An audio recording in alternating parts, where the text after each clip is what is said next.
Stay here. Please leave a comment, like us, and obviously subscribe. Rosneft, right here and right now, are gonna start the game against another great team, Moneyball 3x3, and this is gonna be a hell of a matchup. I'm gonna talk a lot today. Obviously, because it's a 6-hour broadcast. You have just seen all the guys that are gonna step on the court here in Skolkovo Court, a beautiful place just outside. You can see loads of water and loads of foods, different foods, a great food court here, an absolutely new place. This is Dennis Bergman, a new champion of Red Bull half court with his team Skolkovo yesterday here, the same place. Congratulations, guys. They've been playing with a ball size 7, but as we all know, we've got the Wilson size 6. I've asked Simon Devda, a guy from Skolkovo, how do you shoot, man, when you've been playing the whole day with a 7 and now you're starting with a 6? He said, no problem, man, I'm a pro.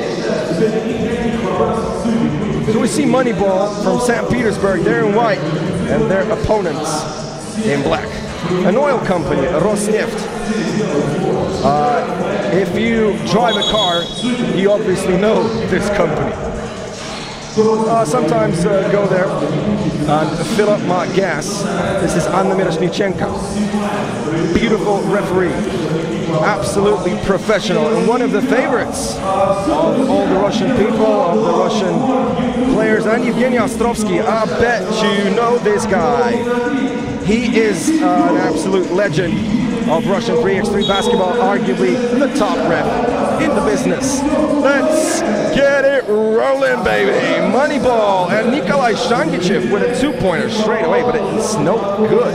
Another attempt, and they've got 7 seconds to continue. We're going to see Konstantin Semyonov, a big one, a big guy. He weighs about 110 kilos, standing 195. So if you prefer 6'5" and about 240 pounds. Nikolai Shangichev trying to make an assist, and are they going for a distant shot? Yes, Shangichev, another miss from beyond the arc, and it's Danila Sagaidaka trying to bounce it, but it's no good. 45 seconds in the game, 1-0, Konstantin Semyonov.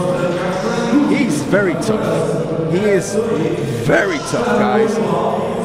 Being only 6'4", he can play with 7-footers.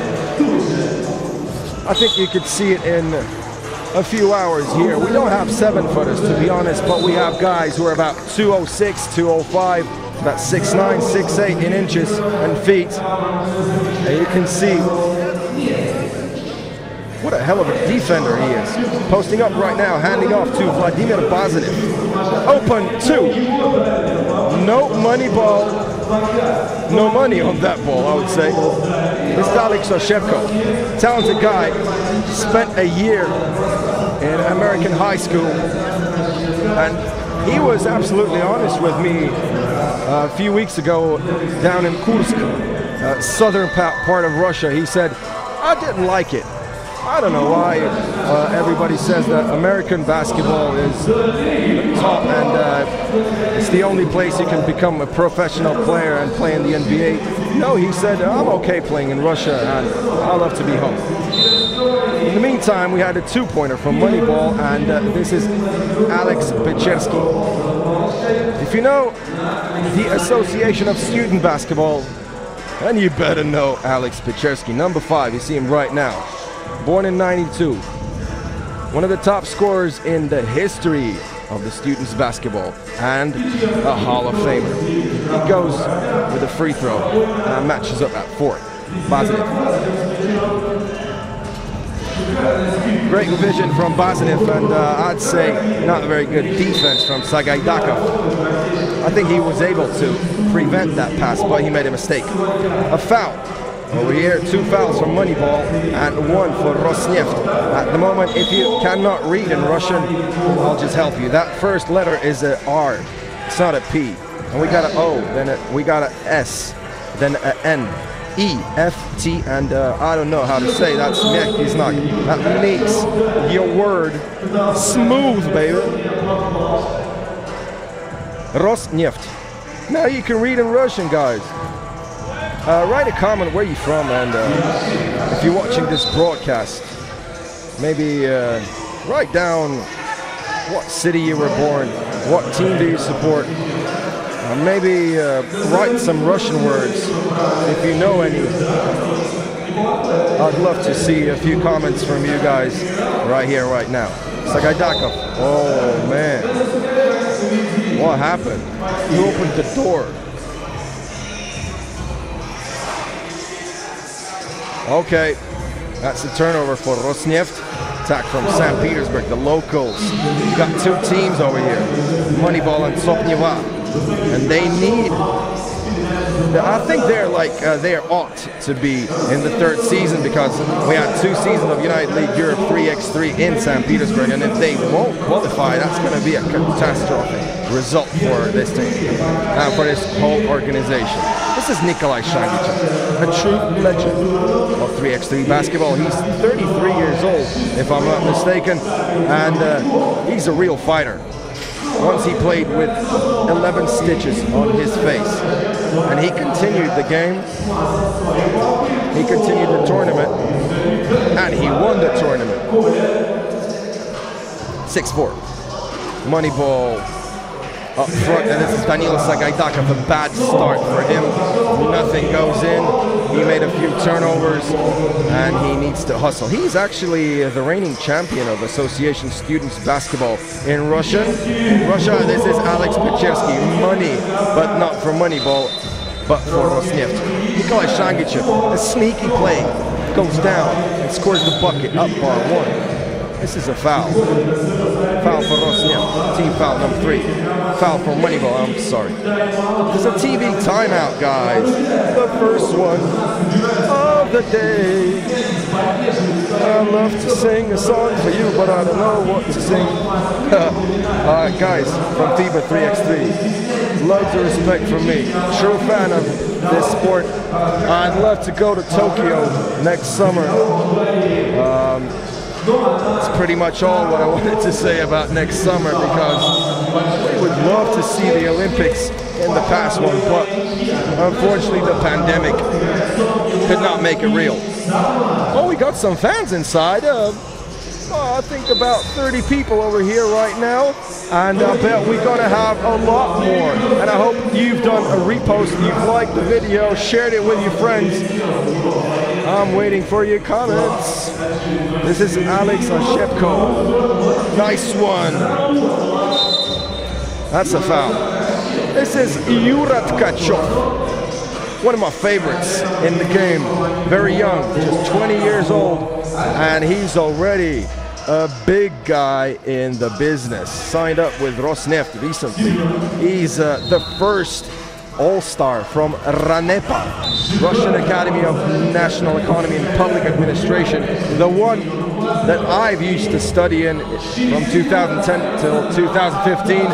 Actually created the basketball team in this one, in this university, and then Yurat Tkachov became the first All-Stars in 10 years' time. That's a great result. 9-7. Moneyball up by 2, and we have 6 more minutes in the game. Moneyball with 4 fouls, Rosneft with 3. Sagaidakov, he better make this one. Yes, he does. Because he couldn't make anything in the beginning. It's Nikolai Shangichev. Open one, but no good again for Moneyball. Igor Medincev with a 2-pointer. He's one of the few left-handers in the game. Not in the game, I mean in United League Europe 3x3 and future division. You know Sergei Kozlov from 3 Zvezdochki, arguably the top left-hander in United League. You're gonna see him a bit later. This is Rosneft in the attack. Oh, Tkachov. Oh, nice one. Oh, smooth, baby. Makes it drop. 11-10. Graznney shows the foul. This is another for Rosneft. 14 fouls for both of the teams. Guys, Shangichev settling down. It's me right here. You can see me just for a flash of a second. Didn't have enough time to say hi to all my fans. And that's a joke. I don't have any fans yet. You can become them. Oh, I'd love you to subscribe to my Instagram. Just write P-O-S-K-S. P-O-S-K-S. 5 letters. Keep in touch, guys. Alex Pechersky, a hard shot from 2. No good. Medinsev, positive. Waiting for Semyonov to post up. No, they go for the pick and roll. Because,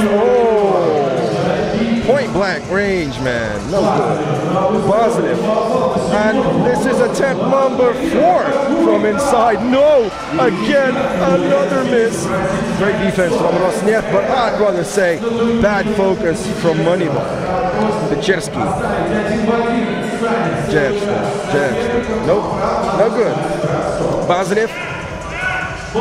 Showtime from Positive. Man. It's not the theater. Please play basketball. Positive showed us that he was hurt. But I bet he's not. He's a fighter. He cannot make any pain to this guy with such a soft touch of the belly.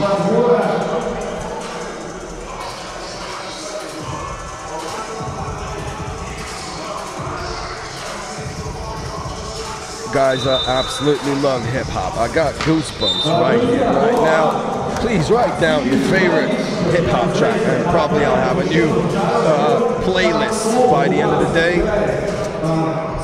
Maybe share your favorite albums of the year. Actually, 21 Savage got a new one, and quite liked it.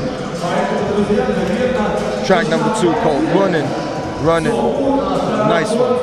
That's most recent stuff I've been listening to.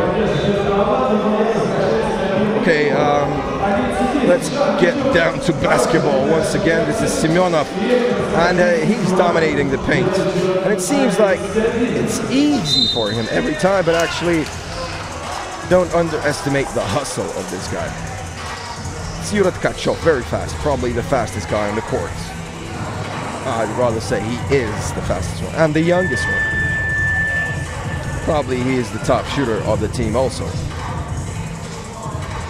Thanks to Sport Ego, nice jerseys on all the players, and on me too, actually, all the collection.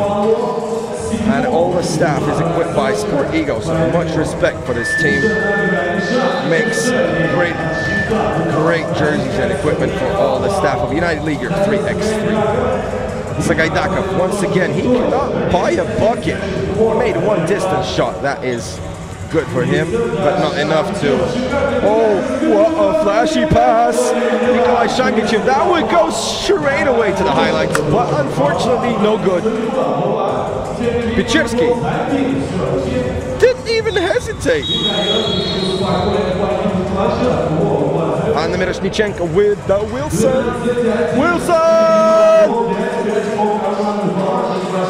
We got a timeout. 3:23 till the end of the game. 5 team fouls for each. And Ostrovsky discussing some business with Miroshnichenko. Probably discussing the restaurant they're gonna go to in about 6 hours. I think I could join them, and probably some of the teams. It's an absolutely great atmosphere here in United League Europe 3x3. I bet you know, guys. I bet you know. Igor Medinsev. Nice attempt. I think he's been going for a between the legs attempt with that pass. But it's leg ball and a new attack for Moneyball. Drive, stops, and passes to Bazinev. Easy money for the ball. 13-11. Easy. Yura Tkachov. Bravo! Semyonov. Nobody can stop this guy. Nobody in the building. He's the heaviest guy in future division. He says Yuri Tkachov. Absolutely love his game. Nobody can catch him. Smedintsev. Oh, I nearly got a touch of the Wilson, but too early for me. During the warm-up, I've been shooting threes. I've been shooting 2-pointers if we're talking about 3x3 basketball, and I made none of my attempts. Getting old for this. Sagaidakov. What's up, man? What's up? What's happening? Nothing goes in for Danila Sagaidakov. Great design, yeah, in the back. Just look at it. Orange, black, yellow, black gold, as we call it.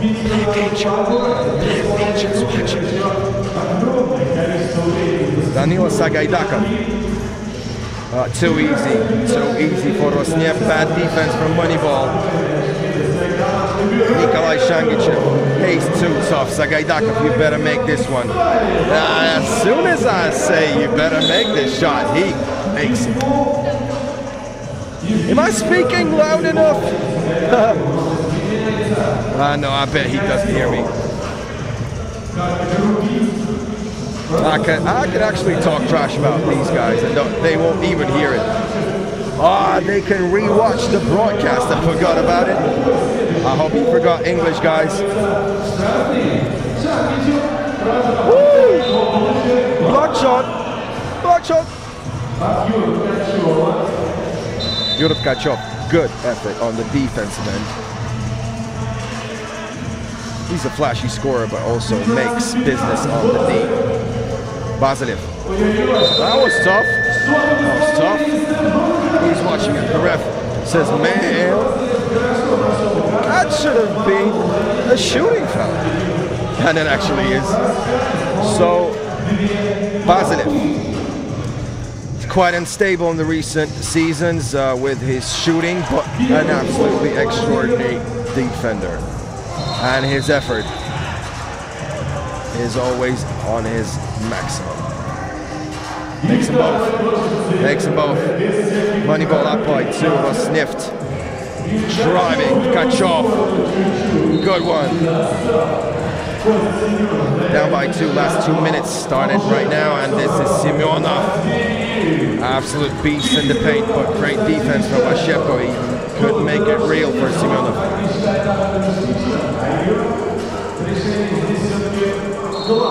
Shangichev back in the business, back on the court. Passes to Medintsev. Trying to drive, spins, and nope. Couldn't drop this flashy point. So Shangichev. Oh, no, didn't go out of bounds. Actually, this used to be a parking lot for ships. Can you even say parking lots for ships?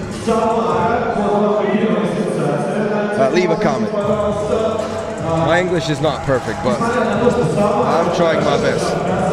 Thanks for your support, guys. Respect y'all. Shangichev arguing with the ref. He thinks he's being fouled, but it's vice versa. Rosn with the ball. Hand off to Sagaidakov. Even I could read this pass. Konstantin Semyonov, that was easy for him. So he prevented the assist, and now we got only 4 seconds on the shot clock. Yuri Tkachov. Nice attempt. He has his floater game on the top, but not this time. Sagaidakov, could you please make a bucket from inside, finally? Yes, steal. Tkachov. He cannot make a pass, but he can drive himself, and he evens the game at 17, 45 seconds left. Bazilev. Drives, and yes, and blown, baby. Ooh! Alex Alex Pechersky puts Rosneft up by 1, and now it's troublesome for Moneyball, but not for Nikolai Shangichev, who matches the game at 19. Will they go for the 2-pointer and the win? Pechersky for the win! My man! That's arguably the most important bucket of this guy's career in United League Europe 3x3. Yes, and I'm not exaggerating, because these guys, they can actually go to the 3rd season. They have potential. They've got game. They've got the chemistry. And they've got an Association of Students Basketball Hall of Famer, Alex Pechersky. My homie Ivan Chunaev already with Alex, and he's getting ready for the interview. Probably got a few more seconds just to prepare, and they're gonna speak Russian, spoiler, but I'm gonna translate everything for you guys. So, Mr. Chunaev, please welcome.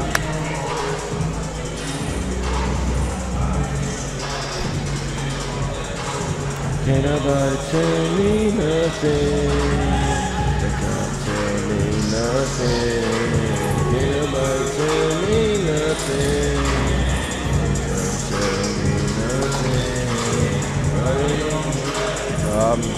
Waiting for the interview still. Are we ready? С нами Александр Печерский, команда Роснефть. Саш, давай сразу после чумовой игры поделись, пожалуйста, своим мнением. По сравнению с Курском сделали небольшую работу, посмотрели игры соперника, настраивались, готовились, тренировались. Хотелось бы сказать отдельное спасибо Ивану Шамову, который позавчера помог мне побросать, прибросаться к кольцу себя. Не знаю, просто как-то поверили в себя. И вот за это я люблю 3 на 3, когда ты проигрываешь 2-3 очка, буквально 2-3 атаки, ты уже на коне. На что делали ставку сегодня? Вот давай конкретно по игре с Moneyball. На что рассчитывали? Больше работать в посте или на бросок, как в итоге получилось, что ты затащил 2 больше? Скорее всего, на движение мяча мы старались двигаться, чтобы ребята вставали из Moneyball. Вроде как возрастные игроки, нужно двигаться. Поэтому старались движение мяча, ну да, под кольцом пытались против маленьких сыграть, но немного не получалось. Бывали, конечно, хорошие моменты, иногда просто запаздывали с движением. В остальном, как бы, все получилось. Главная победа, главная победа. Александр Печерский, Роснефть, спасибо, Саш, удачи дальше. Коллеги.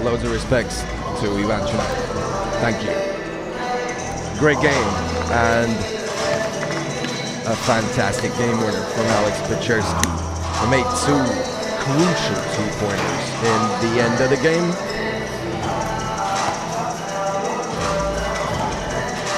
And to be honest, I'd love to listen to some hip-hop with you guys. I'm gonna tell loads of stories today, and I will also announce my colleague Artyom Saltykov, who's working with VK Vkontakte. It's a Russian network like Facebook, analog on Facebook. So you can join him there in United League Europe 3x3 group and support him. He's a great young talent. Let's look at the best moments of this game and summarize. Moneyball were actually the favorites before the start of this game, and this is their home. They're from Saint-Petersburg, but probably couldn't cope with the pressure. But actually, to be honest, Alex Pechersky is just a legend. That's why they won in crunch time. And some info from my homie Artyom Saltykov. Samara beat Sopneva. So that means 2 St. Petersburg teams in the beginning of the day. He's commentating the second quarter. 21-15, Samara won. So St. Petersburg, the locals, starting 2 losses in a row. And if both teams don't make the playoffs, what? I'm joking, we still have 1 more game, so please support the guys. And if you're in St. Petersburg, please come here. You're welcome. Sevkabelport. Sevkabelport. Just write it in your taxi application and he will bring you straight here. You won't even need any help from your Google Maps or anything you're using. So I'd love to announce the next game actually. We got Skolkovo basketball club, Skolkovo against Sharks first. And Skolkovo are the heavy favorites of this game. But you know, everything is possible in the 3x3 basketball, so please leave a comment if you're supporting Sharks first. This is pretty much the shortest team in future division. All guys are not taller than 190. That's going to be tough. It's going to be real tough. The only guy who can cope with Dennis Bergman is Nikolai Lapinski. He's about 6'4", okay, 194, but still, man. An absolutely crazy roster for Skolkovo. Anna Miroshnichenko actually refereeing this game with Alexei Rubenko. So, Beka Skolkovo, they have a change, a substitution in their squad. We see Fyodor Shpakov here, number 1. He's from Saint-Petersburg. He played for Zenit 2, the second team of Zenit, the basketball club which plays 5x5 professional basketball in the Europa League. Talented guy, about 6'6", very athletic, extra athletic. He can put you on the poster, doesn't matter who you are. 7-footer, 8-footer, Shaq, Yao Ming. If you don't believe me, Shaq, you're welcome here in St. Petersburg.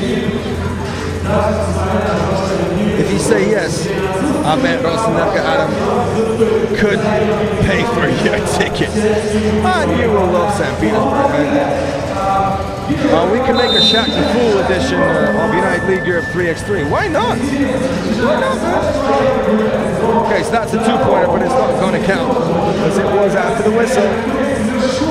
Did you blow that whistle, baby? Whistle, baby. This is Dennis Birdman. He's not the Birdman. He's the Birdman. Enjoy life, baby. He says thanks to Fyodor Shpakov for this assist. And Skolkovo up by 1. 1 minute into the game. No good from distance. Nikolai Lapinski. Whoops. Slippery. Oh, excuse me. Please. Nikolai Lapinski. Thank God he's not injured after this collision with the floor. And if you didn't know, and I bet you didn't, Sharks first have 2 guys who do not hear. Yes, they're absolutely deaf. And they're the European champions with the Russian national squad. Number 8 and number 13, Nikolai Lapinski and Dmitry Gusev. Much respect for these guys. Dennis Bergman, another bucket for him. Shpak. Dunk! Easy.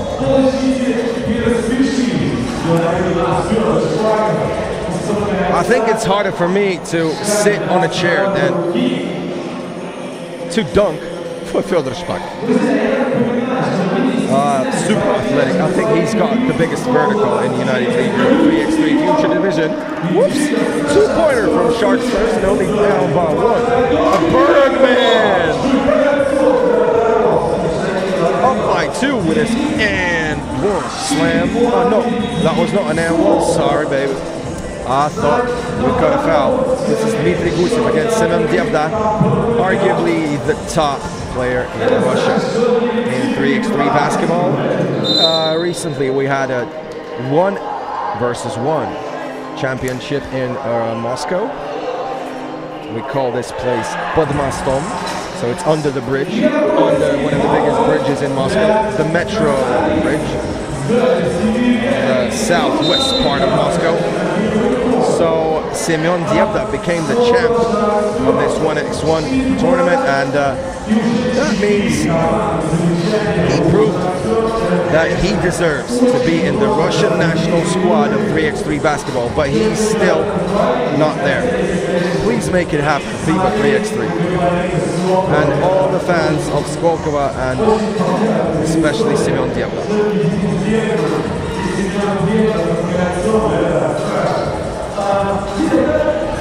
6-2.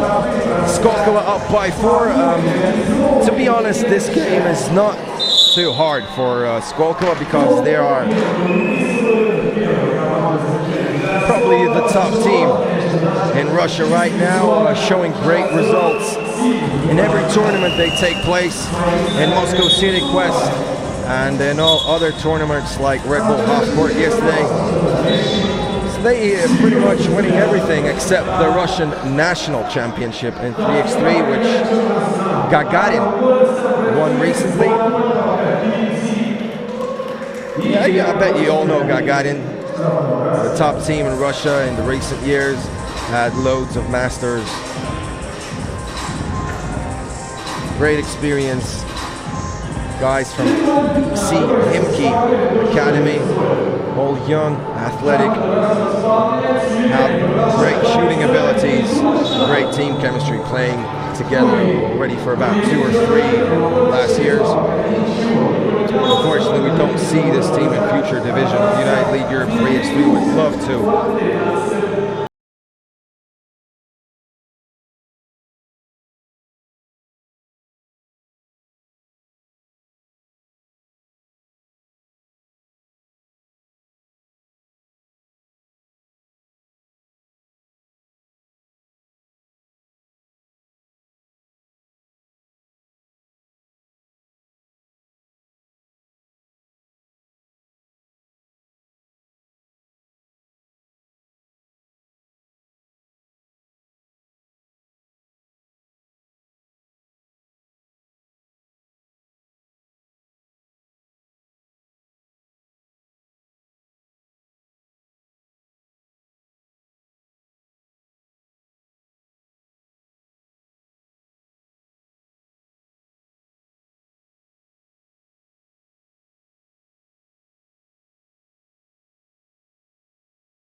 And yesterday when he won Red Bull Half Court, he said, "Mama, this is for you. I love you, Mom."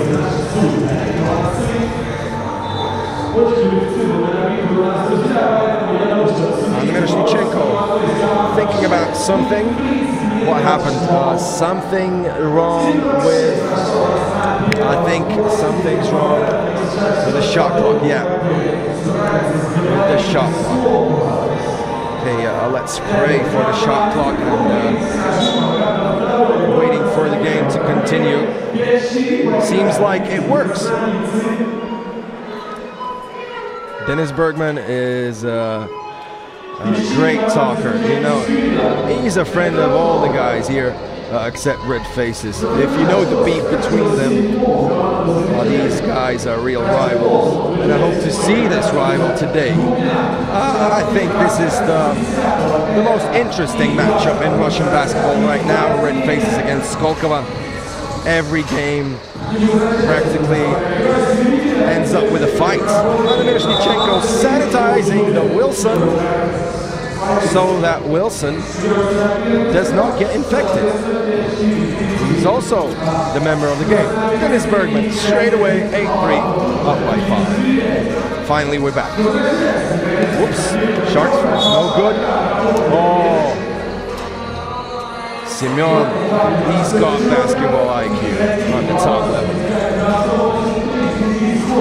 Just made the ball go out of bounds from his opponent, and he gives the ball to Skolkovo, but this is actually a travel by Fyodor Shpakov. He's got really great wingspan. He's about 6'6", 198 in centimeters, but I think his wingspan is about 7 feet. Just look at him, #1 in the black uniform. Huge wingspan. He can play power forward, sometimes even an undersized center, but he moves like a small forward. And he actually has got a pretty good jump shot. Dmitry Gusev, no good this time. Bergman, nope, couldn't drop the shot. Got a collision down in the post between Lapinski and Dievda. Great D from Dievda. Whoops! Mismatch and misunderstanding from Skolkovo. Shpakov. Easy. Too fast.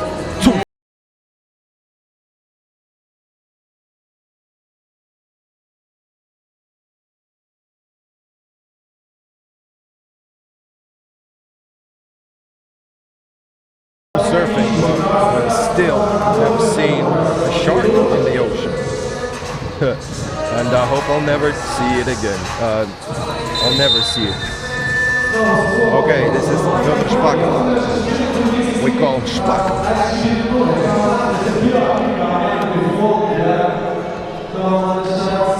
Bergman. Starts the attack. Oops.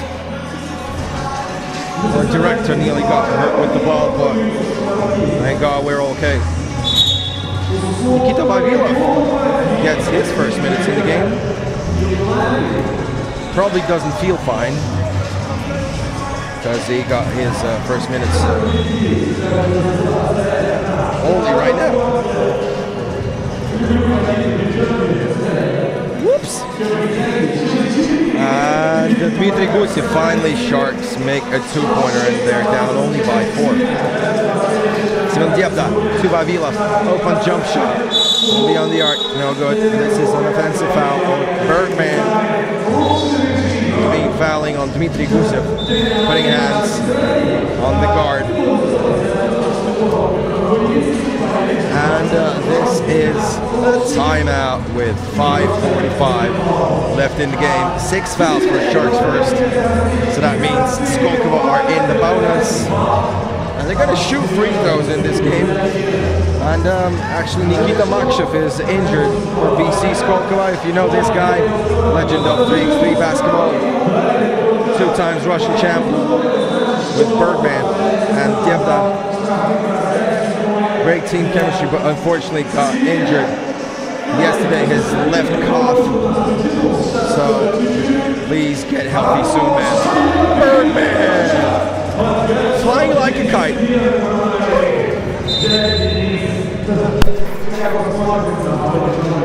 BC Skolkovo up by 5 after this slam dunk by Bergman.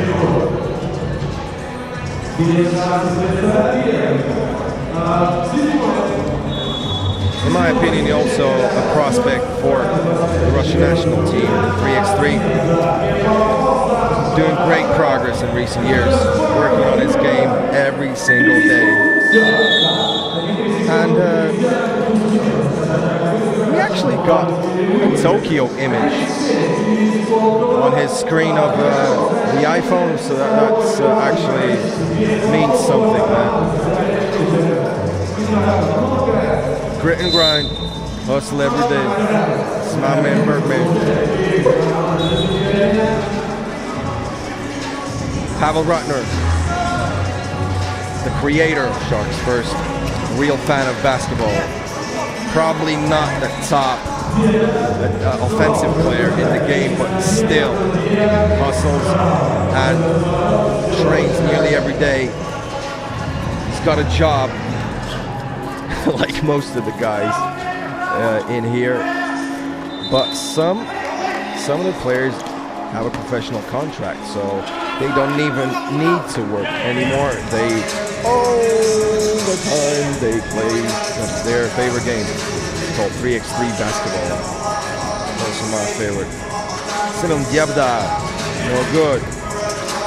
Who's gonna get the rebound? Gusev. Pavel Rotner. Happy Aviation Day. Skolkovo. Actually, Skolkovo is an innovation center in Moscow, just outside Moscow. Okay, maybe under a mile out from Moscow, just outside of Moscow city circle. And these guys, they got loads of money and they do innovative stuff, like Elon Musk, you know, but Russian style.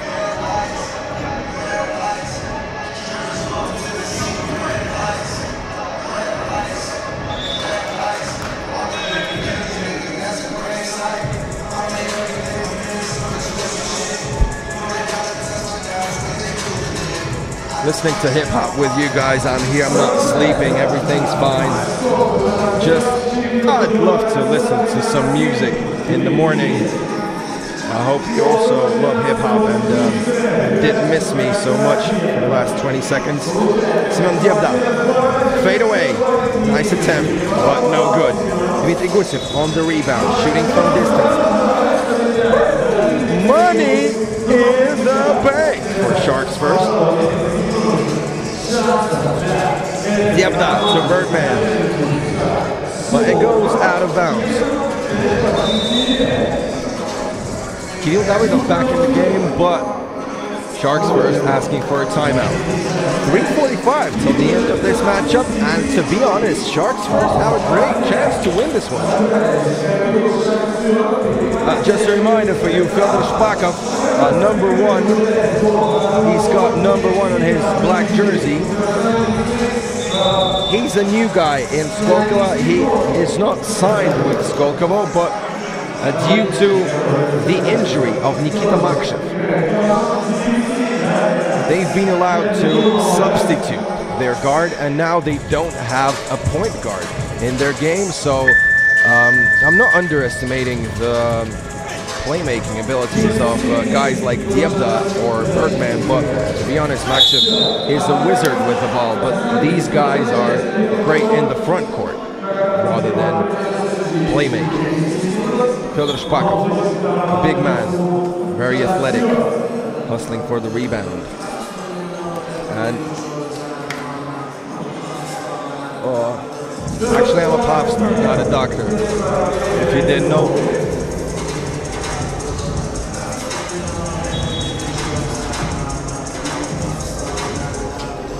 Hey, 15-10 to Skolkovo right now after making this free throw. Fyodor Shpakov. Sharks First. Actually, they have a great chance to win this one if they start making two-pointers. They want a long life and a legendary one, like all of you guys. Do your favorite thing every day, and you'll have one. Shpak, great one, +6. Skolkovo, very comfortable right now, but Dmitry Gusev wants to make it uncomfy for the favorites. Woo! Flashy pass, but too flashy for his teammate. Unfortunately, no good. This is going to be a turnover for Kirill Davidov. Diabda. Woo! That was a nice one, Sam. I think this could go to Ой-ой-ой-ой-ой. Ой-ой-ой. Павел Ратнер, что ты делаешь? What are you doing, man? Great one. Another two-pointer.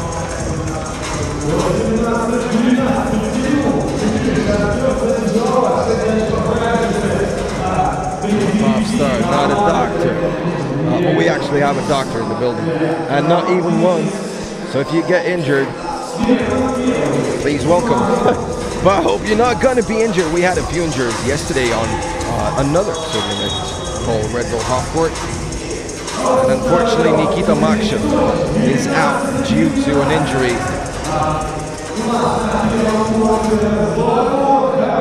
He should have been playing for Skolkovo. Pavel Ratner, great fadeaway. What's up, Sam?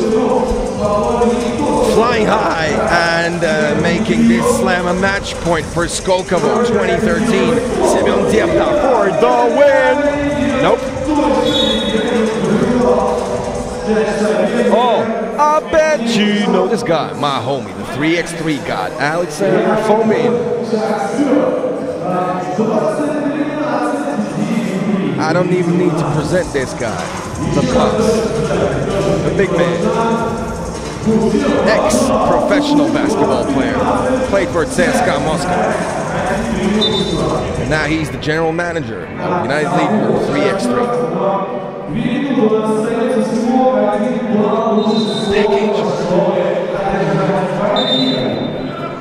Whoops!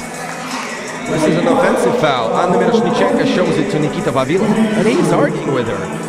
Oh, he looks so much younger without his beard. Number 17 for Skolkovo. He hasn't shaved his beard for 6 years. 6 years, man. Looked like a pope, actually. Not Caldwell Pope. I mean the one who works in the church. But now he shaved. Back to school. Once again, Nikita Vavilov, born in 98. I used to look like a 30-year-old man, already married.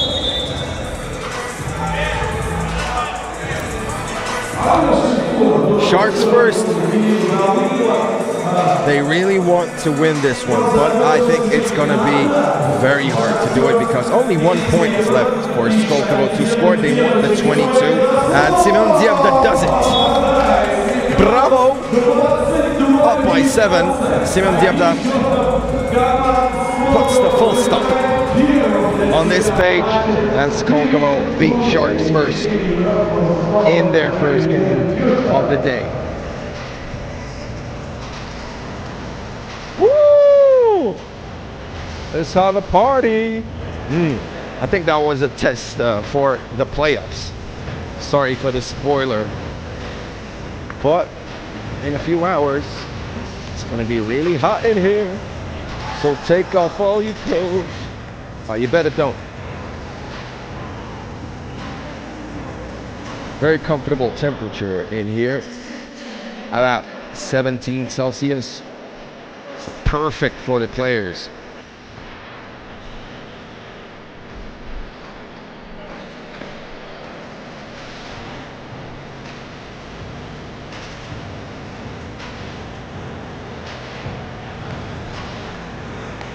No comments, guys.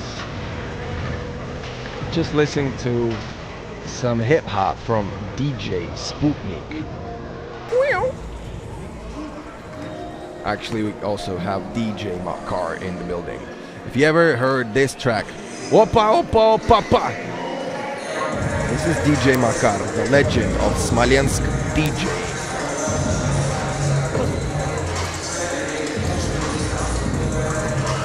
Even played on some festivals. So this is Ivan Chunaev with Dennis Bergman. Straight in the interview. Денис Бергман, команда Сколково только что одержали первую победу. Дэн, поделись эмоциями от первого матча сегодняшнего дня. Да, но у нас Никита, капитан наш, травмировался, поэтому экстренно в Питере нашли Федю Шпакова.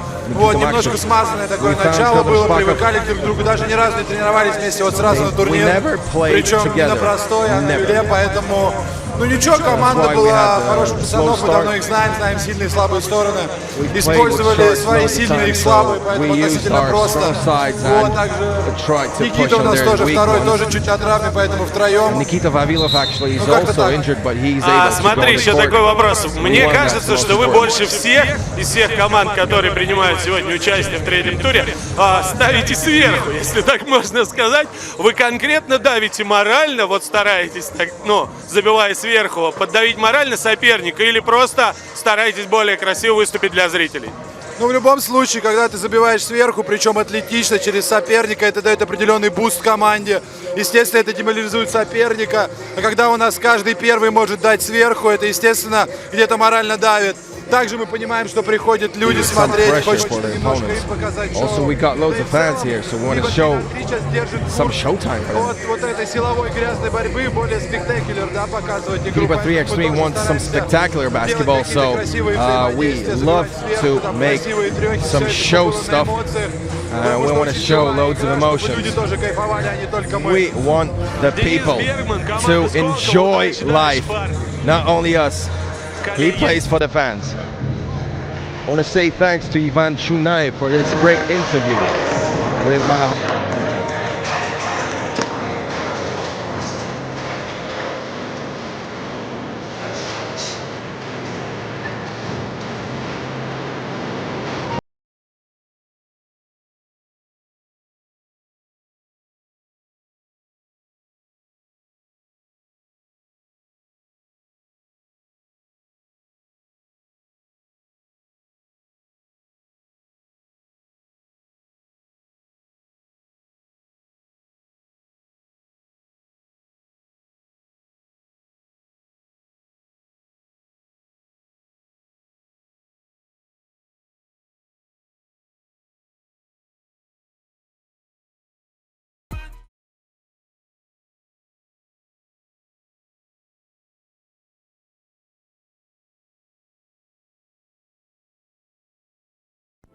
Мы умеем мечтать и притворять мечты в жизнь.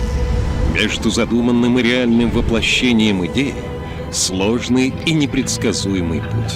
Как первопроходцы, мы вместе идем по нему и открываем тайны непознанного, стремясь освоить невидимую энергию. 1954 год.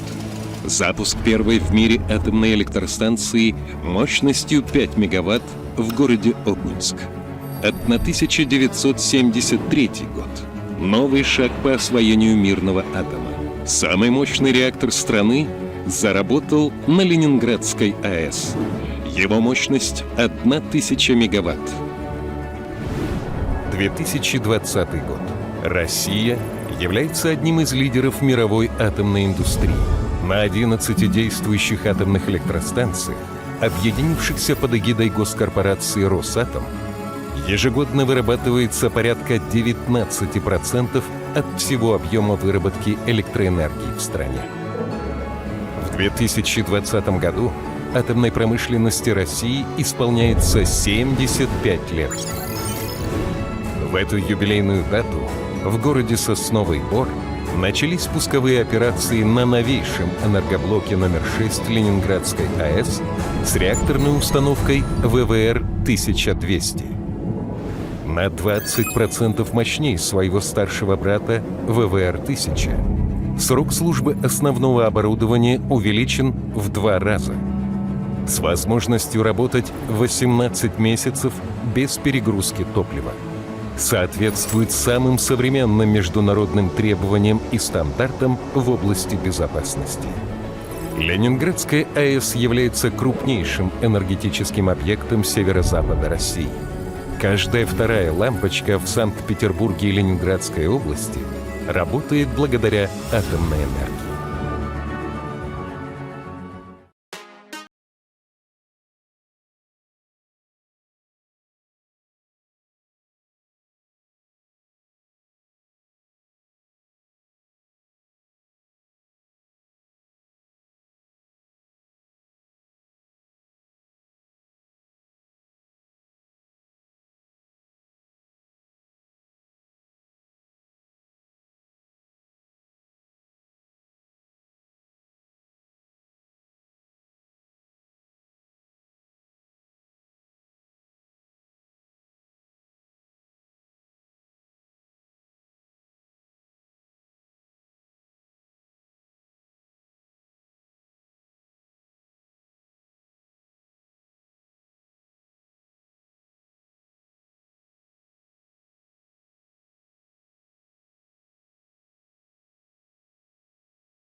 Мир без электроэнергии грустный. Поэтому есть мы, концерн Росэнергоатом, электроэнергетический дивизион Росатома. Мы генерируем атомную и поддерживаем творческую энергию. И еще мы дружим с журналистами.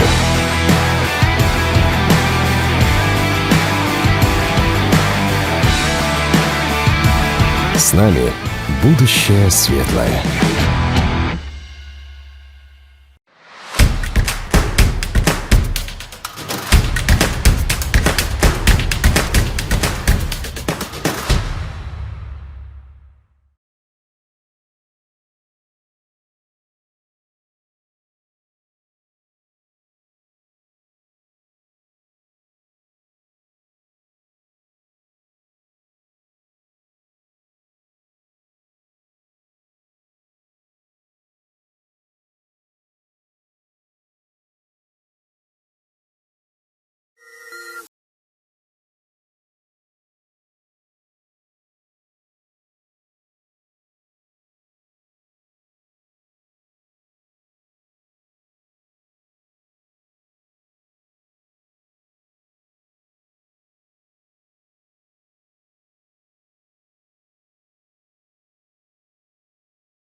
Давайте попробуем, по крайней мере, да, попробуем. Друзья, давайте поаплодируем чуть Роли, она молодец. Она попытается, если не получится, вы ей сейчас поможет тоже. Давайте, они вам будут помогать. Договорились? Супер. Давайте попробуем, если не попадем, сейчас... Все, друзья, давайте быстро. ничего страшного. Самое главное, что вы попробовали. И получается. Ну что, да, последний бросочек попробуем. Все. А друзья, давайте поаплодируем, они попробовали. Пожалуйста.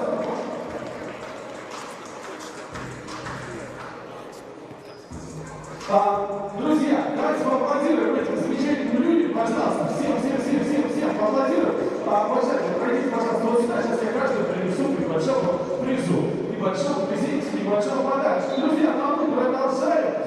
Следующая игра у нас начнется буквально через несколько секунд на первом корте. Сейчас я к вам обязательно подойду, подождите меня буквально 2 секунды. You'll remember the name of this city.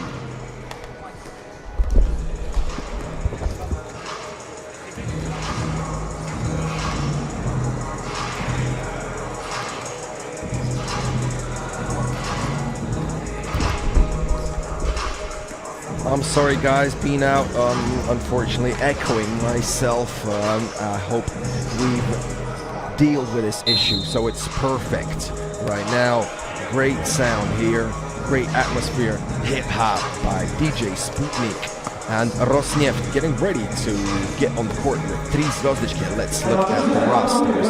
Pavel Alexeyevich, Nikita Padun, Sergei Kozlov, Denis Volkonsky. 3 звездочки are already in the United League Europe season 3 because they won stage number 2. So now they're fighting for a place on a FIBA 3x3 challenger. Yuri Tkachov, Alexander Pechersky, Danila Sagaidakov, and Alexander Ashepko. Not Mikhail Sagaidakov, it's Danila Sagaidakov. I hope we fix it quite soon, so don't worry guys. We all make mistakes, and we're sorry.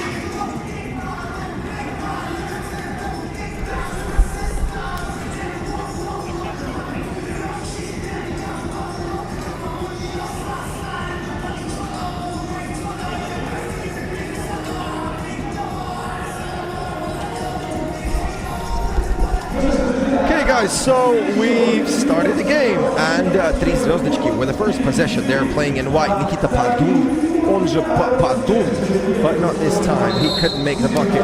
Hustling for the rebound and going for a free throw. This is a foul in the act of shooting. Alexei Revenko and Alexei Davidov are the referees of this game. And Nikita Padun couldn't make the first bucket, so it's still no buckets in this game. Nikita Padun is so fast, and he is working on his game every single day, and now unofficially he is the most improved player in Russian 3x3 basketball. That's my personal opinion, and maybe a few of you guys also. Please leave a comment. Who do you think is the most improved player in Russian 3x3 basketball this year? Sergei Kozlov, great bucket. He can do everything on the court. Shoot threes, shoot inside, battle in the post, and he's a phenomenal defender. This is the first foul for 3 звездочки. 1 foul each. 9 minutes to go. Yuri Tkachov in the frame, settling down to drink some water. It's Danila Sagaidakov going inside, and that was a tough one. Nikita Padun playing great defense. Kozlov in the post. That is a foul. That is a foul for Rosn. New FIBA 3x3 rules. If you know them, you cannot put 2 hands on your opponent's back. That is an automatic foul. Whoops! 3-0 run by 3 звездочки and Rosn struggling in the beginning. This is Alex Pechersky. He's been clutch in the first game of the day when Rosn beat Moneyball 3x3 from Saint-Petersburg 21-19. And he actually made 2 very big shots in the end of the game. Made 2 two-pointers. It's Nikita Padun, on же Padun. He makes the bucket finally for himself. 4-0. Yuri Tkachov. Nice attempt. Good pass. Great shot. I absolutely love the shooting form of Alex Pechersky. Probably one of the best shooters in terms of fadeaways. Denis Valkonsky scoring from inside, 5-2. Sagaidakov driving, but couldn't drop this one. Foul in the active shooting, and he's gonna go to the free throw stripe.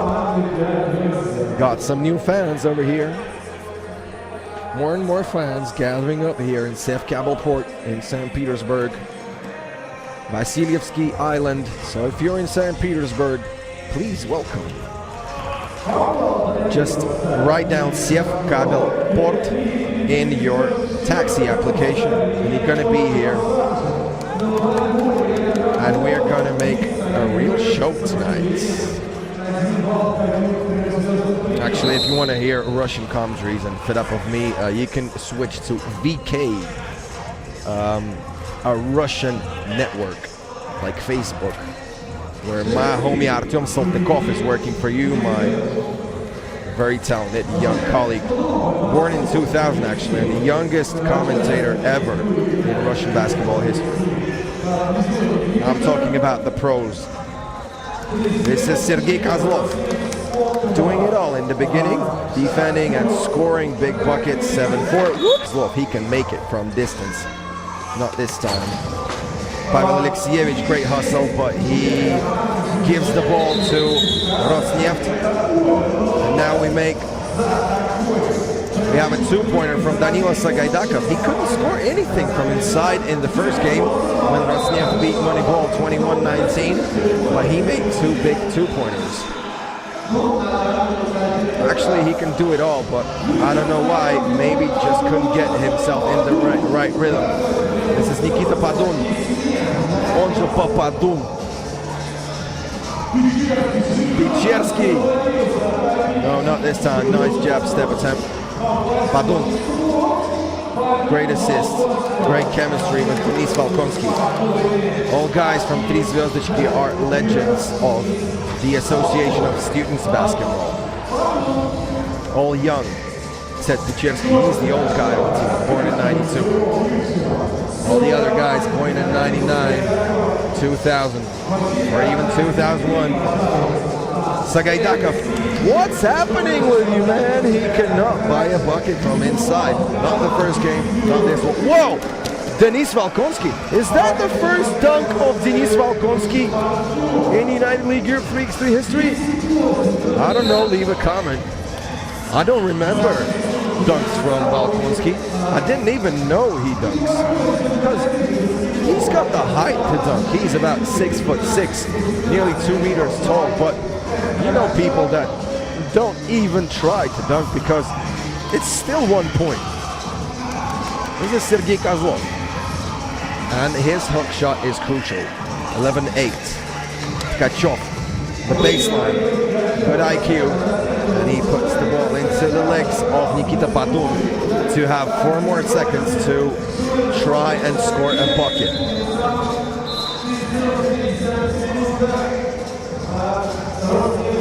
Let's have a timeout. Why not? 5:54 till the end of this game, and I bet this one is gonna be a quick one. I hope so, because both teams are capable to score. They can do great series of distance shots. And remember the name, Alexander Pichersky, number 5 in the black jersey for Rosneft. The MVP of the first game against Moneyball. So Rosneft have a great chance to go through and qualify. Oh, Pichersky, fancy move, but no good. Kozlov leaving it to Valkonsky. If he gets hot, he can kill you with his two-pointer. Pichersky settling down for the substitution. Actually, his IQ so big that he is also a coach of Mugavk, a sports university in Russia. He's been the coach of the third team. So this is Pavel Alexievich, actually a contender for the slam dunk champion crown in the Association of Students Basketball. A great dunker.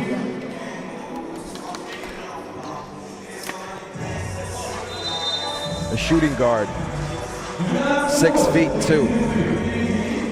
Under 190 centimeters. A great vertical. And his slam dunk package is impressive.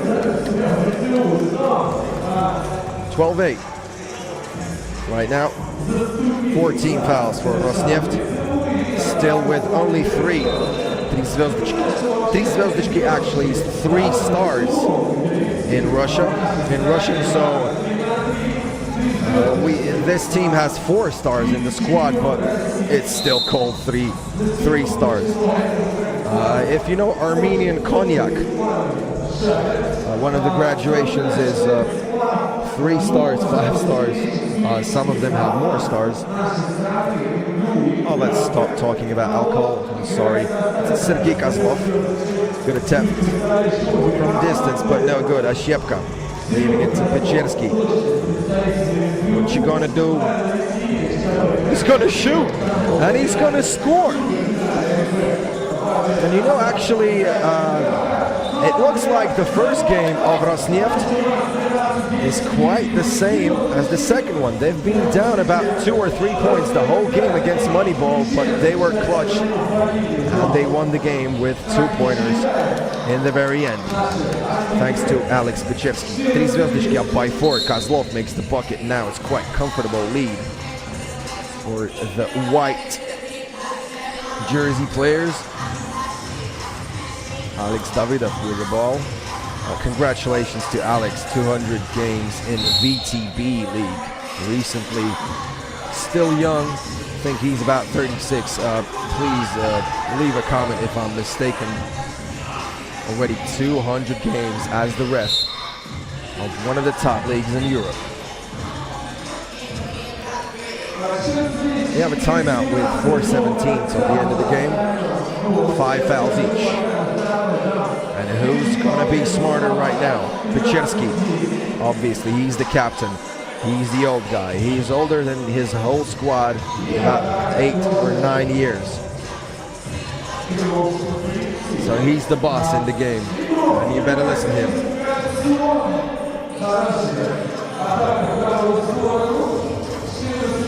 Played point forward in the Association of Students Basketball. He could be the playmaker, could make the buckets. Great defender. He can do it all. And I think his basketball IQ is key.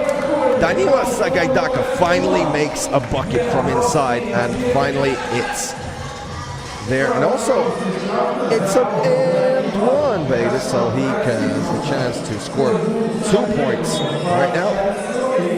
1 attempt from the charity stripe. And actually, Rosneft are now in the bonus. Padun makes the bucket. +4 for 3 zvezdichki. Alex Pechersky. Great one! Yes! Tomahawk slam by Alex Pechersky. Padun, no friendly bounce for him.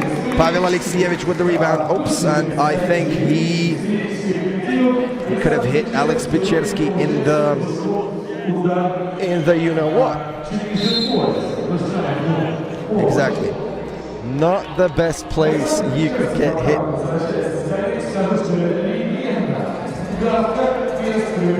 It looks like Alex Pechersky is in real pain, but I believe he can fly.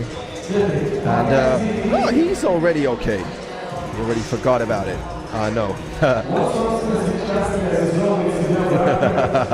You okay? Yeah, man. I'm fine. I'm a fighter.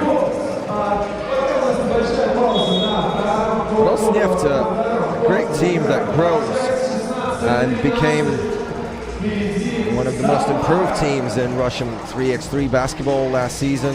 What's up? It's me right here. Enjoy life. Pavel Alexievich on the free throw stripe can make the margin wider for 3 zvezdichki. Yes, the friendly bounce makes 3 zvezdichki up by 4. Sagaidakov. Probably Rosneft need a 2-pointer. But Sagaidakov prefers to drive. Is that a foul? Looks like a shooting foul for Rosn. Whoops, and this foul is going to be a team foul. No, this is an offensive foul. That's what happened. 6 fouls each. Nikita Padun. He barely misses these drives. Alex Pechersky, one-on-one versus Kozlov. Tough shot. High-arcing one. No good. Ashepko, the tallest guy on the court, gets the rebound. And can he save the ball? Yes, but it's in the hand of Tri Zvezdichki, Pavel Alexievich. Makes it +5 and for the win. Nikita Padun. No, not this time. Another attempt from 2. Are they going to go for that one? Pavel Alexievich, not the top shooter of the team, but a good driver and one of the most athletic guys in the future division. Just a reminder for you, Tri Zvezdichki are already in the 3rd season of United League Europe 3x3. They won stage 2 in Kursk, a city in the south of Russia. Stages number 1 and 2 were held in the beginning of September in Kursk. And one of them was conquered by BC Skolkovo, and the other one by Tri Zvezdichki. So both of these teams are already in the 3rd season of United League Europe 3x3, the same as Inanomo, the reigning champs of season number 2. So now it's only 1 spot left for a Russian team. And Tri Zvezdichki win the game. This is Sergei Kozlov. He makes the final bucket.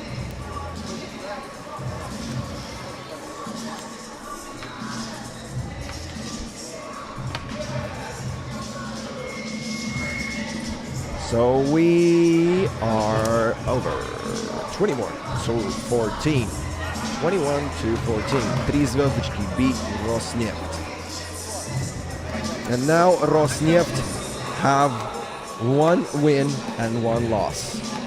So the most interesting game of this group is going to be held at 2:50. Moneyball 3x3 from Saint-Petersburg is going to play against Tri Zvezdichki. And this game is going to tell us who's going further. My homie Artyom Saltykov on the sideline with the MVP of this game, Sergei Kozlov. Please welcome. Закончен матч между 3 звездочками и Роснефтью. Рядом со мной один из героев в составе команды победителей Сергей Козлов. Серег, ну, Роснефть первый выиграла у Moneyball 3-3. Думаю, эту команду опасались и в итоге победили уверенно. Скажи, за счет чего это получилось? Что получилось, так скажем, не позволить сделать Роснефти? Мы просто с первых минут смогли нормально защищаться, понимали, что Пещерский будет палить просто трехи безбожно. Поэтому максимально в ногах работали. В принципе, результат был, в конце концов, они подсели, и уже и процент упал, смогли оторваться. Как тебе Севкабель Порт, как тебе здесь атмосфера? Очень неожиданно, казалось, какое-то захолустье. Оказывается, здесь замечательный зал, где-то атмосфера своя, поэтому пока все нравится. Вот, какие вообще планы на этот турнир? Все-таки путевка в 3-й сезон у вас уже есть? Ну, нам бы хотелось выиграть все-таки челлендж. В конце концов, мы еще не настолько титулованные и именитые, чтобы как-то играть на слабоне спустя рукава, поэтому просто отрабатываем свои взаимодействия, нарабатываем комбинации и командную игру. Спасибо большое, давай кулачка. И это был Сергей Kozlov, игрок команды 3 звездочки. Следующая игра совсем скоро стартует. За моей спиной разминаются московские Sharks First и грязные парни из ЕКБ. Грязные парни and Sharks First going next live from FIBA's 3x3 channel.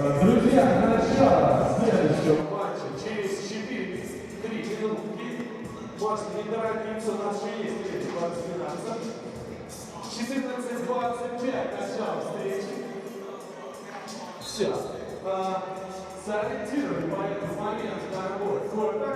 Есть еще у нас время, чуть-чуть подвигаться, разминаться, подумать над тактикой. Друзья, на первом корте вице-чемпионы первого тура грязные парни.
Я узнала, что свет в наших лампочках, тепло в чайниках и утюгах – все это дает электроэнергию. Энергия, которая передается по проводам от нашей электростанции. Я представляла, как маленькие человечки машут из розеток своими крохотными ручками и нагревают наш чайник, танцуют в плеере, зажигают лампочку в комнате. И я повзрослела и узнала, что мир куда больше и шире, чем я себе представляла. А электричество вовсе не человечки, а поток энергии из сотен маленьких электронов. Много лет назад люди научились использовать энергию мирного атома. Появились электростанции, в которых работают люди для того, чтобы в наших городах загорался свет, освещая.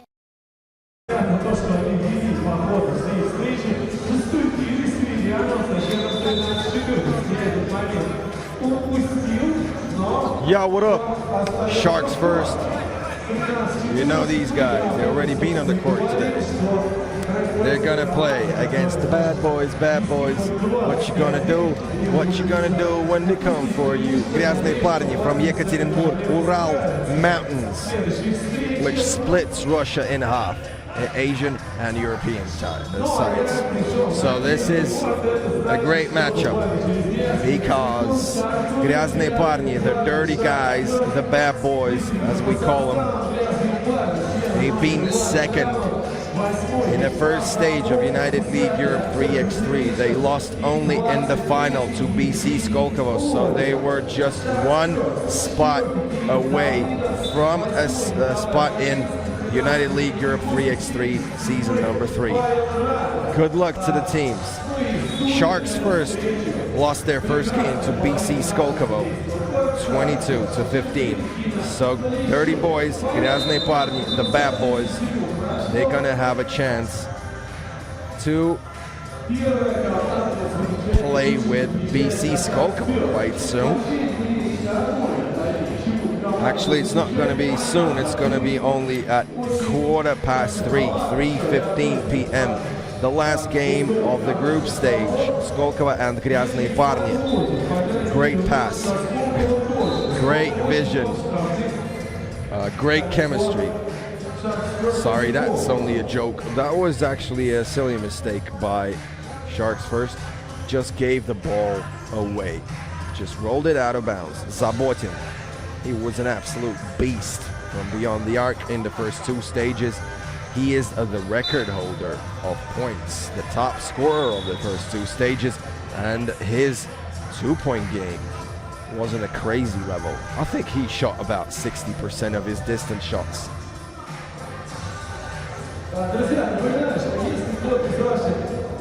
Khramov, Ivan Khramov. Is he going to go for the spin? This is a foul. Not in the active shooting. Foul on the floor. So this is team foul number 2 for Sharks. Artyom Beklemishev. Nope, no good. And Zabotin gets the rebound and goes for the shot inside. And this is the first point in the game. Oh, and one, baby. Nikolai Lapinski gets the bucket. And he's going to shoot another one from the free throw strike. And he has a chance to put up Sharks first by 1. He couldn't do it. A foul straight away. So this is a foul for dirty boys, Graznney parni. I'm really confused how to call this team because all you guys who cannot speak English, speak Russian and read in Russian don't understand what it says here. It's Graznney parni. Maybe we could call them bad boys in English. It's going to be easier for you. Zabotin inside. Nope. This is a steal from Nikolai Lapinski. Wow. Great move. But no good. Such a pity when you make a great move and couldn't make the bucket. Nikolai Lapinski getting up. Dmitry Gusev, these guys are deaf and they've been playing for the Russian national team amongst deaf professionals. And they became the champions of Europe. So these guys are serious pros, and don't underestimate them. They have great experience playing in amateur leagues in Moscow, and they switched to 3x3 basketball recently, and they're doing really good actually. They still need to grow, and they have a lack of big men in the front court.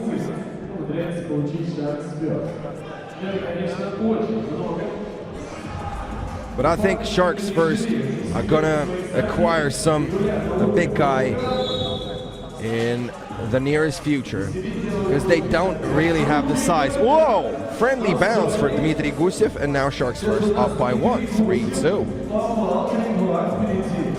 No good for Graznney Parny. They couldn't counterattack, so that's why it's another attempt for Sharks first. Gusev, and that could have been an assist, but a good foul by Beklemishev. Foul in the active shooting from the charity stripe is going Nikolai Lapinski. And two girls refereeing this game, Regina Polishuk and Anna Miroshnichenko. Beklemishev, he's a very experienced front court player, and probably not so heavy and so muscular, but he's got the guts. He's got a great wingspan. He's about 6'5", 6'6", just under 2 meters tall. He's a fantastic defender. In stage number 1, probably he was the top defender, because he could sustain Sergei Kozlov from 3 zvezdichki, and nearly nobody is capable of doing it. That game in the quarterfinal was absolutely furious by Beklemishev. He showed us, and he showed the whole world, that he is one of the top defenders in Russia. Great bucket by Ivan Khramov, 5-4 after this attempt. A pass inside, but this goes out of bounds. Regina Polishuk has seen everything, so Dmitry Gusev, I don't think you need to waste your time complaining about it. Kirill Davidov back in the game for Sharks first. They're up by 1. Beklemishev, great fake, great drive, and a foul. This stands as team foul number 6 for Sharks first. They had the same problem in their first game against BC Skolkovo. They were quite close during the whole game, but then lost 22-15. Something funny. Girls, could you please tell us? I'm not very good at lip reading, so if you are, please leave a comment. And don't forget to like this video, because obviously you do love what you see right now. Oh, I love the design, black gold. Maria Zaloznova, Yulia Sharutina, and Alexander Fomin, the general manager of the league, have designed it all, and it looks perfect. Black gold on the court here in Sevkabalport. Block shot by Beklemishev, but this stands as a shooting foul. Anna Miroshnichenko has been just a meter away, and Beklemishev is annoyed about this decision of the referee. Had a quick discussion about it, but Anna Miroshnichenko doesn't hesitate. She gives the foul, and she's not going to change her mind. This is Beklemishev. We call him Biklay. It's sort of a nickname, you know, like Bergman. So that was another bucket for Graznney Parny, and it's 6-all with 7 minutes still in this game. We already have 11 fouls, 6 for Sharks first and 5 for Graznney Parny.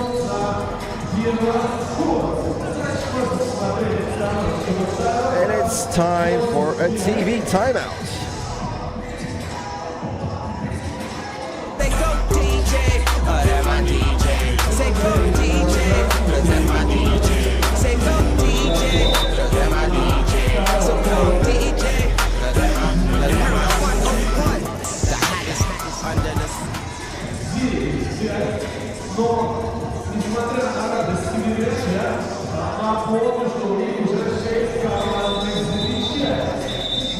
Sorry guys, I'm just listening to the music.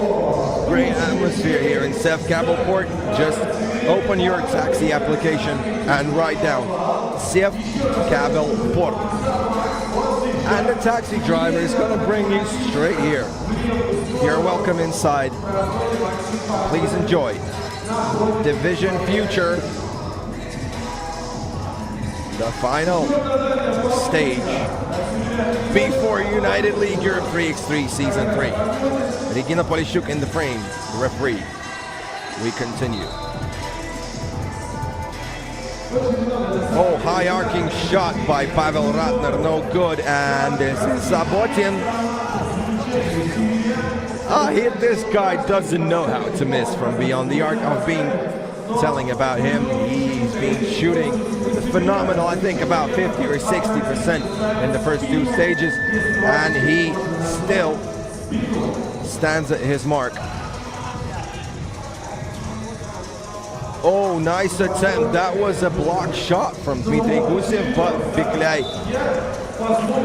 didn't lose his focus, and he got the second chance bucket to put Graznney Parny up by 3.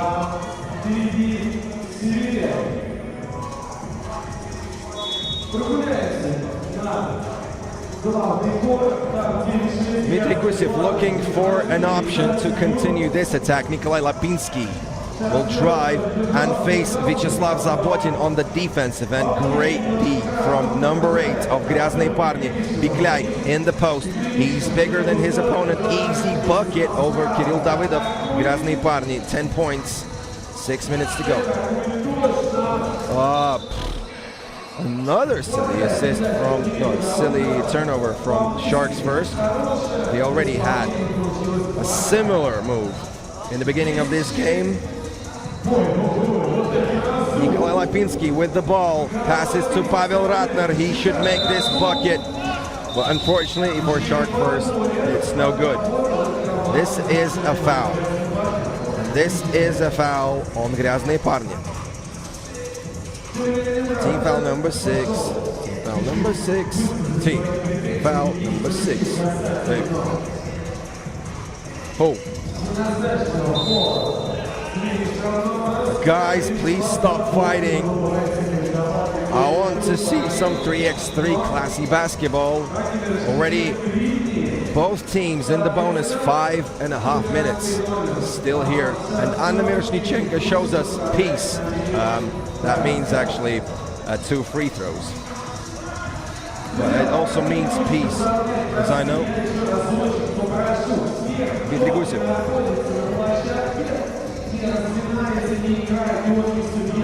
He's a great free throw shooter, barely misses a free throw.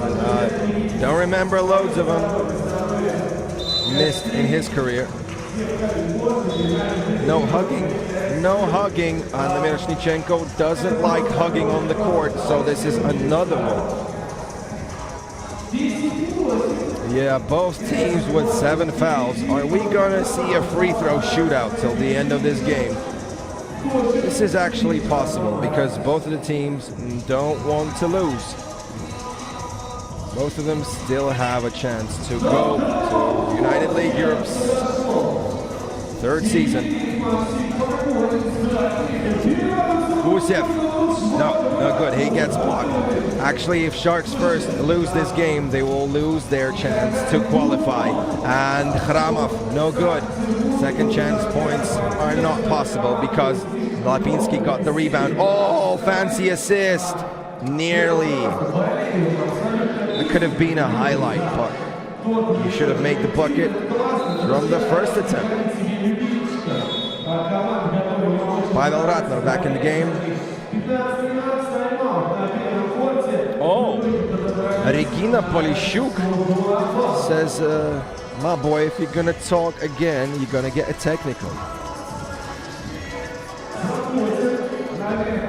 Beklemishev, no good with the shot from beyond the arc. Sharks first in their attack. Pavel Ratner. Hesitation. No good. And this looked like a shooting foul, actually, but Anna Miroshnichenko shows, please stand up. But the real Slim Shady, please stand up. I repeat, another foul. Guys, what's up with you? Team foul number 8 for Graznney parни. That was really unnecessary. Why would you do it? 12-9. Okay, you're up by 3, but why would you foul like that? I think this is actually just emotions. Nikolai Lapinski. Quite stable free throw shooter, but not good this time. The ball does lie. Wilson! No, he missed them both. So this foul wasn't so bad for Graznney parни. They didn't receive a free throw inside their bucket. 2 missed free throws from Lapinski. Kirill Davidov with the ball. And this is a bucket. And he banks it in. 12-11. Zabotin, easy drive, no chance for Lapinski. Third turnover of this game. I would say third silly turnover by Sharks first in this matchup. What is so funny, girls? These two have been laughing all day. Telling jokes. I need to come up and ask what's so funny. Anna Miroshnichenko and Regina Polishuk. What's up? Okay. Nice one. I think they're discussing something like, these boys don't know how to play the game. 15 fouls already. 14-11 after this drive from Graznney parni. Open shot for Gusiev. Step back. 2. No. And it looks like Ivan Khramov was the last one to touch the ball. So Sharks first are going to continue. This is Pavel Ratner, the implementer, the creator, the manager, the sponsor, the captain of the team. If you know Sharks first, you better say thanks to Pavel Ratner for creating this team. A real fan of this game. Dmitry Gusiev. Nice attempt. Oh, no. You've been walking in the woods and you met a tree, which name is Artyom Biklemishev. Biklay with another block. One of the top block shotters in United League Europe 3x3 Future Division. A great defender. Khramov, full attack. Biklay. He's gonna drive inside, yes. It's easy money for him. He's one of the best in the business to score these inside shots. He goes to clutch time. Better give the ball to Biklay if you need a bucket from close distance. If you need a 2-pointer, call Vyacheslav Zabotin. He's shooting about 60% this season. Oh my lord. Great Eurostep attempt by Dmitry Gusiev. But unfortunately no good. Zabotin, wow. This is a very rare miss from beyond the arc from Zabotin. They better mark my word. Dmitry Gusiev. Looking for a handoff. And it's gonna be tough. Needs to shoot, no other chance.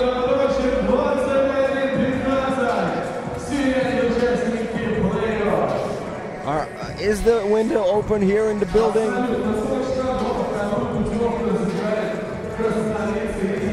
Didn't even touch the rim. But Ivan Khramov knows exactly where the rim is and scores from inside. 16-11, Ratner, another 2-point attempt. And this is Zabotin.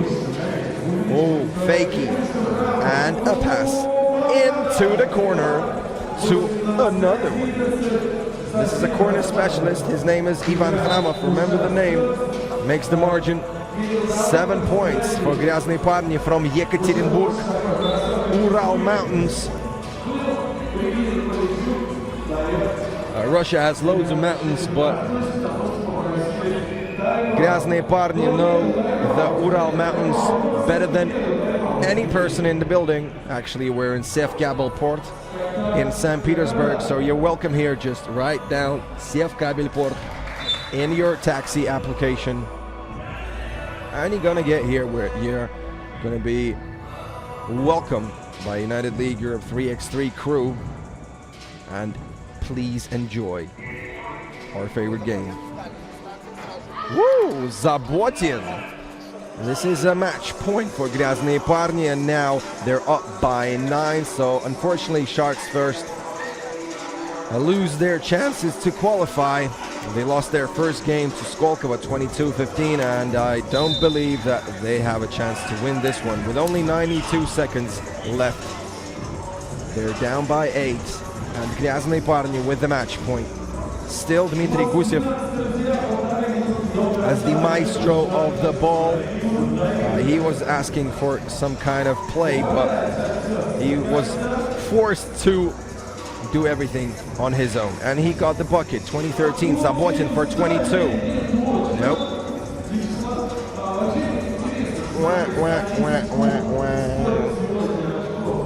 Air ball, air alert. Good rebound by Lapinski, no good. Davidov also misses the shot. Zabotin 2. Money in the bank. And I'm not talking about Michael Hicks. This is Vyacheslav Zabotin. Full stop.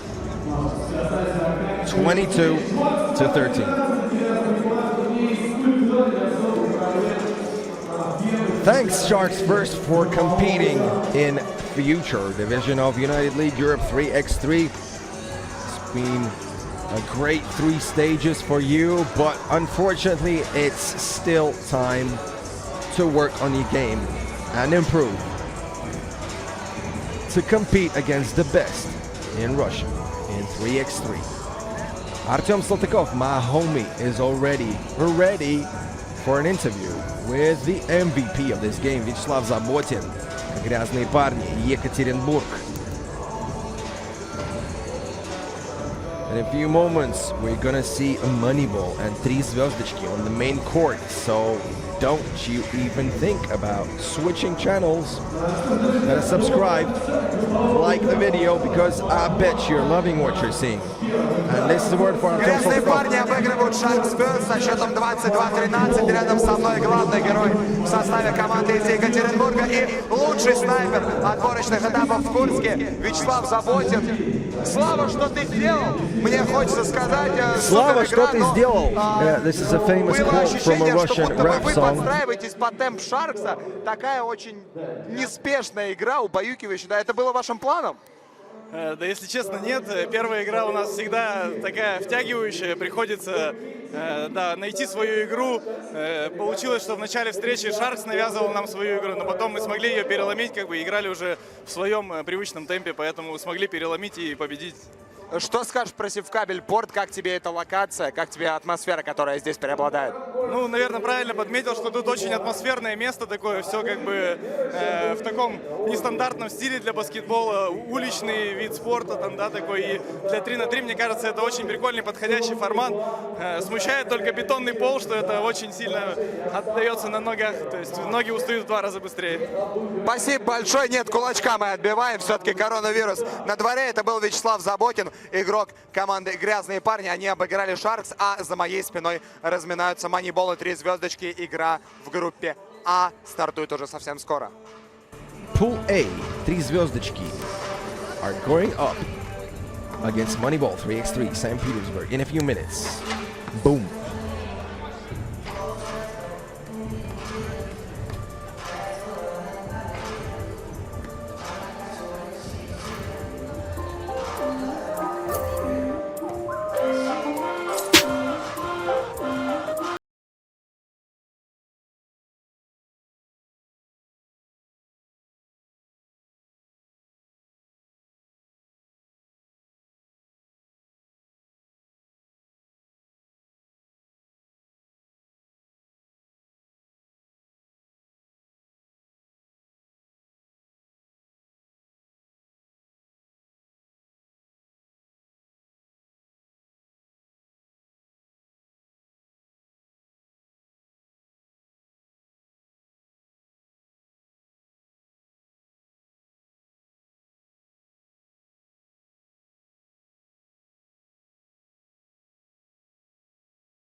На первом корте выиграет Moneyball, 3 звездочки, поздравляю.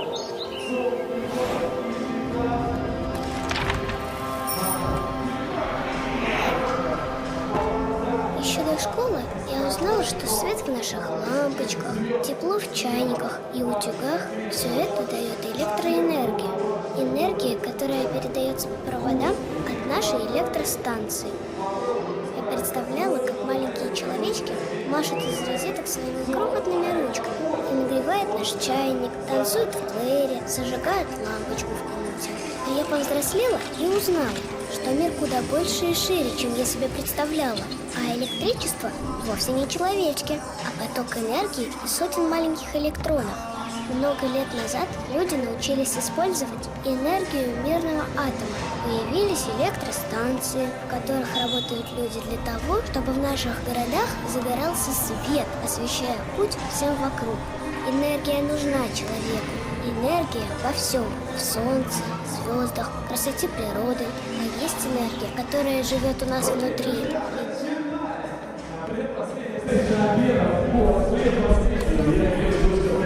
Boom! Skrpop! What's up? We're back. Pool A, Moneyball 3x3, St. Petersburg. And 3 звездочки, Moscow. And let's look at the roster. Sergei Kozlov, Denis Volkonsky, Nikita Padun, and Pavel Alexievich for 3 звездочки. They already have a spot in United League Europe 3x3 Season 3. Vladimir Bazanev, Igor Medincev, Kostya Semenov, and Nikolai Shangichev, the squad for Moneyball 3x3. Actually, the full name of Semenov is Konstantin, but he prefers it shorter, Kostya. And actually, I've been laughing about Anna Miroshnichenko and Regina Polishchuk in the previous game. They've been giggling all the game, and I came up to her, to Regina Polishchuk, and asked what was so funny. And actually, they were laughing at Ivan Chunaev's commentaries, the MC of United League Europe 3x3. He works on the court. Unfortunately, I don't hear what he's saying, but obviously he was saying something funny.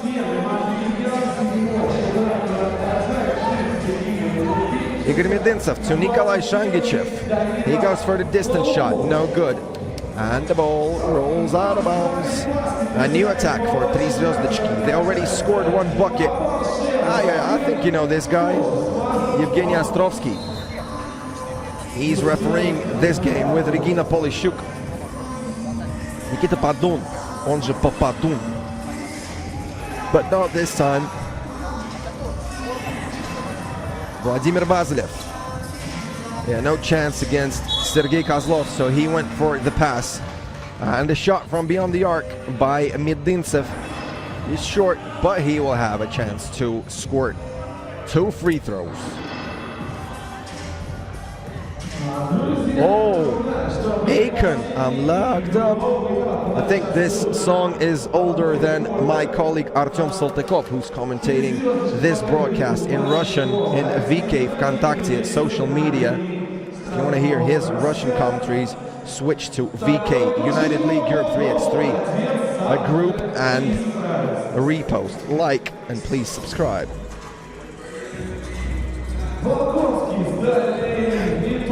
Denis Volkonsky, no good from beyond the arc, and now he goes for the rebound, hustles for the second chance point, and puts 3 звездочки up by 1. Great attack by the St. Petersburg team. 2-2. And Shangichev made that bucket. Very much respect for Nikolai Shangichev, probably the most respected guy in United League Europe 3x3, a true fighter and a very honest and true baller from the streets of St. Petersburg.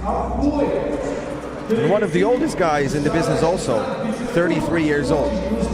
Bazilev, great drive, contact, no foul. Padun with the pass. This is Alexievich. Oh, I'll bet he's capable of dunking on people, but not this time. This is the foul in the active shooting, so Alexievich will have a chance to score a free throw. Regina Polishchuk assisting him with the Wilson. 4-2, Trizvelchki up by 2 after this made free throw. A lightning strike from Medintsov. Very fast decision, but no good.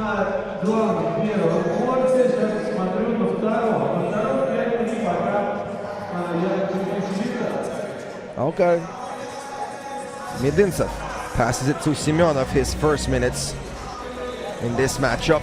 Bazilev inside, Semyonov, who's going to get the ball? Who is going to get the ball? This is a travel.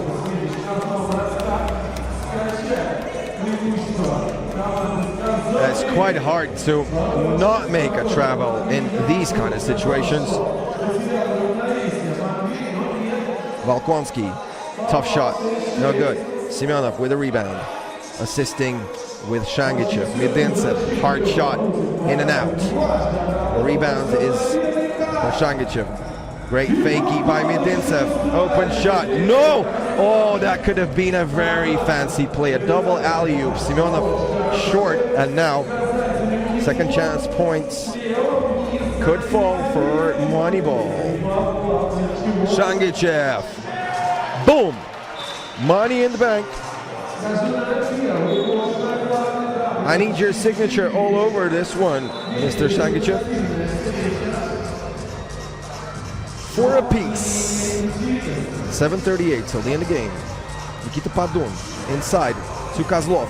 Mismatch over Bazilev. Easy money.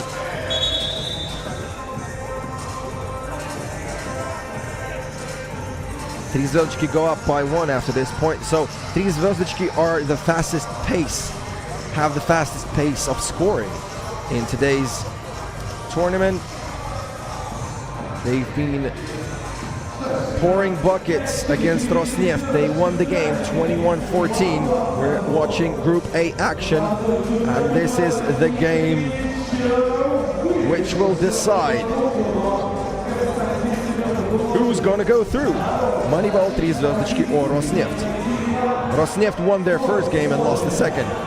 Trizvelchki beat Rosneft at Saint-Petersburg. Moneyball have one loss, so they need to win. If they lose, we're not going to see this team in United League Europe 3x3 next season. Obviously, they could get a wild card because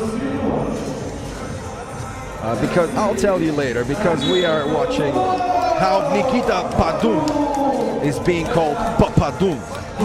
Papadat means getting buckets, and his surname is Padun.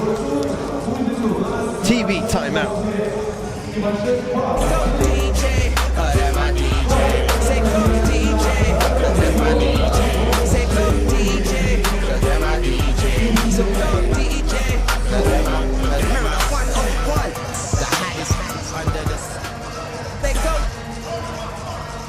We're back after the TV timeout. So I was talking about the future of these teams. So Trizvelchki already have a spot in the third season of United League Europe 3x3, and Moneyball, if they lose this game, they're going to be out, but they still have a chance to get a wild card. I'll explain to you how. So Trizvelchki and Skolkovo plus Inanomo as reigning champions are already in United League Europe Season 3. So the team that wins this stage will get the fourth one. But if it's the same team like Skolkovo or Trizvelchki, the decision could be different. Somebody could get a wild card, and the top team in terms of rating points is going to be rewarded with a challenger ticket. So this is quite important for the team. Trizvelchki up by 5 after this hook shot by Sergei Kozlov. Oh, slamming inside. 2 hands, 2 legs. Konstantin Semyonov. Another flashy dunker, Pavel Alexievich. Now he's back in the game, and he substitutes Nikita Padun. Kozlov up front, 2 points. No problem with him, but he's short. Valkonski has long hands, and he gets the rebound. Kozlov not trying to shoot from distance. He better drive and score. Couldn't bank it in. And now it's Moneyball. Medintsov trying to drive, no chance. Nope, not in my house.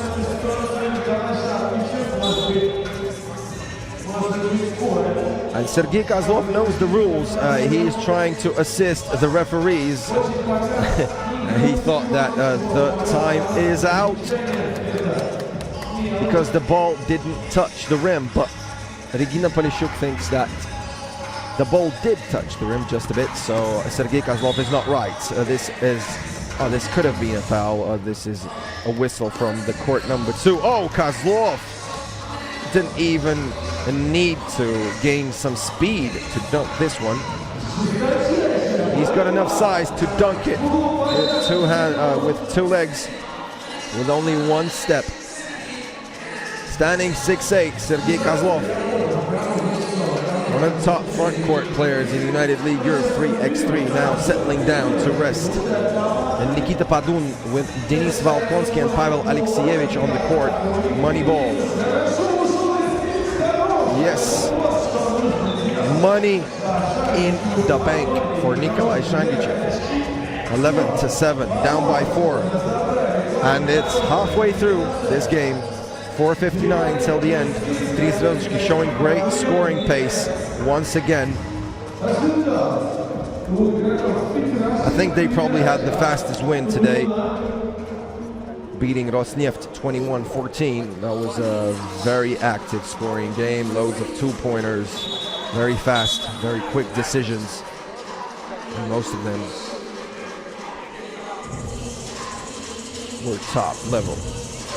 Nikita Padun, he was fouled by Moneyball.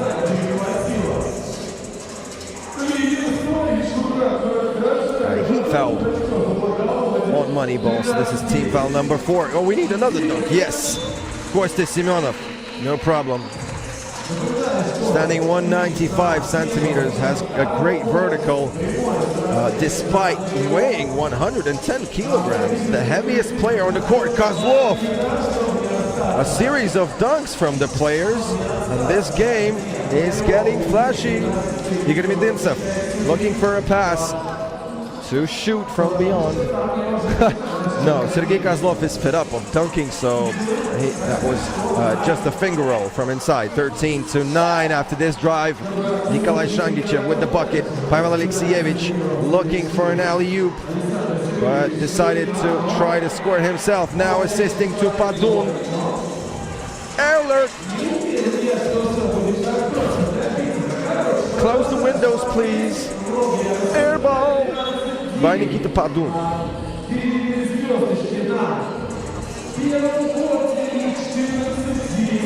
We have a timeout right now. Still only 2 fouls from Moneyball. 14 fouls on Grizz. 13-9. The Moscow team is up by 4. Moneyball still need to try and win this game no matter what, because they lost their first matchup.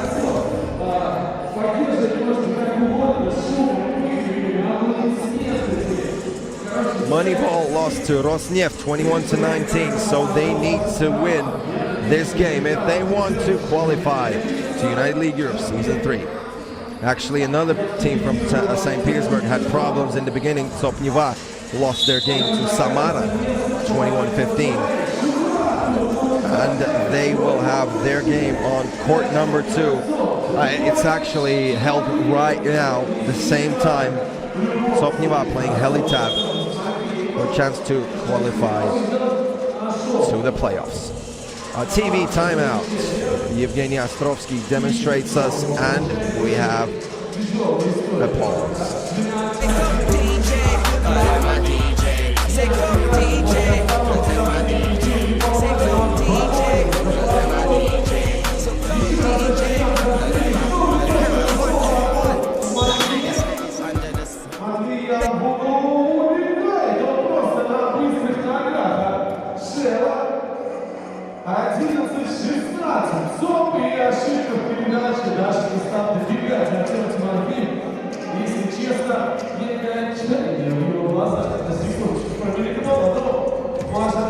After this timeout, Moneyball with the ball and couldn't buy a bucket.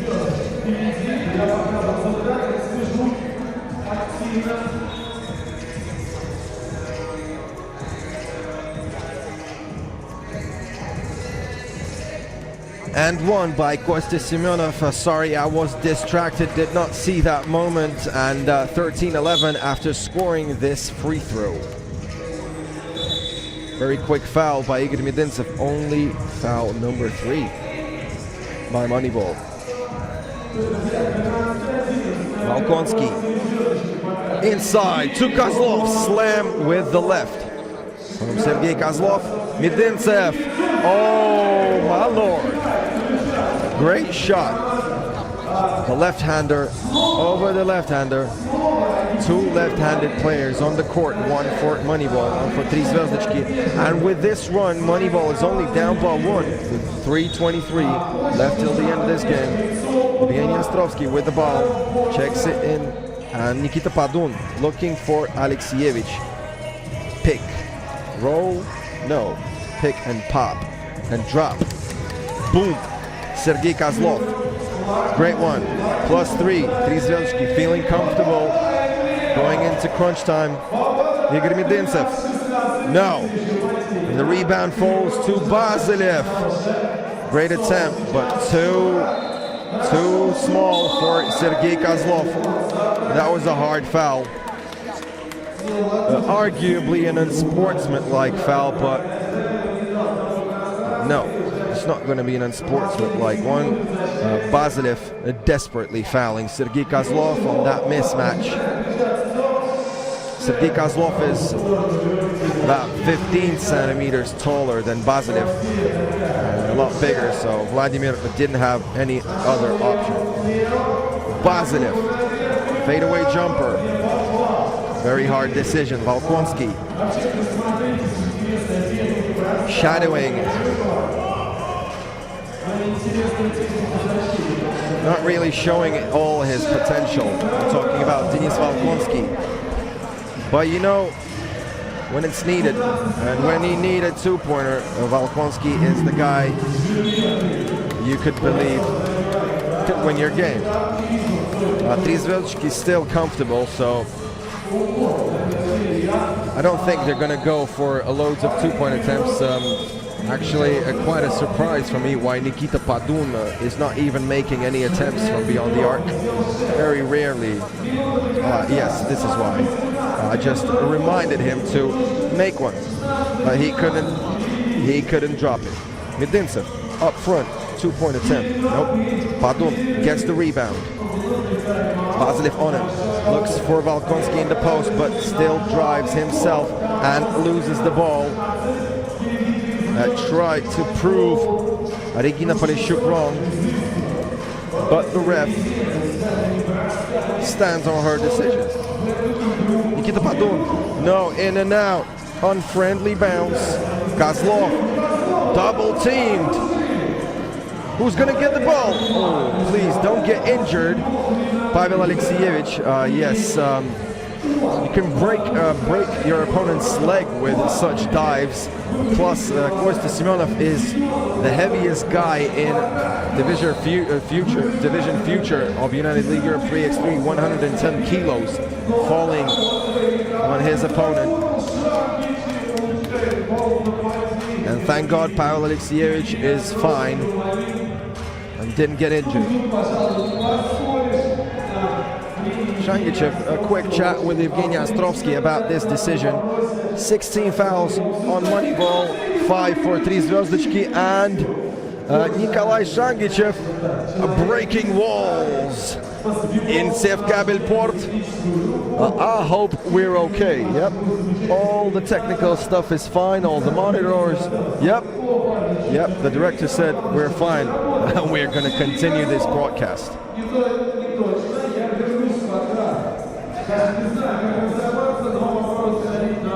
Medintsev drives inside, and Sergei Kozlov absolutely locked down this game. Woo! Nikita Padun, on the Papadun, 19 to 13, and it looks like Moneyball Won't make it to the playoffs, but it's still 70 seconds into this game for the win. Nikita Padun, money in the bank, but not for Moneyball. They're out, and they will not have a chance to qualify into the third season of United League Europe 3x3. The only chance is to get a wild card, which is quite likely for the Saint-Petersburg team, but still, you need to prove with your game, and the ball doesn't lie. That was a great game. Sopniva and Khelitap also finished their game. Unfortunately, I didn't hear the result. Probably you did. And quite soon, we're gonna see a fantastic game. A repetition of the first stage of Division Future. BC Skolkovo and Graznney parни from Yekaterinburg. This is gonna be a hell of a game. Graznney parни willing to come back and beat the top seeded team in Division Future, one of the top teams in Russia, BC Skolkovo, reigning champions of Red Bull Half Court. This is Artem Sol. Три звездочки выходят с первого места из группы, обыгрывая Moneyball 3-3. Рядом со мной Никита Падун, автор двух дальних бросков в концовке. Никит, слушай, показалось, что вы контролировали большую часть игры, ход матча, не давали подобраться, но в концовке все-таки Питер сократил чуть-чуть разницу. Что пошло не так, может быть?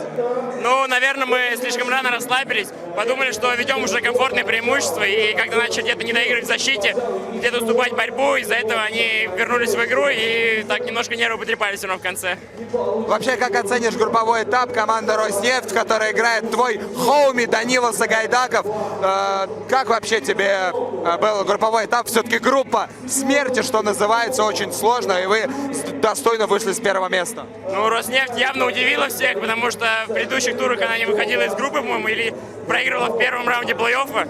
Сейчас ребята хорошо, ну, видимо, поработали, показали нормальную игру. В принципе, и с нами зарубались в первые 6 минут, прям очко в очко играли, поэтому порадовали ребята. Спасибо, это был не кулачка, давай. Это был Никита Падун, игрок команды «Три звездочки». С первого места москвичи выходят в плей-офф, ну, а у нас завершающая игра группового этапа на центральном корте. Грязные парни Екатеринбург, Сколково, Москва.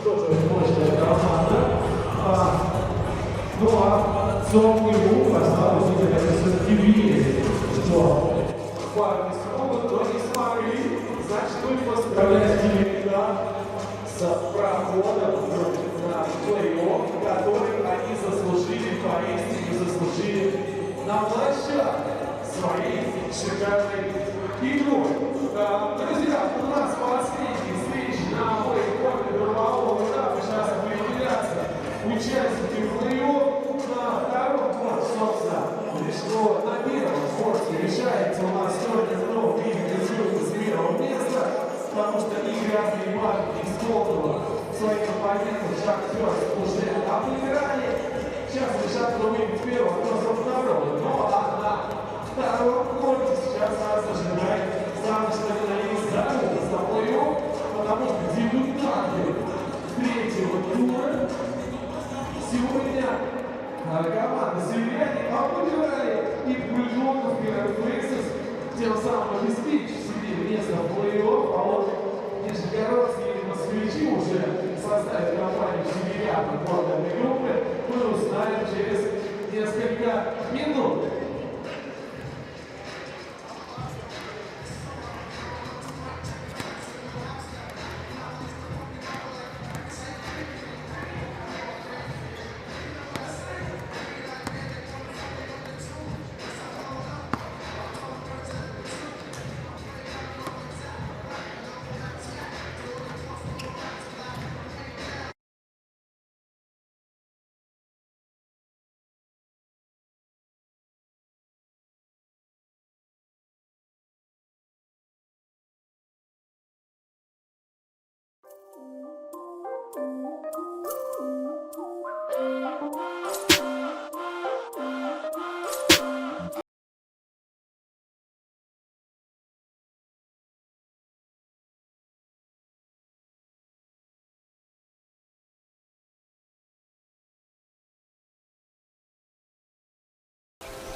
Мы умеем мечтать и притворять мечты в жизнь.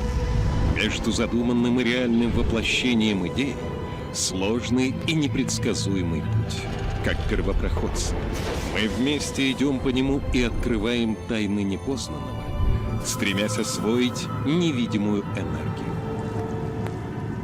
1954 год. Запуск первой в мире атомной электростанции мощностью 5 мегаватт в городе Обнинск. 1973 год. Новый шаг по освоению мирного атома. Самый мощный реактор страны заработал на Ленинградской АЭС.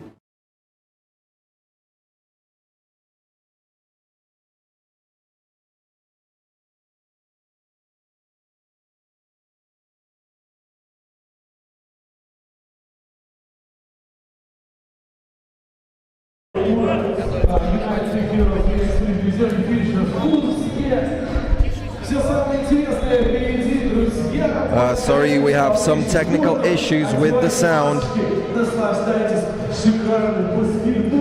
1 2 1 2 1 2. Sorry.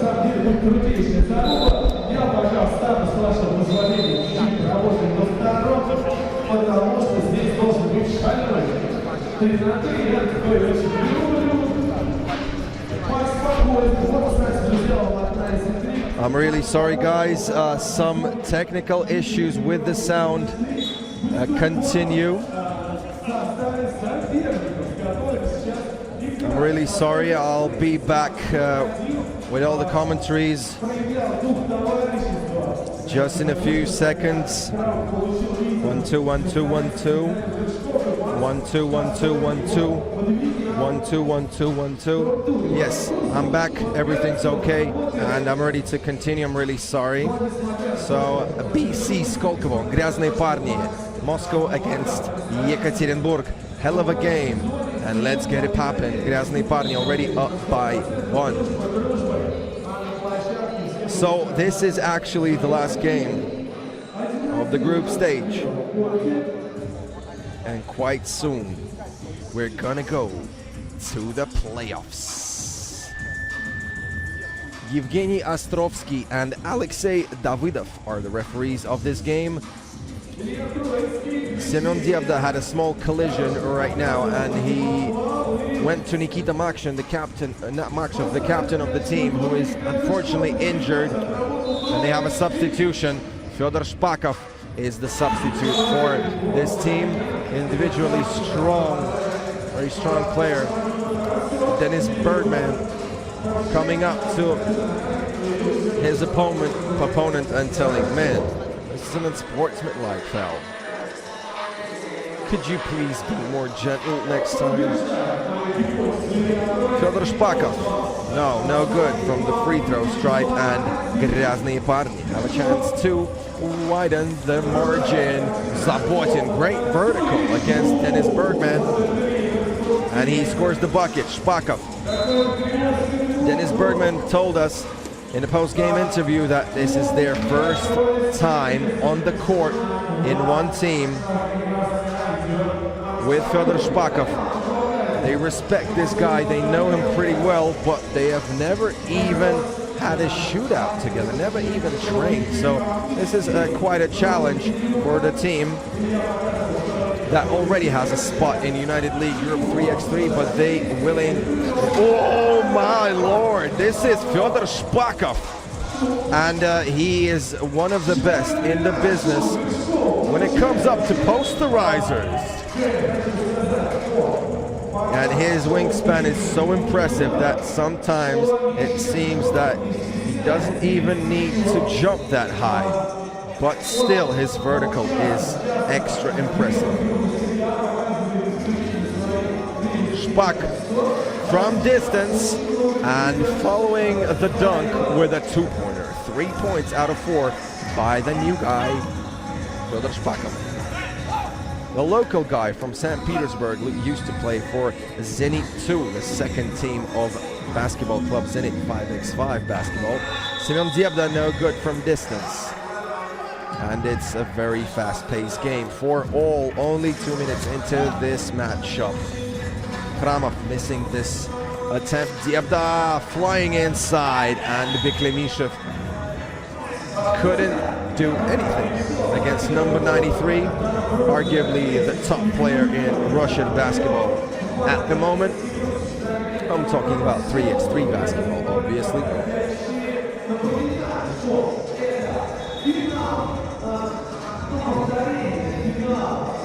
Zabotin to Biklemishev.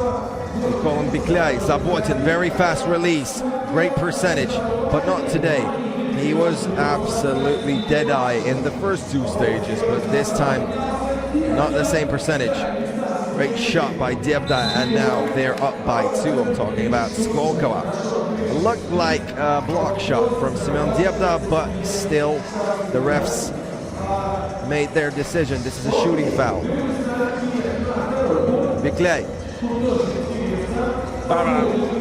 7-6. Very fast scoring game. I love it. Shpak, no good. This is going to be a very interesting matchup. Talking about number 10 and number 1, Biklemishev against Shpakov. Probably the key matchup in this game.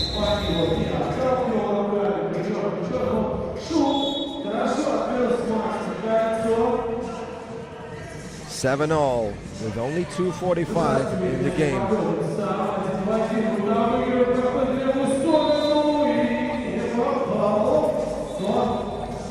Diabda trying to drive and scoring a very tough bucket.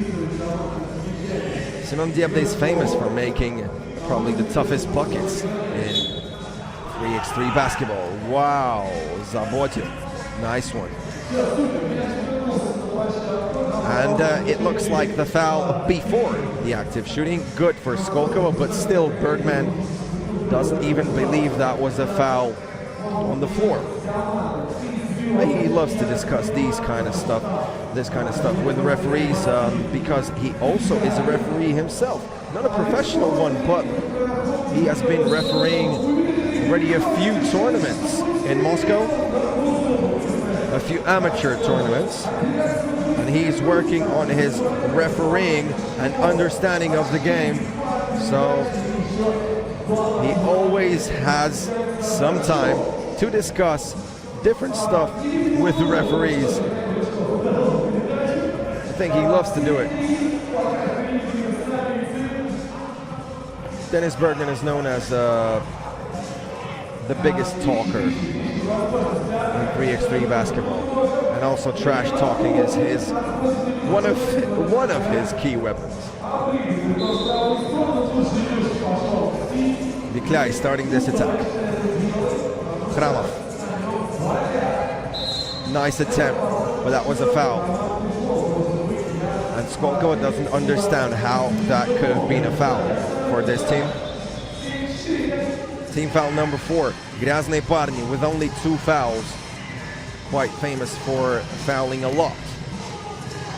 Even the name of the team is Graznney Parny, dirty guys, bad boys as we also call them. Diabda running. Whoa! What's up? What's up, my boy Biklay? I think my voice was just cured after this dunk by Semyon Diabda. Please, I want a replay. And I believe this moment could become the top highlight of stage number 3. That was extraordinary by Semyon Diabda.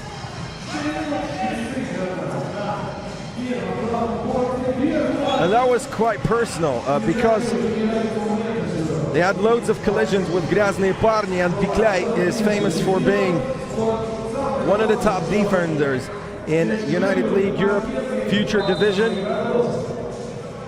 So this is probably when Biklay played a good defensive game against Semyon Diabda, it became personal. If you know what I'm talking about. Bergman.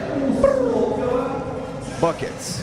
10-8 for the tie. No. Diabda with the rebound.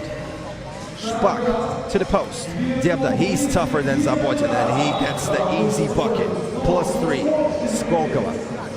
The champs of the first stage of Future Division of United League Europe 3x3.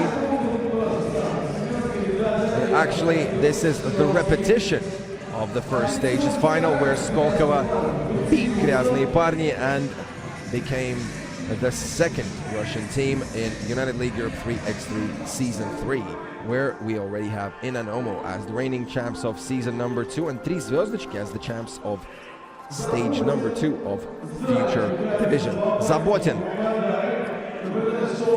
Yep, his 2-point percentage decreased in comparison with the first two stages. Diabda trying to dunk again, but he gets the contact, and that's the hard bucket. +4, Kramov, and 1! And that was a hell of a stare down on Fyodor Shpakov.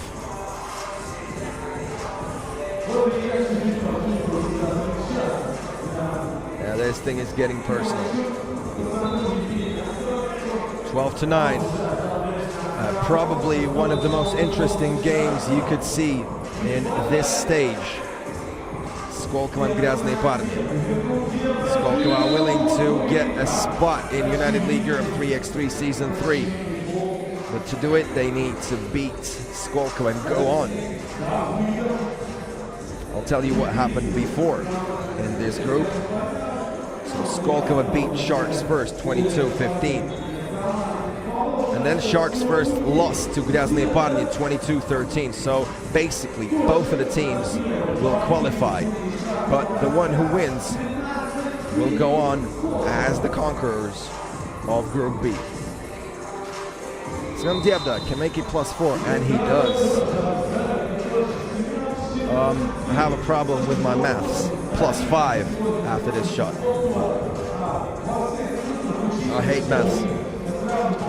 Leave a comment if you don't. And then I'm sorry. Probably you're a maths teacher. I didn't want to offend you. Shpak, nice one. +5 after this drive by Fyodor Shpakov. Biklay, Kramov, 2-point attempt. That was a very important shot. Could have put Graznney Parni down by 3, but still a comfortable lead for Skolkovo. Semyon Diabda flying inside. No good, but Bergman gets the offensive board, and now 5 more seconds. Shpak and Bergman. Actually, with the addition of Fyodor Shpakov, Skolkovo are obviously the flashiest dunking team in future division. Semyon Diabda is very famous for dunking, and very famous for in-game dunking over people, same as Fyodor Shpakov. Zabotin, very tough bucket against Bergman. Now Berg in the post. Tough shot over the hands of the opponent. No good. Shpakov and Bergman dominating the glass. Look, Nikita Vavilov is in the game. He gets his first seconds right now. Also injured as Nikita Makshev, but Nikita is not capable to continue this tournament. Nikita Vavilov is also injured, but he gets a few minutes every game just to get his opponents, his partners, some rest, because it's very tough to play all 10 minutes of the game time. Skolkovo are one of the top athletes in Russian 3x3 basketball, but still you need to rest. Alex Davidov and Evgeny Ostrovsky having a quick word, not laughing out loudly like Anna Miroshnichenko and Regina Polishuk. Probably our MC Ivan Chinaev got a bit more serious during this stage. Let's look at this dunk once again. That was something special.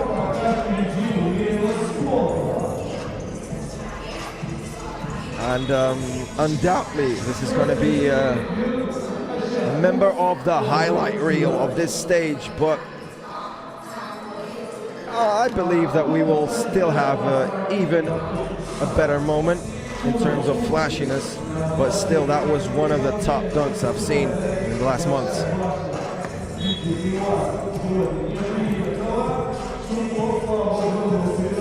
No good from distance. Graznney Parni having problems in this game.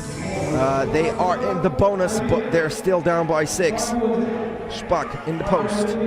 Looking for Diabda. Simeon. Nice one. Very tough shot. 18-10. Zabotin. Driving inside. Bergman doesn't want to foul because they already have 7. This pass was too high for Bergman. Diabda willing to drive inside, and this is an assist to Dennis Bergman.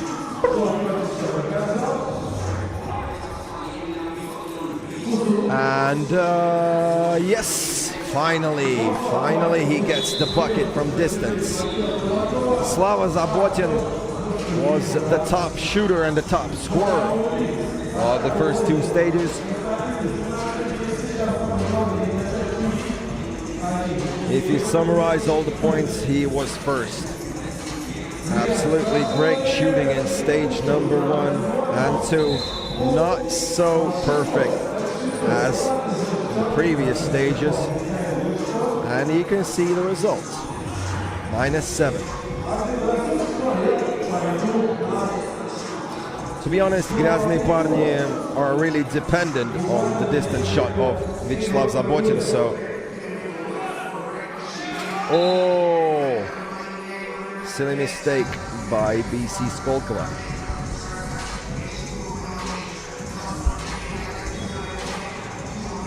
This turnover goes to Graznney parни from Yekaterinburg. Zabotin. Yeah, I called him a robot in the first 2 stages, but not anymore. His percentage, I suppose, is below 30% in this stage. In comparison to stages 1 and 2, I think it was just around 50 or 60. 2 minutes left till the end of this game. A reminder for you, last game of the group stage. Bikla in a little bit of pain, falling down on the floor. I think got hit in the right ear, and Dennis Bergman apologizes for this contact. Great sportsmanship shown on the court. Great example for the younger generation. Respect your opponent, no matter what. 1914 still have a chance to win this game. Is it possible? Do you believe it? Leave a comment. I think Biklai was thinking about a pass, but Diabda decided to score himself, and this is a match point. 22-10 for Diabda. Money. 22-15. Skolkovo dominating this match with the same score as against Sharks first. 22-15, 22-15. So that means BC Skolkovo qualifies from the first place of Group B. And quite soon, we are starting the playoffs, 3:50 p.m. in 17 minutes exactly.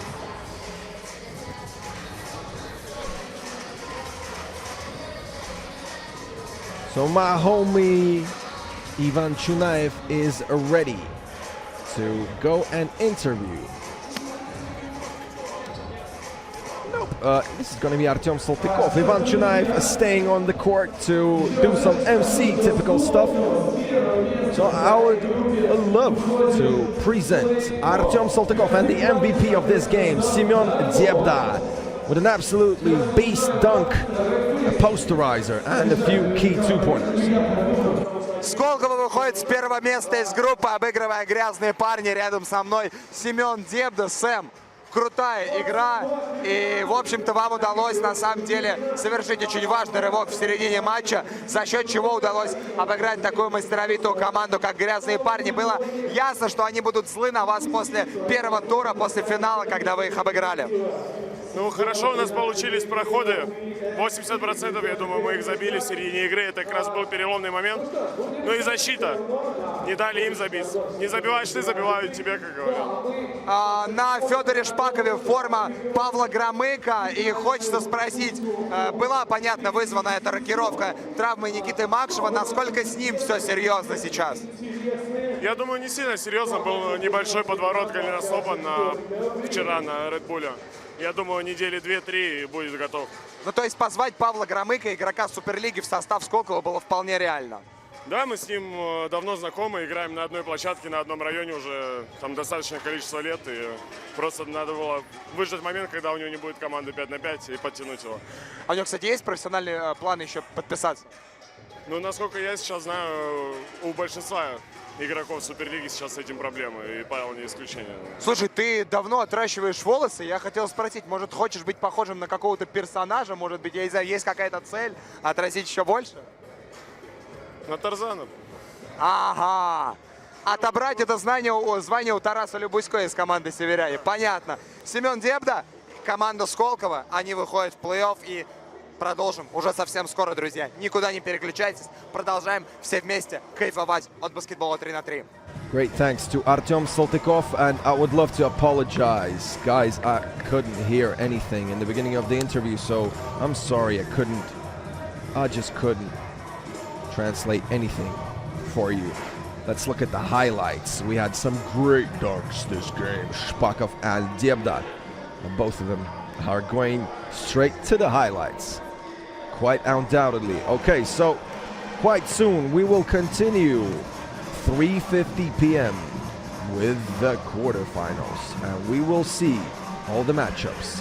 And we are waiting for some crazy 3x3 basketball. Don't switch.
Ровно в 15:50 стартуем, друзья. Все, кто против, гуляйте, спасайте скорби защитными масками. И, пожалуйста, подходите ближе к главному корту, потому что сейчас все остальное происходящее будет вот на главном корте. Здесь сейчас разминается первая пара четвертьфиналистов.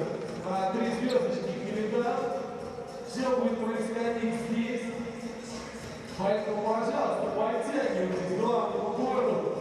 Все, кто гуляет, все гости нашего сегодняшнего мероприятия, пожалуйста, подходите. подходить поближе к главной площадке. Все самое интересное впереди.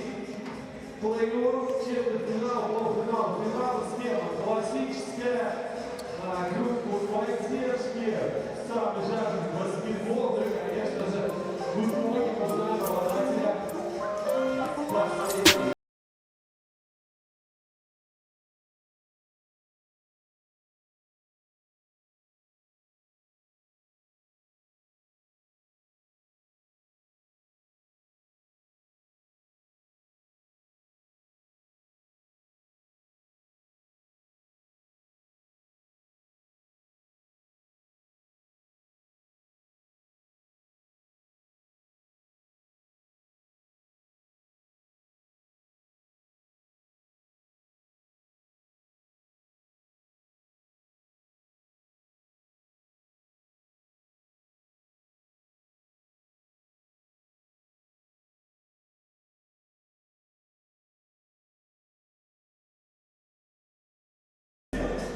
Заходите к нам сюда, у нас тут очень интересно, много готов. У вас вот и хорошо настроение.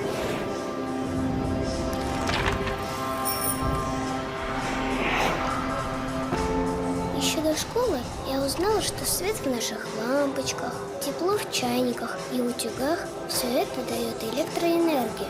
Энергия, которая передается по проводам от нашей электростанции.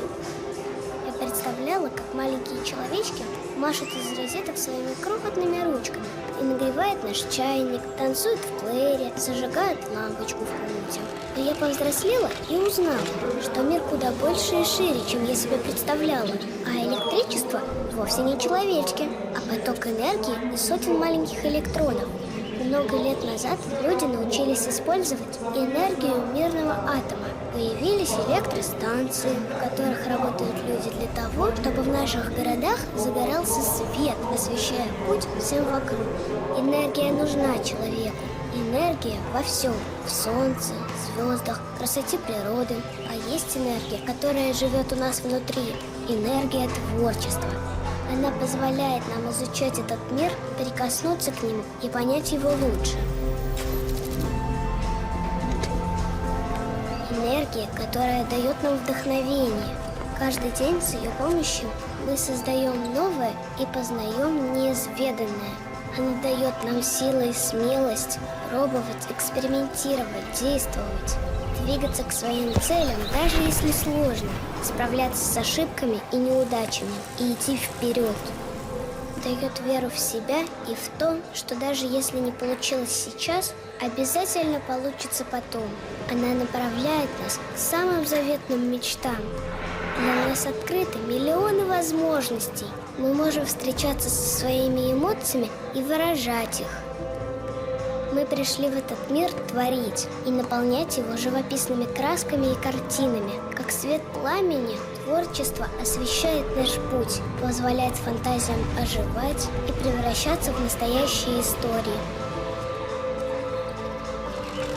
Потенциал победителя есть в каждом из нас. Самое важное – проявить себя, воплотить свои идеи, сделать шаг для достижения успеха и сделать это прямо сейчас.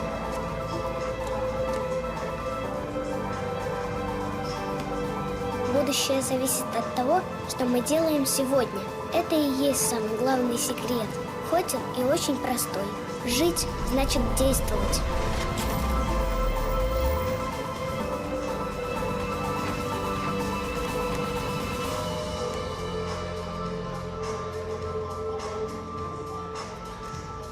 И обязательно настанет тот день, когда наши мечты исполнятся. Частичка света есть в каждом из нас. Дари этот свет другим.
Мы умеем мечтать и притворять мечты в жизнь.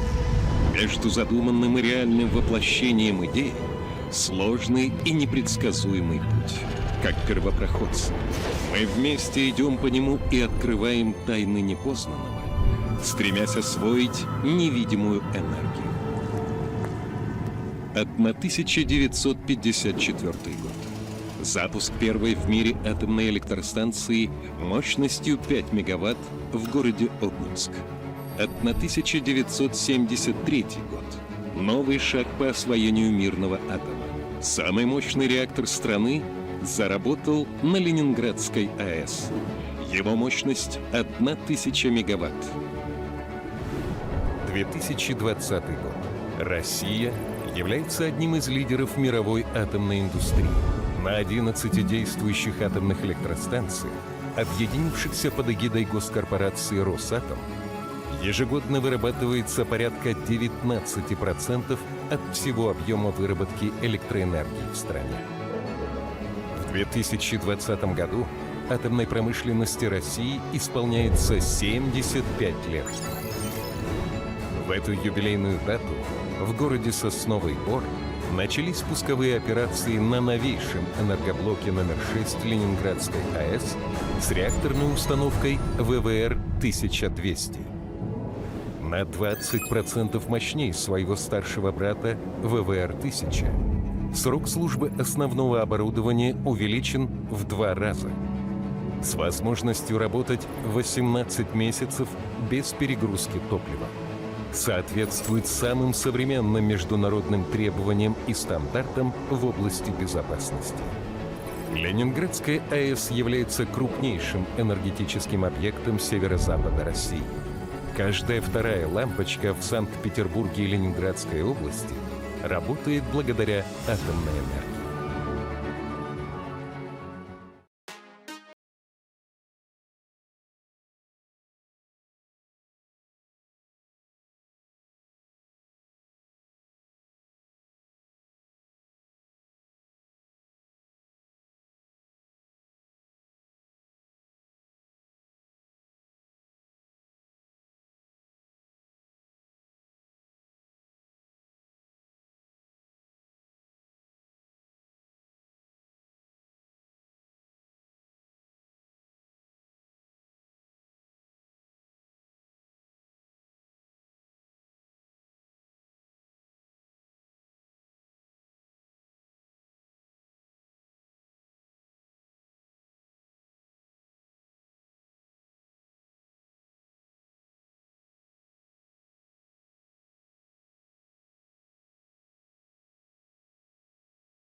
Мир без электроэнергии грустный.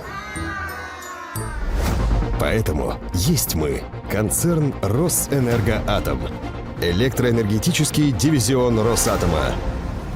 Мы генерируем атомную и поддерживаем творческую энергию. И еще мы дружим с журналистами.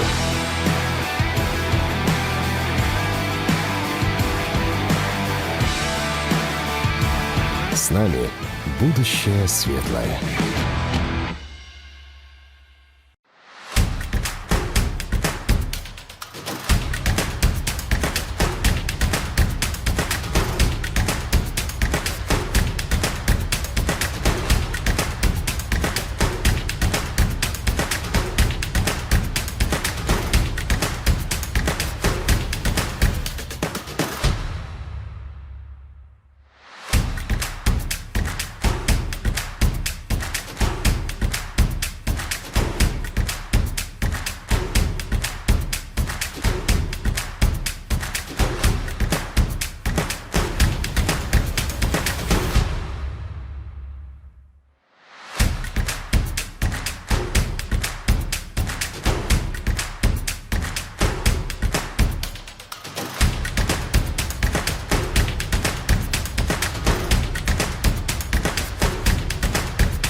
Skolkovo, and now we're going to continue commentating in Russian. I'm going to do some comments in English before the games, after the games, but pretty much now we're starting off in Russian. Тёмыч, респект. Наконец-то мы вдвоем будем вывозить эту историю, потому что мой голос чуть-чуть подсрывается. Сегодня была уйма крутейших данков. Ну и какие пары нас ожидают?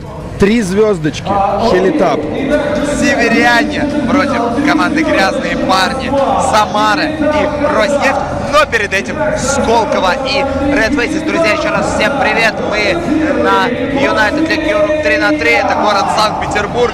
локация Севкабель-Порт. И здесь команды бьются за третью путевку в третий сезон, на третью путевку через отбор Единой Лиги Европы 3-3. Суммарно Единая Лига Европы предоставляет 4 путевки для российских команд. Ну а одну получила и Нанома, команда, которая стала победителем второго сезона.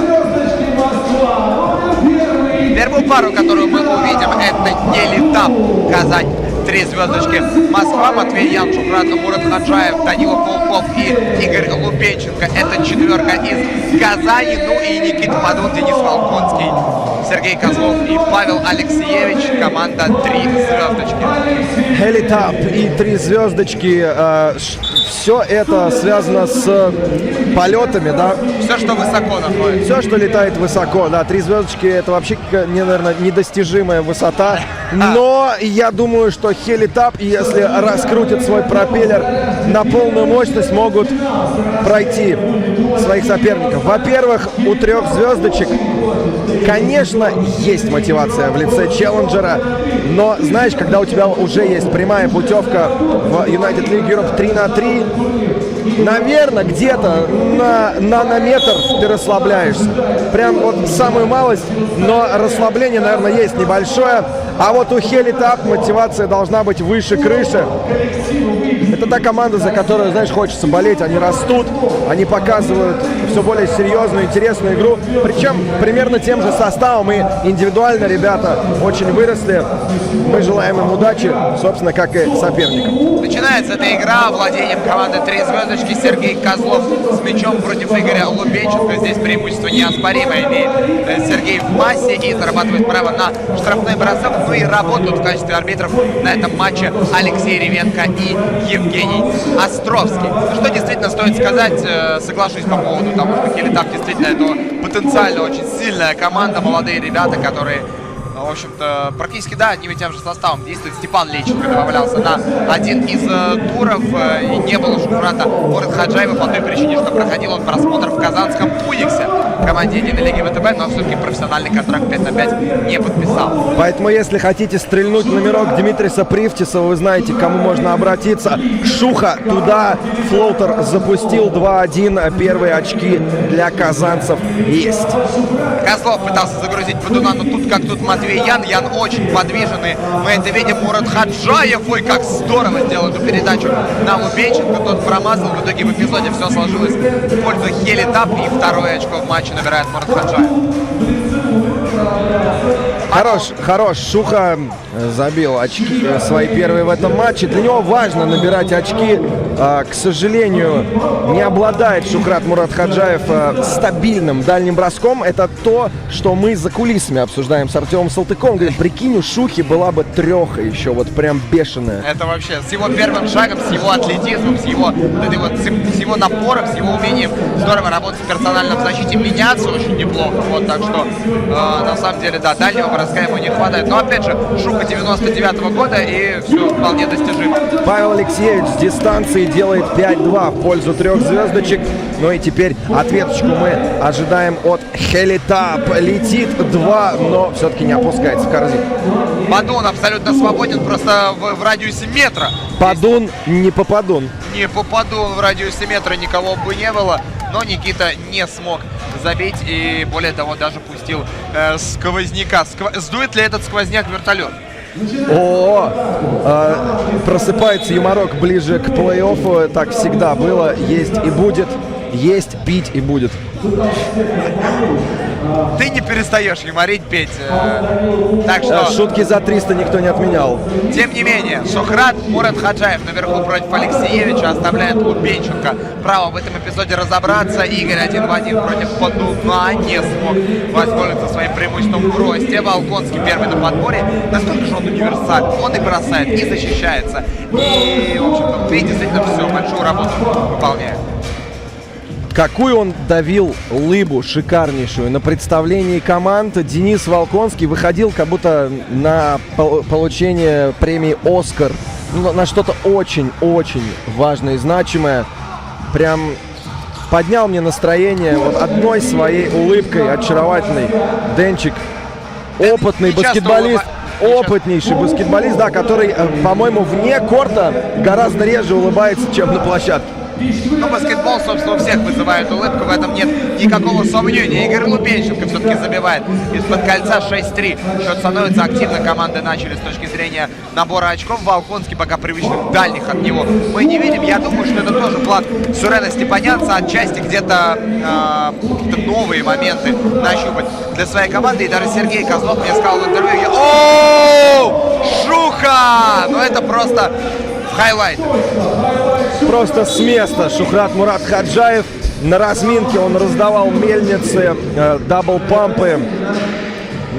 Из-под ноги, кстати, не ставил, но мы знаем, что может. Вполне. Вот, и, кстати, да, разговаривал я с Сергеем Козловым, который сказал: да, у нас уже есть путевка в третий сезон, и мы хотим на челленджер, но, с другой стороны, сейчас очень важно просто как бы попрактиковаться, нащупать еще друг друга и соперниками поработать. Шухрат Мурат Хаджаев. And one. 8-5 становится счет после прохода Шухи и Хелитап. Хелитап завел пропеллер.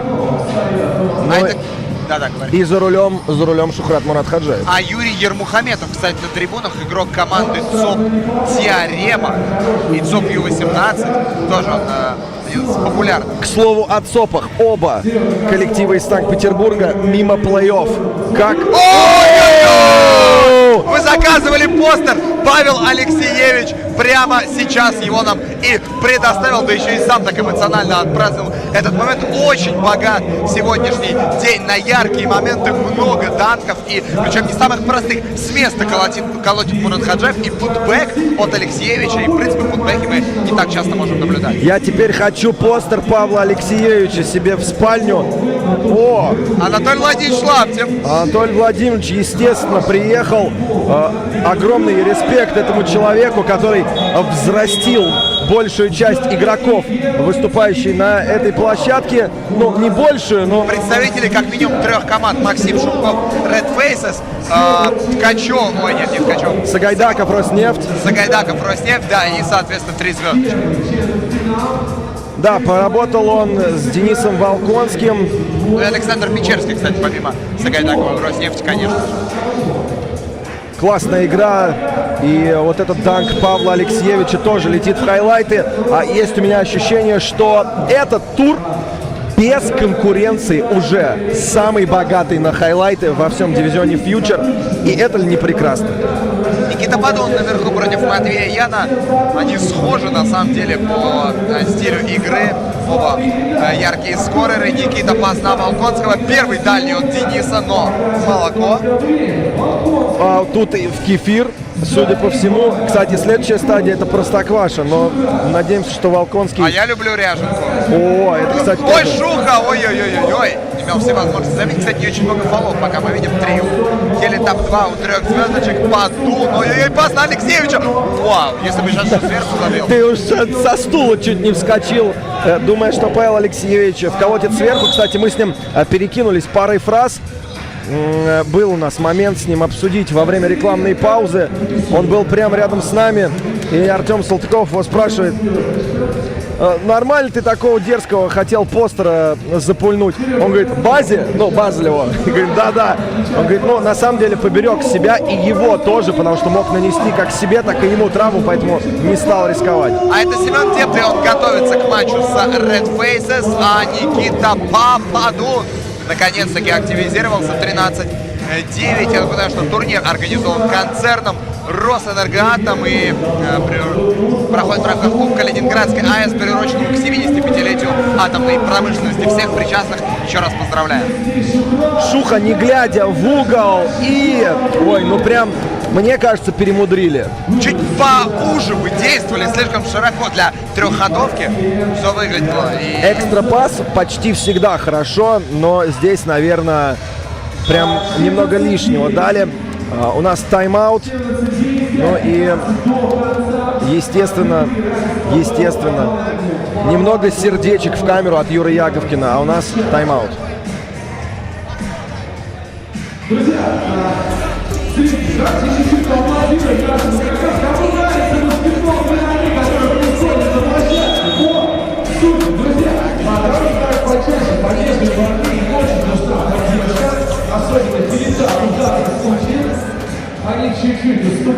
Технический партнер Единой Лиги Европы 3×3, российский бренд качественной спортивной и корпоративной одежды «Спорт Эго». Признак настоящего качества изделий – это комфорт и легкость эксплуатации. «Спорт Эго» экипировал все команды участницы Единой Лиги Европы 3×3 и, конечно же, всю организационную команду и судей. И это Никита Подун. Максим Погодин вылетел. Да, кстати, Максим Погодин покидает дивизион Фьючер, как и все бульдоги. А это еще одна двушка от Подуна. Дискутировал я на тему его дальних бросков. Очень мало попыток он вообще совершал на групповом этапе. Нетипично для него, но вот, кстати, в плей-офф неплохо полетело. Алексеевич врезается в Данилу Паукову. Еще раз Подун. Нет, все-таки забить на этот раз не удалось. Да, мы сказали, что вылетели две команды из Санкт-Петербурга. Непосредственно Moneyball 3×3 и ЦОП-Нева. Затем команда Бульдоги из Нижнего Новгорода. Ну и Sharks First из Москвы. Они попали в очень сложную группу с командами Сколково и Грязные парни. Я надеюсь, на меня не обидятся ухтинцы, но я был немного удивлен тем, что северяне вышли с первого места в группе с бульдогами и Red Faces, обыграв обе команды. Это Шуха, который услышал, как мы его слегонца критикуем с точки зрения его дальнего броска. Какая оборона против Козлова хорошая внутри от Данила Паукова, и продолжит владение находиться у команды Хилитап. Не каждый день видишь блокшот Козлову. Да уж, и в общем-то касательно Шухрата хочется сказать, что действительно он пока, ну не то чтобы в одного тащит команду, но у него первая роль в атаке, безусловно. Он, пожалуй, главная звезда этой команды. Естественно, карт-бланш у него есть. И очень хорошо... Ой-ой-ой! Забей! Никитка впереди! А Игорь Лубенченко очень сейчас всех зарядил. Вот и Никита Подун присел. Дал дома. Дал ушел. Вот это да! Обалдеть! Вот это моментик! Что за тур? Третий тур дивизиона Фьючер. Это просто какое-то сплошное шоу. Я не перестаю удивляться. Очень крутые моменты, и прокрутили бы этот еще раз. Да, нам абсолютно было неважно это попадание, то, как он посадил на пятую точку своего соперника, это было что-то с чем-то. Иван Кузук, кстати говоря, вместе с игроками Самары сейчас находится на трибунах. Иван Кузук родился в Самаре и много лет выступал в Академии Самары. 16-13, Шухрат, Мурат Хаджаев качает Козлова и от забора отлетает. И успел или нет? Успел, да, конечно. успел. 16-14. До минимума сокращает отставание Хилитап. Подун против Яна, но без продвижения. Передача на Козлова и Шухрат. Все-таки да, Алексей Ревенко здесь выписывает фол. Шуха расстроен, Сревенко продолжает дискутировать. Ну, честно говоря, со стороны вот такая прям 50-50 ситуация. Казалось, как будто смахивает чисто, но, очевидно, Ревенко был близко и видел контакт руки Мурата Хаджаева и Сергея Козлова. Это фол в защите уже Денису Волконскому. Что касается фолов, четвертый у трех звездочек, у Хелитаба тем временем 5, а играть 3,5. Ну да, придется командам в этом отношении быть чуть аккуратнее. Матвей Ян остается с мячом, -3 у его команды. Ян ищет на периметре партнера. Пауков ушел, и Сергей Козлов ему ответочку кидает. Этим блокшотом Подун ударит. Вот, кстати, с Шухратом они много играли летом вместе, были на просмотровом сборе в Новогорске в качестве кандидатов в сборную России. Я на секунду подумал, что мы вместе. Ты с Шухратом. Я прошу. Где я был вообще? Артем Салтыков пошел. Да ты что? Да ты что? Не-не-не, Никита Подун и Шухрат. Он как раз рассказал, что много времени они вместе проводили и друг против друга играли. И как раз таки. Никите Подуну очень на пользу пошел, конечно, просмотровый сбор. Он в полнейшем порядке. Я уже не раз называл его самым прогрессирующим игроком России в баскетболе 3×3. Ну а тем временем Матвей Ян в проходе левой рукой делает -3. Подун. Ой! Козлов взлетел будто бы над вертолетом, но не получилось у него забить. Пауков в центр проходит и чисто играет Сергей Козлов, и при этом еще и мяч в поле сохранил Алексеевич. Паша, нет ведения на Подуна. Ой, как они хорошо играют с Козловым. Этот Эти взаимодействия очень круто делают, просто вытесняет защитника и оставляет 1,5 метра пространства примерно для Падуна. Сейчас Никита, попади, если был бы матч-пойнт, и у Хелитаба, пожалуй, шансов бы практически не осталось на победу в этом матче. С другой стороны, можно вспомнить, как они совершили рывок, и, вероятно, мы что-то от них видим в этой концовке. Ну, а за поддержку проекта «Единая Лига Европы 3×3» и плодотворное сотрудничество выражает спасибо FIBA 3×3. Мировая федерация баскетбола вносит огромный вклад в развитие нового олимпийского вида спорта. Также партнером «Единой Лиги Европы» является Российская федерация баскетбола, и мы выражаем благодарность РФБ за информационную поддержку на протяжении сезона. Матвей Ян начнет атаку для Хелитаб. 2:41 играть, и Хелитабу надо забивать в этой атаке просто кровь из носу, желательно даже двушку, но посмотрим, не будем гадать. Как здесь на ин-н-ауте хотел уйти Данила Пауков, но все же Козлов не дал себя пройти и может сейчас с дальней дистанции ответить не точно. Шуха возвращает наверх. Пауков. Нет, все-таки никак не летит с дистанцию Хелитаба, и сейчас им нельзя уже пропускать. Слушай, а это Падун на ложном пошел, левый, фол. Седьмой команд. Не согласен Матвей Ян, но даже с этой картинки телевизионной и вживую откровенно бил по ладони. Давай еще раз этот момент посмотрим. Падун уходит от Шухрата, тут не успевает немножко ноги подобрать. И да, конечно, здесь абсолютно очевидно, что это фол. Ну, касательно не очень высокой результативности в последние минуты, действительно очень высок риск ошибиться, и команды с большим трудом сейчас собирают очки. 2 туда от Падуна, и теперь у Хелитаба очень тяжелая ситуация.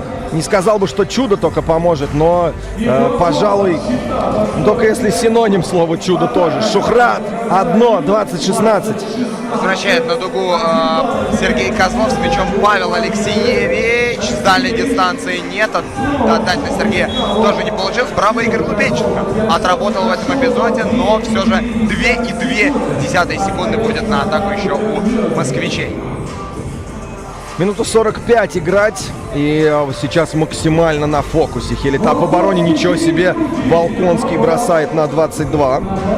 Но не попадает Мурат Хаджаев с мячом. Волконский против него очень плотно. 2 седьмых номера сошли. Шуха лезет даже несмотря на подстраховку и находит фол. 1 штрафной бросок. Фол для 3 звездочек 5-й команды. Шухрат очень неплохо вообще с подстраховками тоже справляется. Знает эпизоды, когда нужно пройти, а когда вовремя сделать скидку. На что? На партнера, конечно. На кого? Артем, да, шутки в сторону. Совсем скоро второй четвертьфинал. Напоминаю, что северяне сразятся с грязными парнями. Очень интересная битва. Получается уральско-сибирская. А это Сергей Козлов, который ставит жирную точку в этом матче со счетом 21-17. Okay, guys, just a few commentaries in English. Artyom Saltykov is going to have an interview in a few moments. In the meantime, we're getting ready to watch the second quarterfinal between Severani from Ukhta. If you don't know where Ukhta is, just write down, Google it.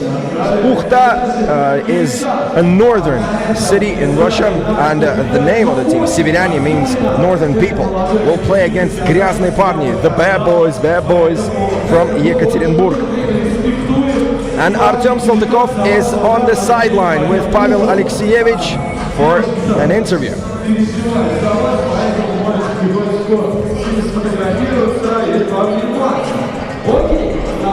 Первым полуфиналистом третьего тура становится команда «Три звездочки». Рядом со мной Павел Алексеевич. Напряженная игра получилась с Хелитабом. Что скажешь, за счет чего удалось в итоге обыграть столь серьезного соперника? Ну да, даже отметить, что соперник действительно серьезный. Удалось обыграть нас за счет терпения и хорошей защиты. Мы знали, что ребята настроены побеждать, знали, что будет идти до конца. Просто мы оказались чуть сильнее, сыграли лучше. Есть ощущение, что сегодня не все из вас используют свои, наверное, главные стороны. Я говорю про дальние Волконского, которых мы не видим практически. Или же, например, там броски Падуна сумасшедшие, он их тоже не так много исполняет. Это ли стечение обстоятельств или же план? Да, может быть, это все-таки наш хитрый план. Мы готовим их на финал, чтобы они не выстрелили все броски заранее. Так, то есть, окей, раз так. Хорошо. Спасибо тебе большое. Отправляю готовиться к полуфиналу. Это был Павел Алексеевич, игрок команды «Три звездочки». И москвичи стали первым полуфиналистом третьего тура. Следующая игра между северянами и грязными парнями начнется уже через несколько минут. Северяне и грязные парни. Северяне and грязные парни are gonna play next, and we already have our first semi-finalist. Три звездочки from Moscow showed a great result right now against Helitav team from Kazan. Let's watch the best moments of this game and summarize. Pavel Alexeyevich, probably the flashiest player of this game, had a great putback. We also had a few great dunks, and we've been discussing with Artyom that this stage is obviously the top stage in terms of highlights, and we already seen a bunch of great slam dunks, a few putbacks, great block shots, and we hope to get some more.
Мы продолжаем. Второй четвертьфинал готов стартовать. Северяне Ухта, напомню, вышедшие с первого места в плей-офф из группы с Бульдогами и Red Faces играют против команды «Грязные парни», состав которых на ваших экранах: Вячеслав Заботин, Артем Пиклевиш, Иван Храмов и Евгений Логинов.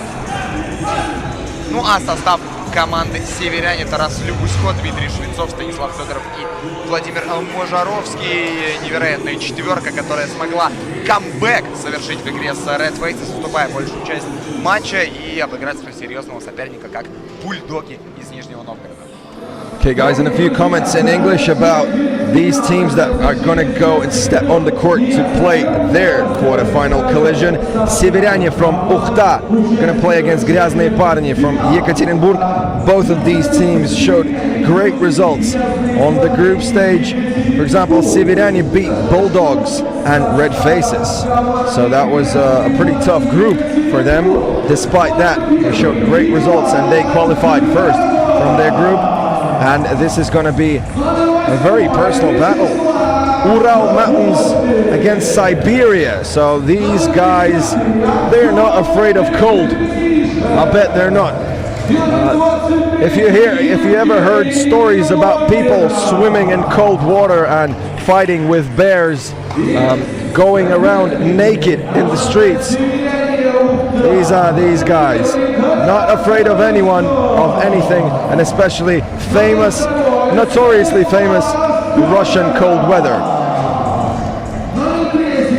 So in terms of their opponents, Graznney Parni, the bad boys, the dirty boys, they played against BC Skolkovo, a team that already has a ticket to United League Europe 3x3 third season.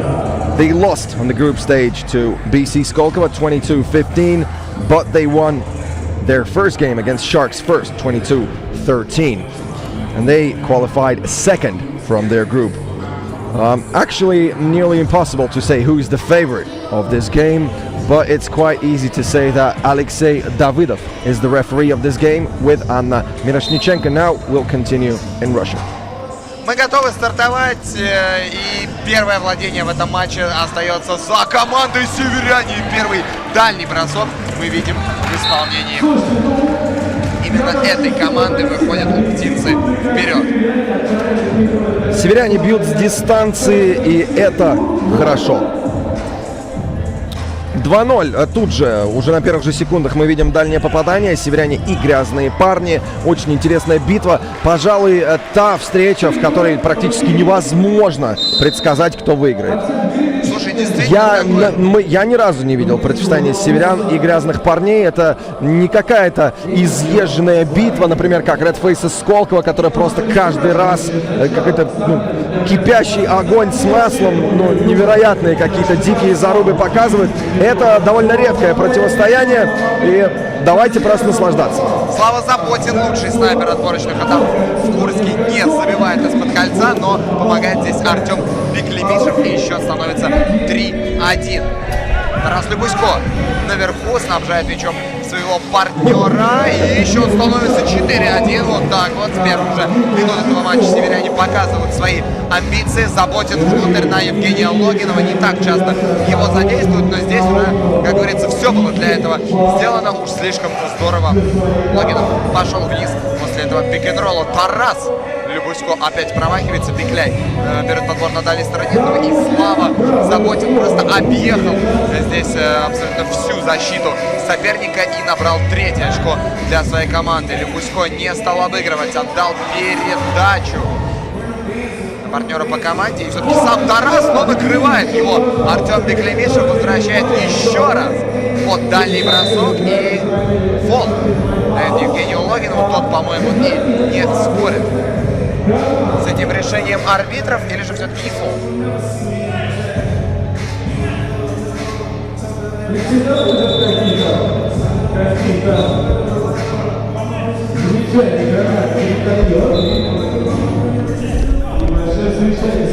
Пытаемся определить, все-таки у грязных парней замена. Беклемишев ушел, Иван Храмов появляется на корте, и все-таки да, все-таки владение отдают арбитры команде из Екатеринбурга.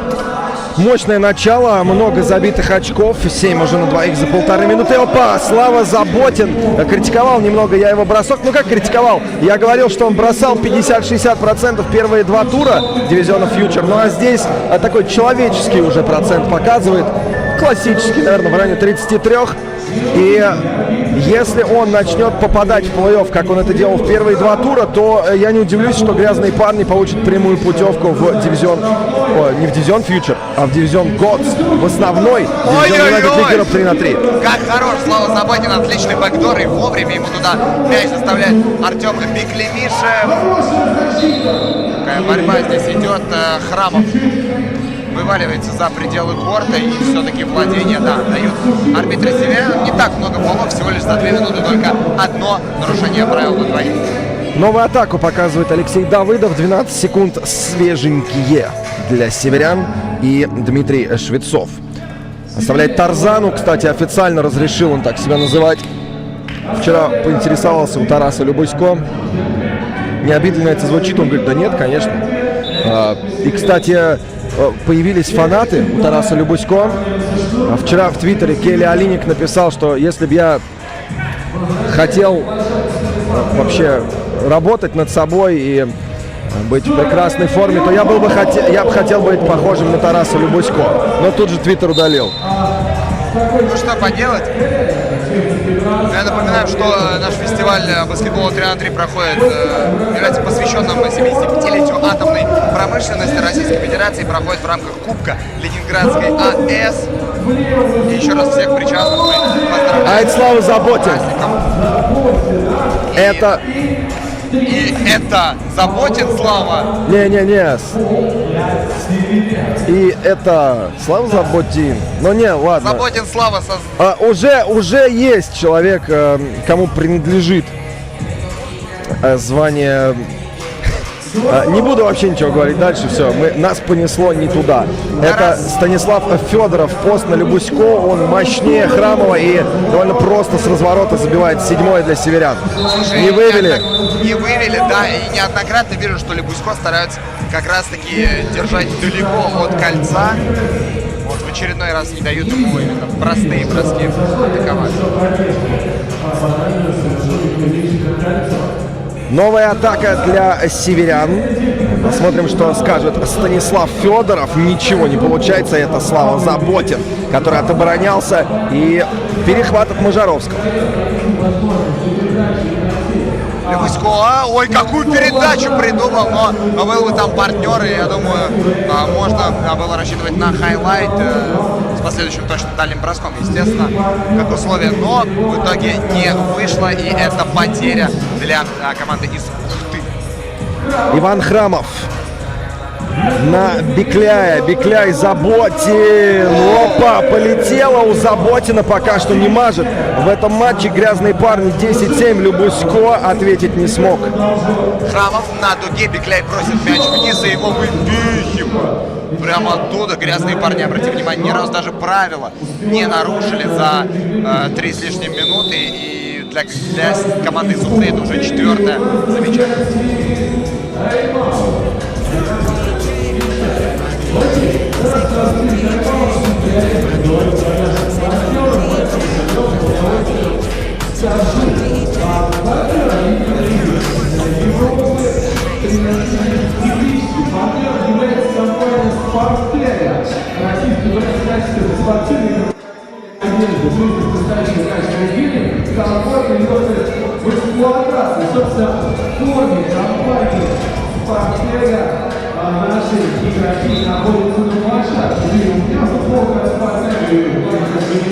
Напоминаю, что данный фестиваль баскетбола 3 на 3 посвящен 75-летию атомной промышленности Российской Федерации и проходит в рамках Кубка Ленинградской АЭС, приуроченного к отборочному турниру Единой Лиги Европы. Сезон 2020-2021. Тарас Любусько был на ваших экранах. Переживает он, очевидно, 7 очков у его команды. О-хо-хо-хо! Вынимай! 2 с фолом кладут северяне. И уже в этой атаке могут сравнять счет дополнительным штрафным. Есть вариант у Дмитрия Швецова это сделать. Вячеслав Заботин. Бросок с дальней дистанции в его исполнении. И 3-я точная атака. Плюс 3 у грязных парней.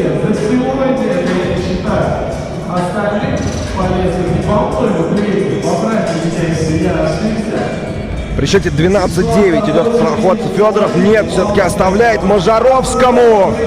Но этот бросочек не достигает своей цели.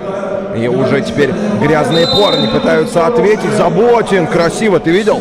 Да. Он в полете показал направо, что будет отдавать передачу. В итоге сориентировался и даже практически забил, попал, по крайней мере, по кольцу. И мне кажется, что мы недооцениваем вертикальный прыжок Славы Заботина.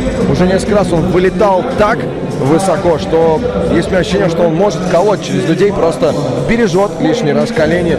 И, наверное, правильно делает. Итак, у нас тайм-аут, и Алексея Давыдова нам показывают крупным планом. Приятно видеть, что число болельщиков, число зрителей в Севкабель порту увеличивается, и уже очень мало здесь остается свободного пространства. Друзья, если вы из Санкт-Петербурга, приходите сюда, здесь ориентировочно все до 19:00 как минимум будет проходить. Алексей Давыдов возвращает мяч игрокам, и теперь Слава Заботин пытается разыграть комбинацию под свой же бросок, и это игра ногой в исполнении Станислава Федорова. Владение вернется грязным парням. И после игры ногой мы должны освежить шот-клок. Новая 12-секундная атака. Бекляй, ой-ой-ой, как жестко против него играет Любусько. И Бекляй, вот тоже, значит, по-спортивному разотлить Артема Беклемишева. Это вот такое вот следствие за собой влечет. Станислав Федоров под Бекляя полез и заработал фол для своей команды. Грязные парни молодцы. За 4,5 минуты лишь дважды нарушили правила. Вот и северяне уже могут поплатиться вскоре за свои 6 скоропостижных нарушений правил. Грязные парни уже в бонусе. Напоминаю, что следующий четвертьфинал, матч, которого ждут абсолютно все всегда, Сколково, Red Faces. Очередная битва будет на главном корте, сейф-кабель порта, ну а затем Самара и Роснефть. Храмов из-под кольца не смог, выстоял в защите. Владимир Можаровский. Теперь шанс для северян. И все-таки продолжится их владение. Правда, уже 5 секунд остается. Так, Можаровский присаживается на скамейку запасных. Проблема с ногой, проблема с левым голеностопом. Тут же подходит врач. И есть ощущение, что боль недурственная. Да, мучается Можаровский, но надеемся, что он вернется в игру, ну или, по крайней мере, не получил какой-то серьезной травмы. Здоровья. Ну а у нас фол для грязных парней, третий командный и сейчас четвертый. Да, включает екатеринбуржцы агрессию, понимают, что есть возможность правила нарушений. Таким образом сейчас и так уже достаточно уставших северян немножко еще и так поддушить чуть-чуть в этой концовке. 4:44 сыграно к данному моменту. Любусько против Беклемишева. 1 в 1, вероятнее всего, будет разбираться. Эффектный разворот. А видели ли вы такое от Гелия Лидика? Я думаю, крайне редко. А Тарас Любусько это практикует. 14-10 мигом отвечают грязные парни. Заботин на Бекляя отдаст. Нет, все-таки нет. Идет в центр. И седьмой фол команды из Ухты прямо сейчас провоцирует. Браво! Вячеслав Заботин 3 дальних попадания уже в этом матче оформил. И сейчас может еще 2 очка в копилку своей команды принести и сделать плюс 6.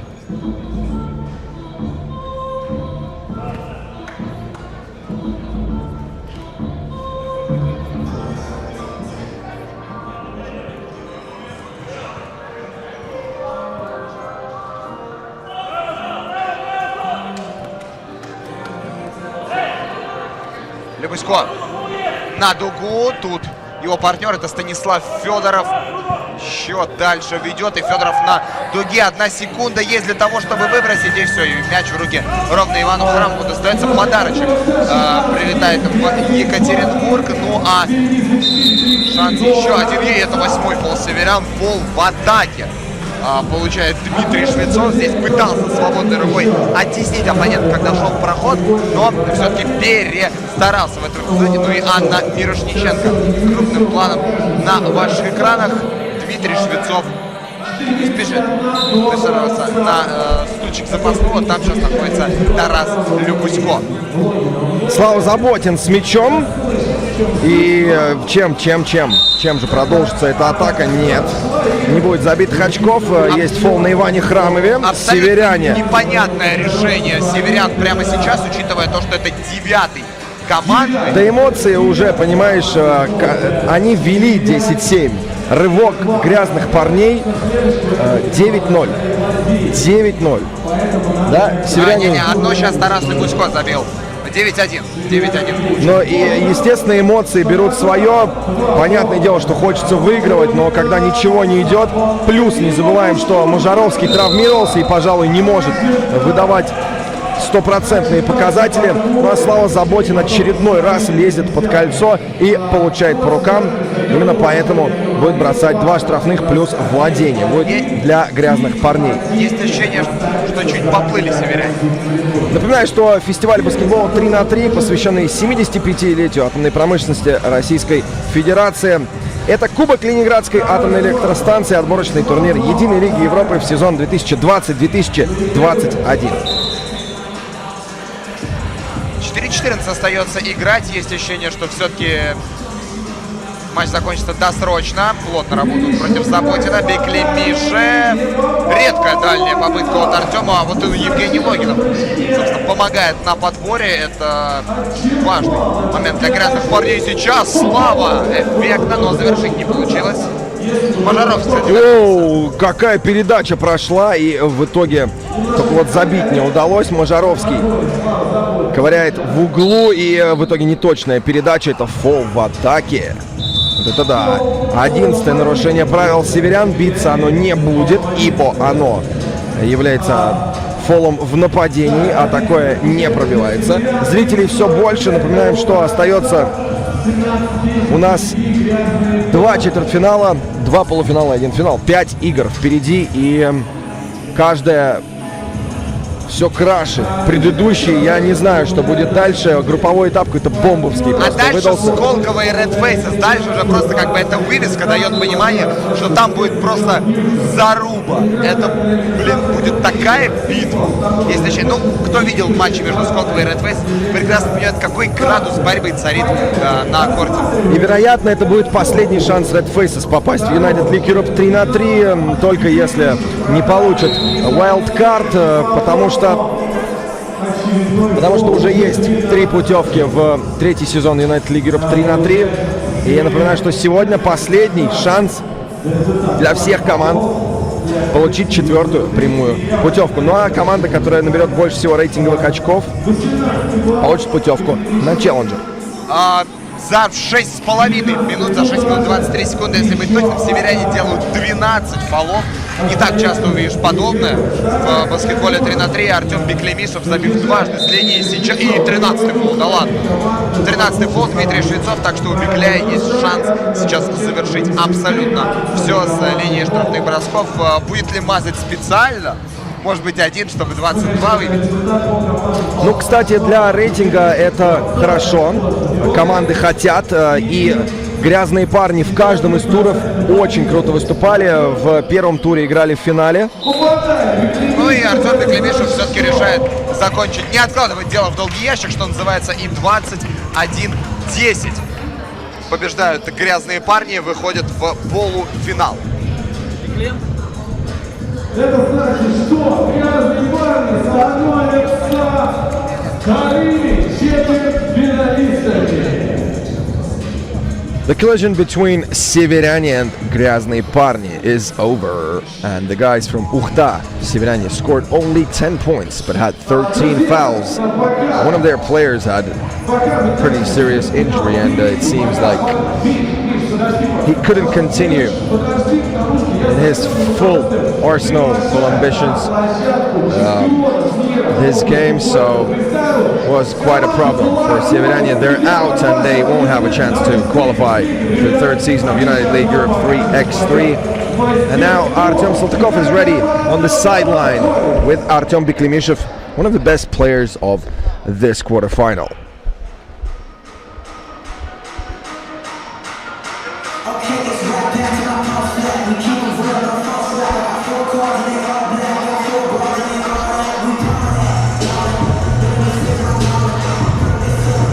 Грязные парни из Екатеринбурга становятся вторым полуфиналистом 3-го тура United League Europe 3-3 дивизиона Future. Рядом со мной Артем Беклемишев. Слушай, эту игру точно не назовешь простой, даже несмотря на счет 22-10. В начале все шло в пользу северян, за счет чего удалось переломить ход матча и перевернуть игру в свою пользу. Настраивались на эту игру как на быструю игру. Измотать. Знаем, как играет команда северяне, но они грубые ребята, фолы это показывают, 13 фолов. Дошли до фолов, они на фолах, мы забиваем свои очки свободные, штрафные забиваем, и все, до этого и дошло. Также защита от броска, который мы старались на протяжении всей игры. Также у ребят поднялся темп, ну и они просто начали мазать, а мы попали. В полуфинале вас ждут 3 звездочки. Какие ожидания от этого матча? На чем, вероятнее всего, будете концентрировать свое внимание? Конечно, внимание будем акцентировать на Козлове. Под кольцом будем играть с ним дабл в защиту как можем. Нам очень хочется взять реванш, хочется играть, в Лиге Европы. Будем стараться, будем выжимать все силы. Спасибо большое. Артем Беклемишев, команда «Грязные парни» и их полуфинал совсем скоро против 3 звездочек. Ну а следующая игра у нас Сколково, Red Faces, жаришка гарантируется.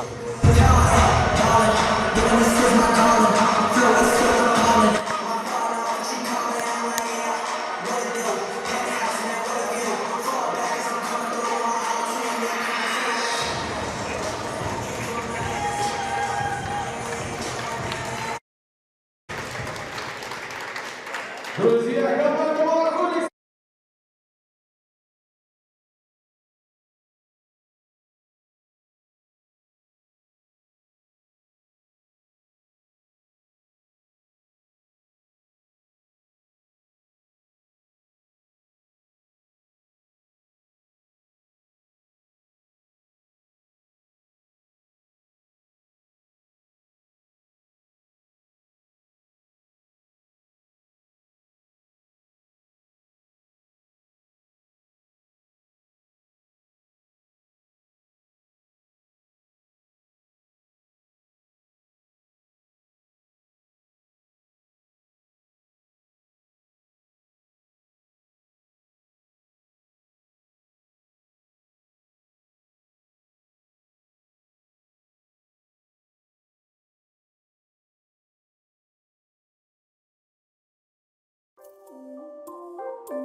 Еще до школы я узнала, что свет в наших лампочках, тепло в чайниках и утюгах – все это дает электроэнергию.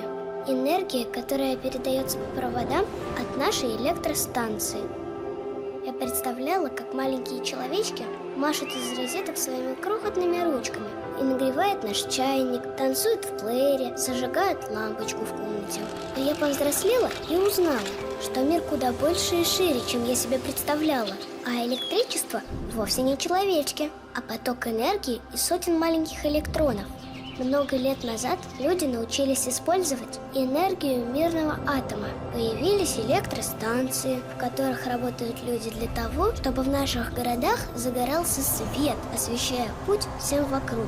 Энергия нужна человеку. Энергия во всем. В солнце, звездах, красоте природы. А есть энергия, которая живет у нас внутри. Энергия творчества. Она позволяет нам изучать этот мир, прикоснуться к нему и понять его лучше. Энергия, которая дает нам вдохновение. Каждый день с ее помощью мы создаем новое и познаем неизведанное. Она дает нам силы и смелость пробовать, экспериментировать, действовать, двигаться к своим целям, даже если сложно, справляться с ошибками и неудачами и идти вперед.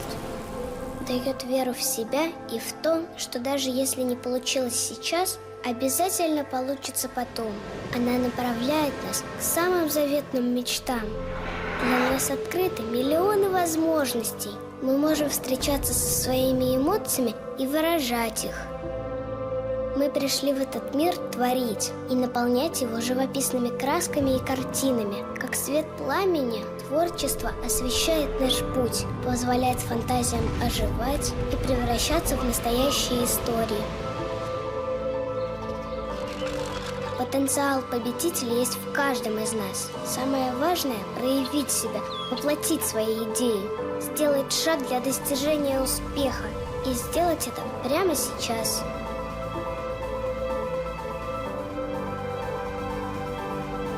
Будущее зависит от того, что мы делаем сегодня. Это и есть самый главный секрет, хоть он и очень простой. Жить значит действовать.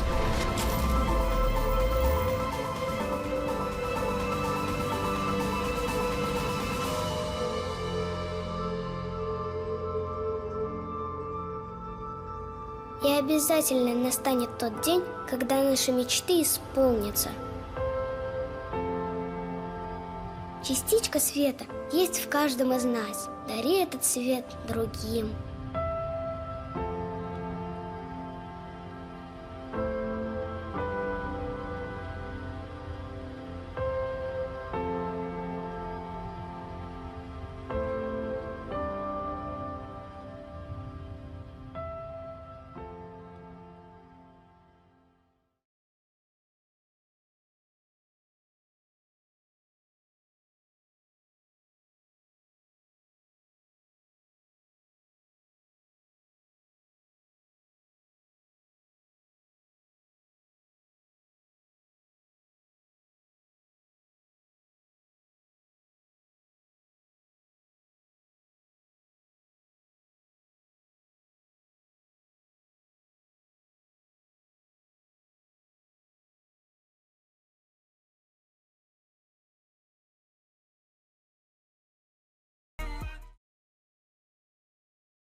Мы умеем мечтать и притворять мечты в жизнь. Между задуманным и реальным воплощением идеи сложный и непредсказуемый путь. Как первопроходцы, мы вместе идем по нему и открываем тайны непознанного, стремясь освоить невидимую энергию. 1954 год. Запуск первой в мире атомной электростанции мощностью 5 мегаватт в городе Огульск. 1973 год. Новый шаг по освоению мирного атома. Самый мощный реактор страны заработал на Ленинградской АЭС. Его мощность 1000 мегаватт. 2020 год. Россия является одним из лидеров мировой атомной индустрии. На 11 действующих атомных электростанциях, объединившихся под эгидой госкорпорации «Росатом», ежегодно вырабатывается порядка 19% от всего объема выработки электроэнергии в стране.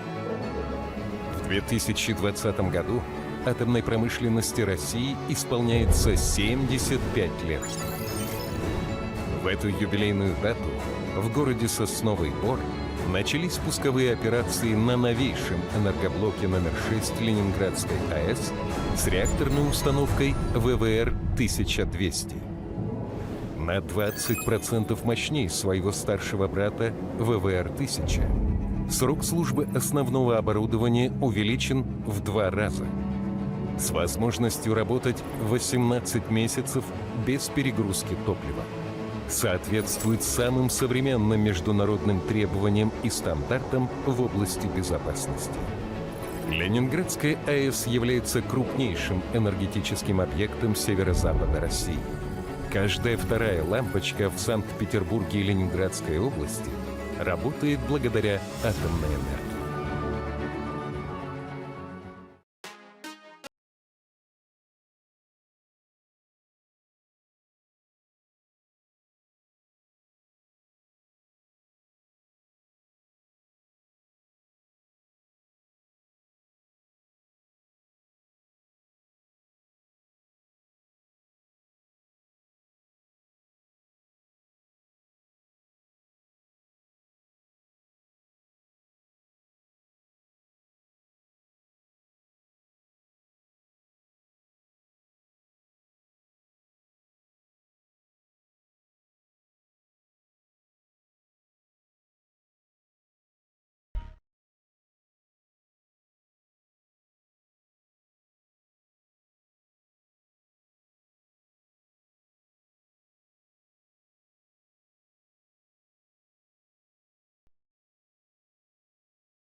Okay, guys, let's get it poppin'. The third quarterfinal of Future Stop 3 in St. Petersburg. Skolkovo and Red Faces. The most famous derby in Russian 3x3 basketball in the last seasons. This is a true battle between these two teams. Their history goes down to Mike V, number 0 of Red Faces, playing in black. He used to play with the trio of Skolkovo, Nikita Makshev, Semyon Devda, and Denis Bergman in the team of Ina Nomo. And they were the first ever champions of Russia. And then they made the second conquering of the Russian finals championship. And from that moment, I don't know why, but Mike V fell out with the whole squad, and now they have a really bad relationship. But that makes this battle really epic, and we always wait for this collision every stop. You know, when we don't have a fight between Red Faces and Skolkovo in future division, it seems that it's a lack of emotions, and we didn't see something special once again. Just wait and you will see that this is going to be probably one of the brightest matches of this stop, and actually this game is crucial for Red Faces. If they lose, they could probably lose absolutely every chance to qualify into the third season of United League Europe 3x3. So in a few moments we're going to start, and just to revise the group stage, BC Skolkovo beat Sharks first 22-15. And after that, they had a game against Graznney Parny. They beat them with the same score, 22-15, and qualified first from their Group B. And in terms of Red Faces, they had a group, probably a very tough group. Bulldogs and Cirani, guys from Ukhta, the north of Russia. And Red Faces qualified second from that group. So now, Red Faces and Skolkovo in a few seconds. Let's get it started. And from now on, we could continue in Russian with my colleague Artem Saltykov. Всем еще раз привет, дорогие друзья. Третий и самый, наверное, на бумаге жаркий четвертьфинал нас ожидает. Это группа поддержки Needles, которая выступает здесь на United League Europe 3x3 уже не первый раз. Мы могли их видеть во втором сезоне. Ну а непосредственно команды Skolkovo и Red Faces готовы появиться на корте. Вот они, 4 бойцов из Москвы, а это мы. А где камера? Вот наверху. Понимаю. Всем привет. Всем чикен рэп. Чикен рэп. Итак, действительно, нас ждет интереснейшая игра. Skolkovo и Red Faces всегда противостояние этих команд получается напряженными. И неоднократно в последнее время они завершались с разницей в 1-2 очка. Поэтому и неминуемо в пользу Skolkovo. Поэтому Red Faces злы на эту команду. Они обыграли ее в первом отборочном туре в Курске на групповой стадии, но затем выступили в плей-офф. Фестиваль баскетбола 3x3, посвященный 75-летию атомной промышленности Российской Федерации, проходит здесь. Значит, Кубок Ленинградской АЭС, который является отборочным турниром FIBA Лиги Европы 3x3 сезон 2020-2021. Напоминаем, что остается еще 2 четвертьфинала. Сколково и Red Faces буквально через пару минут. Ну а затем Самара и Роснефть. Огромный респект баскетбольному клубу Самара за то, что создали департамент баскетбола 3-3. И команда довольно резко ворвалась в мир баскетбола. И сразу на большие экраны. Самара очень неплохо себя чувствует и показывает неплохие результаты. Но вот для того, чтобы подтвердить эти слова, им, конечно же, нужно будет проходить дальше. Пройти Роснефть они могут. Ну а там уже полуфиналы.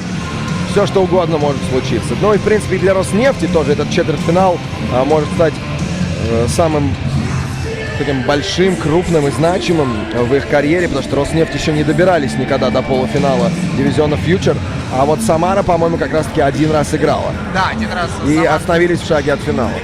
Кстати говоря, у нас уже известна одна полуфинальная пара. Это противостояние команд «Грязные парни» Екатеринбург и 3 звездочки Москва. Так что победитель пары Skolkovo Red Faces выходит на победителя пары Самара Роснефть. Действительно, Самара очень прибавляет. О них мы обязательно поговорим еще больше по ходу заключительного четвертьфинала. Действительно, тут такая команда очень мастеровитая, и выселяются они по ходу уже игр в дивизионе Фьючер новыми исполнителями. Спасибо большое прекрасным девушкам из группы поддержки Needles за эти танцы, которые заряжают нас. Кстати, очень даже заряжают нас. Вы просто не видите, чем мы тут с Артемом занимаемся. Мы реально наслаждаемся. Нас вообще здесь не видно, поэтому можем даже втихаря поесть. А это Александр Сергеевич Фомин, генеральный менеджер единой лиги Европы 3-3. Вот он прямо здесь, в группе поддержки Needles, будет отбивать пятюни игрокам, которые выходят. Он пришел на кастинг в группу поддержки Needles, и его просто не прошел по росту. Звонит, заказывает пиццу, походу. Я просто не наелся супом. Итак, Федор Шпаков в форме Павла Громыка появляется в первом. Как же это забавно. От всей души хотел Александр Фомин отбить пятюню Федору Шпакову, Никите Вавилову, но Никита слишком сфокусирован на эту игру и ничего не замечает вокруг себя. Вавил всегда отличался серьезностью, сконцентрированностью и вообще он очень и очень такой всегда в деле. Горшков, которого ты по ходу своего репортажа на английском назвал Майк Ви, собственно, выходит на корт вместе с Иваном Кузовым, Ильей Троицким и Максимом Шумковым, молодым игроком, студентом УГАВКа и действительно потенциально одним из сильнейших игроков в российском 3-3. Наверное, это противостояние станет таким апогеем ненависти, что ли. Я даже не знаю, ну кого мы будем обманывать. Я думаю, все, кто в теме, прекрасно понимают, какие отношения у Михаила Вершкова и Дениса Бергмана. Вот с Семеном Дебдой они могут посмеяться и поспорить за вбрасывание, но мы вас обманывать не будем. Бергман и Вершков ненавидят друг друга. От этого это противостояние становится, наверное, самым жарким в мире баскетбола 3-3 на сегодняшний день. И почему это самое важное? Да потому что если Red Faces проиграют, то в принципе могут потерять шансы вообще на продолжение участия в сезоне United League Europe 3-3 в дивизионе Grizz. Рассчитывать можно будет только на wildcard. В последнее время эксперты, как Артем Салтыков, говорят, что Red Faces будто бы не могут найти свой ритм. Да? Очень много выбрасывают, а если не попадают, то запасного плана будто бы найти не могут. Мне кажется, в принципе, и основного плана у них нет, будто бы полагаются на индивидуальные качества, и это на таком серьезном уровне, конечно же, не проходит. Семен Дебда теряет равновесие, Михаил Вершков, Иван Кузов, прошу прощения, до этого мяча коснулся. Кстати говоря, работают на этом матче в качестве арбитров Регина Полищук и Алексей Давыдов. И, опять же, появление Федора Шпакова в составе Сколково вызвано травмой, которую получил Никита Макшин. Ну и заявил Семен Дебда в интервью, что не так все серьезно, но просто дали Мякишу возможность отдохнуть и восстановиться. В продолжение этой темы хотелось бы сказать, что, возможно, у Red Faces есть небольшое преимущество здесь, именно потому что нету Никиты Макшева, нету капитана, нету мозга атак, нету самого опытного игрока в составе этой команды. Да, есть Федор Шпаков, сильный, атлетичный, наикрутейший индивидуальный игрок, но они ни разу вместе не играли, ни разу не тренировались, и сегодня это его дебют в составе этой команды. Не факт, что он вообще когда-либо еще появится в составе Сколково. Вообще Сколково планировали взять Павла Громыка из Суперлиги 1 и хотят подловить его как раз-таки в тот момент, когда у него не будет профессионального контракта. Не получилось у него приехать сюда, и Red и Сколково в перспективе ближайшей очень рассчитывают на его усиление. Михаил Вершков идет внутрь и сверху! Ой-ой-ой-ой! Жесткий фол Дениса Бергмана, но, стоит сказать, не настолько жесткий, что можно было это трактовать как не спортивный. В любом случае, мы уже сказали о том, какие у них отношения и колкостями, как гады, судя. На 28-й секунде, ты понимаешь, уже на 28-й секунде они начинают трэш-токить. Трэш-ток попер сразу просто. И Берг убьется, но никогда в жизни не даст Михаилу Вершкову забить через себя сверху. Показалось, что Давыдов выписал Бергману технарь, но нет, это предупреждение. И продолжают они все равно много разговаривать. Сейчас друг против друга, кстати говоря, оказываются. Шумков помогает заслоном, а Верш марит из-за дуги. Семен Дебда уходит в угол, на нем Кузуб. 1 в 1 не пойдет, в пост на Берга. Ну, Миша, при всем уважении, будет тяжело играть с Бергом в посте. Кстати, посмотри, здесь отоборонялся чисто и не позволил Денчику забить. 3 секунды дает Ивану Кузубу, слишком долго он ждал этого мяча и будто бы заснул краски в подколечной зоне. И новая атака для Сколково. Почти минута у нас позади, пока нет набранных очков. Вечереет в Санкт-Петербурге, все в Кавель-порту, и свет на улице мракнет, а освещение на площадке становится все более сексуальным. Картинка прям очень классная, поэтому еще чуть-чуть прибавь громкости, диджей Спутник. И Шпак! Просто безумный данк через Ивана Кузуба. Претендент на момент дня. Это было феноменально. Ой, еще и сетка вылетела. Ой-ой-ой, вот это Федор Шпаков. Слушай, ну это претендент на момент дня вместе с данком Семена Дебды, по-моему, через Артема Беклемишева. И еще одного данка Федора Шпакова тоже. Шпак должен дважды оказаться в хайлайтах топ-10. Если это будет топ-5, конечно, не факт, что оба данка войдут. Плюс еще не вечер. Мы каждый раз говорим, что сегодня мы были в абсолютном шоке от количества хайлайтов, но они продолжаются. И их, походу, будет на целую 20-ку. Илья Троицкий забивает из-под кольца. Троицкий — это полноценная такая третья опция в атаке Red Faces, хотя иногда может и брать на себя игру, быть первой на первых ролях в нападении. Вершков против Дебды. Дичь. Очень дикий бросок выбрасывает, и свисток, означающий бросковый фол. Семена Дебды. Денис Бергман пошел дискутировать на эту тему с Алексеем Давыдовым. Смотри, как форсирует нарушать правила Red Faces команду Сколково. 4 командных замечания за чуть более чем 1,5 минуты. Вот такой вот интересный на самом деле фол. Казалось, что Дебда абсолютно чисто играет в защите, и при этом сам Семен с этим согласился. Видимо, да, немного залез в цилиндр. Сэм мажет. Вершков опять первый на подборе и самостоятельно мяч выводит, на нем висит Федор Шпаков. Шумков, степ-бэк. Редкая попытка сегодня в обыгрыше от Максима Шумкова, но продолжается игра. Скидочка на Троя, и тот промахивается. Трой с феноменальным процентом на разминке бросал именно оттуда под 45, но в этот раз не попал.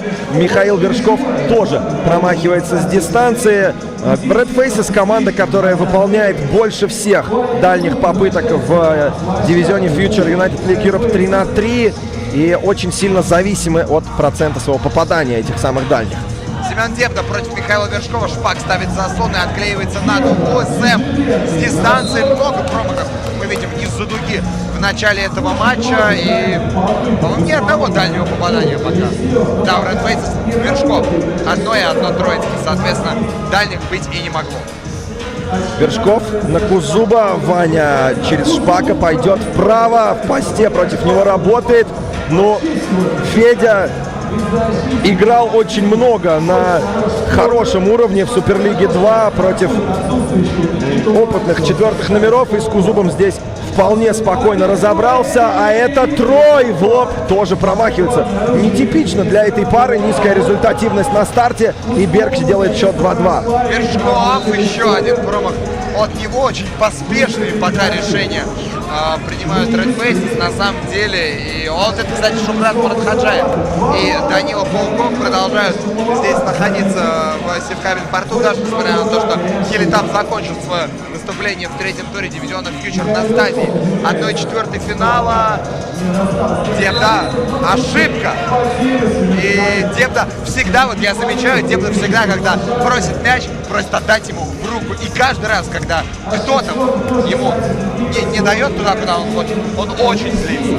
Я сейчас заметил психологическое давление от Семена Дебды в сторону Никиты Вавилова. Блин, как же Макс Шумков, открытый бросок из-под кольца сейчас промахнулся. Так вот, после этой ошибки Дебда предъявил Вавилову громко и очень нецензурно даже, так что ли. Надеюсь, что Никиту не ломают психологически такие эпизоды, а только наоборот мотивируют не ошибаться.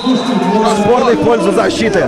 Да, Федор Шпаков все-таки вышел из этого эпизода победителем на сложные броски Илью Троицкого. Провоцировал, и владение перейдет к Сколкову. Фестиваль баскетбола 3х3, посвященный 75-летию атомной промышленности Российской Федерации. Кубок Ленинградской АЭС является отборочным турниром Единой Лиги Европы 3х3 сезон 2020-2021. Алексей Давыдов и Регина Полищук на ваших экранах дискутируют, отбивают кулачка. Очень тяжело судить матчи Сколково и Red Faces. И я думаю, что Алексей Давыдов и Регина Полищук как раз таки те два арбитра, которые больше всего видели в экшене именно эти две команды. Поэтому именно им и доверено этот матч. Бергман не получил мяч, но все-таки упустил его, а Семен Дебда нарушает правила на Кузуба, на Вершкове, не давая тому войти внутрь. И это пятая команда уже для москвичей. В атаке Red Faces Кузуб через Берга неужто ли будет бросать? Да, и метил от забора забить, но все-таки нет. Опять подбор остается за красной линией. Пока Red Faces выигрывают именно в таком компоненте, как подбор. Сэм уходит от Шумкова и несет сверху. Кузубчик, что ты творишь? Просто это в хайлайты. Красавец. Блокшот Ивана Кузуба. Мне кажется, не менее зрелищный, чем некоторые данки. Даже через людей, много постеров. Мы видели, посмотрите на Никиту Вавилова. Помимо того, что он травмирован и не может много минут получать в этом матче, так еще и ошибается. И некоторое давление на него все-таки есть со стороны партнеров. Вершков не забил, сам же пошел на подбор, и Семен на Дебде правила нарушил. Не критично пока для Red Faces. Вторая команда, да, понятно, конечно, Вавилову тяжело рядом с такими опытными ребятами. И, конечно, не всегда, даже несмотря на то, что уже давно играет 3х3, не всегда ему удается выполнять указания все, что ему говорят. Еще и вследствие отсутствия опыта. Семен Дебда не забил через Михаила Вершкова. Быстрая контратака Red Faces. И еще один промах из-под кольца. Один был у Шумкова, теперь у Троицкого. И летит наконец-то у Вершкова и его команды. Очень много, наверное, уже штук 8 они выбросили, а вот попали лишь впервые. Семен Дебда с дальней дистанции промахивается вверх. Первый на подборе, редкая ситуация. О, Илья Троицкий хотел искать фолов больше, чем очков, но Илья Троицкий сделал 9. Перехват от Вершкова, и тут же отвечает тем же Семен Дебда. Мощный шпак, разворачивается полукрюка, дал, ушел, а это Михаил Вершков. Операторы не успевают за его резкими разворотами, и даже в кадр не попал эпизод именно с расставанием с мячом от Михаила Вершкова. Касание было, которое можно считать блокшотом, поэтому это продолжение атаки 6-секундной для Red Faces. Помимо данков, еще сколько блокшотов мы сегодня видим. Кузуб и Шпаков нам сейчас подарили. Шпаков еще один. И что? Покажет Регина Полищук пробежку. Просит Денис Бергман, обращается к Алексею Давыдову. Регина Полищук пошла к столику и показала 2. Что это может значить? Это отчет времени на атаку. Соответственно, 2 секунды ровно. Или 2,2.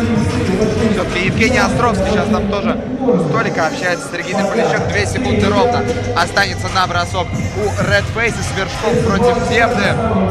Скорее всего, это будет степ-бэк и дальняя бомба от Майк Ви. Пытается помочь Кузуб. Ой, даже успевает поймать.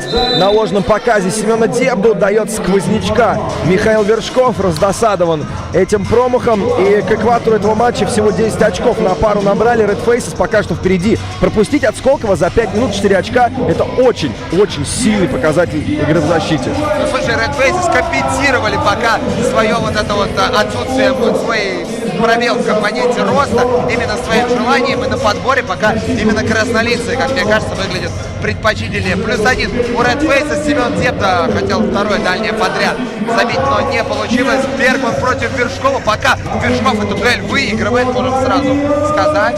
Так высоко, вертикально вылетал Максим Шумков на блокшот, что просто смутил бросающего настолько, что еще один сквозняк. Макс — один из самых высоко летающих хайфлайеров в нашей лиге. Ждем и от него какого-нибудь данка. Уж наконец на разминке он, пожалуй, самые крутые данки исполняет среди игроков этой команды. Еще один дальний бросок. Шум может мельницу. Трой, наконец-то забивает. Он несколько раз мазал под скользка, но сейчас удалось ему попасть. +2 у Red Faces. Шпаков против Кузуба. И тот хотел, ой-ой-ой, остановка. И с места дать сверху не дал, но и недалеко ушел на линию штрафных бросков. Для Red Faces всего лишь 3-я командная, а вот Сколково больше нарушать правила нельзя. Остановка по кайфу была, а вот данк не получился. Дал дальнюю дужку и ушел бить штраф, и попал Михаил Вершков в угол на Троицкого. Трой уже один раз сегодня попал.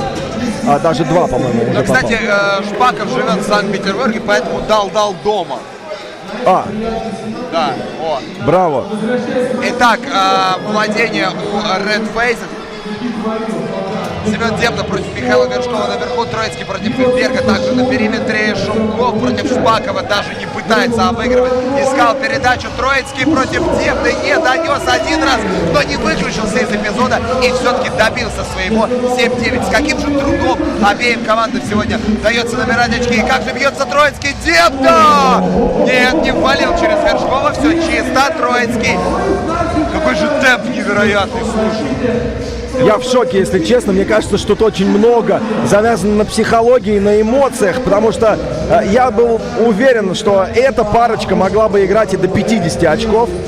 Настолько принципиальная эта битва. Миша Вершков, левый от забора, самое крупное лидерство Red Faces. А нет, на старте было тоже 3-0, 10-7 прямо сейчас. Верш даже от получения старается сыграть против Шпакова, и все. Как я понимаю, владение переходит к Red Faces, на этом атака Сколково завершает. Да, я не знаю, что происходит, то ли ребята настолько жестко работают над своим прыжком, то ли здесь какая-то пружина в полу. Сегодня данки просто невероятные, абсолютно. И то, что задумал Дебда через Вершкова, могло бы стать данком года, наверное. А Шпака, его выпрыгивание с места тоже просто феноменальные атлеты у нас здесь собрались. А фестиваль баскетбола 3х3 посвящен 75-летию атомной промышленности Российской Федерации и всех причастных к атомной отрасли. Мы с этим действительно серьезной датой, с этим большим праздником поздравляем. Ну и Кубок Ленинградской АЭС является отборочным турниром Единой Лиги Европы 3х3 сезон 2020-2021. Семен Дебда показал, что будет бросать, но пошел под кольцо и не забил. Выигрывает Кузуб подбор. Пойдет ли сам? Пытается пролезть под Дебду и залез все-таки, но вот только забить не удается, и он тут же на эмоциях нарушает правила 4-й раз в этом матче. На грани пробежки действовал Ваня, казалось бы, там очень много всего делает ногами, но было сыграно чисто в атаке Сколково. Семен Дебда и опять чистая оборона против него. Вершков против Шпакова. Сам бросать не будет, оставляет Шумкова. Шумков, флотер от забора. Попадает первое очко по Максима Шумкова вообще в этом матче. В атаке Сколково Семен Дебда заказывает заслон от Берга. И это контакт очевидный с Максимом Шумком. Два броска со штрафной линии получает Семен Дебда. После этого броска и Сурен Степанянц, да, находится у нас на фоне. Или я перепутал? Сурен Степанянц, все верно. Нет, все верно. 3 звездочки тоже смотрит, наблюдает и крестится. Интересно, на что молится Сурен Степанянц конкретно в этом матче. Может быть, у него все-таки есть предпочтение, с кем он меньше хотел бы играть в полуфинале? В финале. Уже в потенциальном финале. Да. Просто он понимает, что 3 звездочки являются, скорее всего, фаворитами. А это Алиса Давыдова, и я хочу кинуть ей респект. Она ездит за Red Faces просто повсюду. Приехала сюда. Они с Михаилом Бережковым на одной волне постоянно, и она приехала сюда поболеть за Red Faces, на практически всех турнирах присутствует и поддерживает эту команду. Берг из-за дуги не точно, первый на подборе Троицкий, оставляет Вершкову, Вершков против Дебды, смотрит на ноги и на партнеров и решает выпустить по высоченной траектории бомбу. Промахивается Кузуб, также мимо. Не понимаю я, почему Михаил Вершков продолжает очень уперто бросать эти дальние броски, вообще не пытается идти под кольцо, естественно, его держит от броска, естественно. А здесь, кстати, Троицкий попадает под Берга, и теперь у Илюхи будет две попытки со штрафом. Лишний раз подтверждает нам это Регина Полищук. 7 фолов у Сколково, и, в общем-то, Red Faces 5-1. Так скажем, легальный счет. Запасной? Да, в запасе. Все правильно. Итак, Red Faces может сделать плюс 4. А было ли плюс 4 по ходу этого матча? Нет, 3-0 и 10-7 были дважды самые крупные отставания Сколково. Теперь плюс 4 становится рекордным, а это последние 2 минуты. И у Сколково 7 фолов. Дебда 13-10. Вершков против Шпакова отправляет на дальнюю сторону всех, говорит, дайте мне айсо, и проходит он под правую руку, а Шпаков все-таки свалил, но, видимо, забыл, что у Сколково 8 командных, и теперь Михаил Вершков может еще увеличить преимущество краснолицых, теперь уже до 5 очков. Сколько матчей подряд Red Faces проиграли Сколково? В летний период игры, мне кажется, 4 точно. Сколько они раз обыграли Сколково в этом году? Если считать с лета, то я помню только победу на первом туре в Курске на групповом этапе. Вот затем уступали. Вообще, в последнее время в их счете личных встреч, конечно же, преимущество у Сколково. Илья Троицкий через Шпака мог сейчас в очень тяжелую ситуацию отправить Сколково, но в атаке сейчас белые, и это Берг. 14-11. По-прежнему 3-очковое отставание, комфортное лидерство для Red Faces. Будет ли очередной бросок с дистанции? Ой, какая скидочка! Троицкий промахивается. Слушай, как Red Faces начали грамотно играть. Семен Дебда в проход с 2 рук и 2 ног.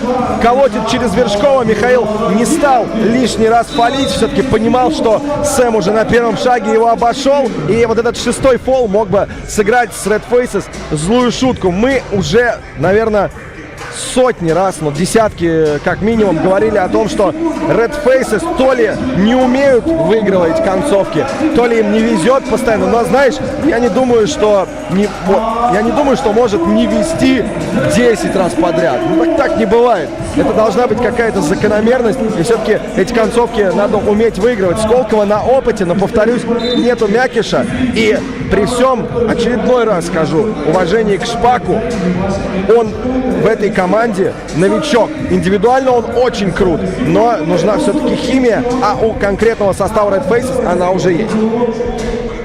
Илья Троицкий, еще один дальний бросок, но вновь мажет, и опять коллективными усилиями Red Faces на отскоке. Кузу против Дебды пошел обыгрывать 1 в 1 и потерял мяч. За ним тянется Никита Вавилов, сохраняет его. Вышел Никита в эти важные последние секунды на корт. Берг выходит, отдает в пост. Нужна двушка. Это альюб на Берга, перехват. Берг апеллирует к арбитрам, разница. Ой-ой-ой, пару секунд всего лишь, 4, если быть точным. Между шот-клоком и временем на атаку, а это фол при броске с дистанции. И у Сколково фол номер 9 за 7 секунд до конца. Только если оба смажет Илья Троицкий, пожалуй, тогда можно будет говорить о шансах Сколково. Red Faces как никогда близки к очень важной победе над своими главными соперниками.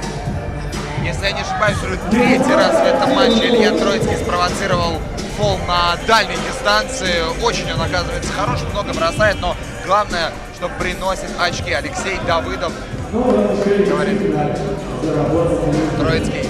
Еще один бросок. Первый он промазал. И второй не попадает, хотя, по-моему, он с линии вообще не мазал в этом матче. Вот что значит фактор нервов. Не рано ли помахал рукой Михаил Вершков? 10-й фол. 10-й фол технический. Денис Бергман, как я понимаю, его получил. Именно так объявил нас МС Иван Чунаев только что. Видимо, да, все-таки технарь. Это можно было увидеть, потому что Давыдов отправлял всех за пределы дуги, когда Троицкий бросал, то есть еще одна попытка будет.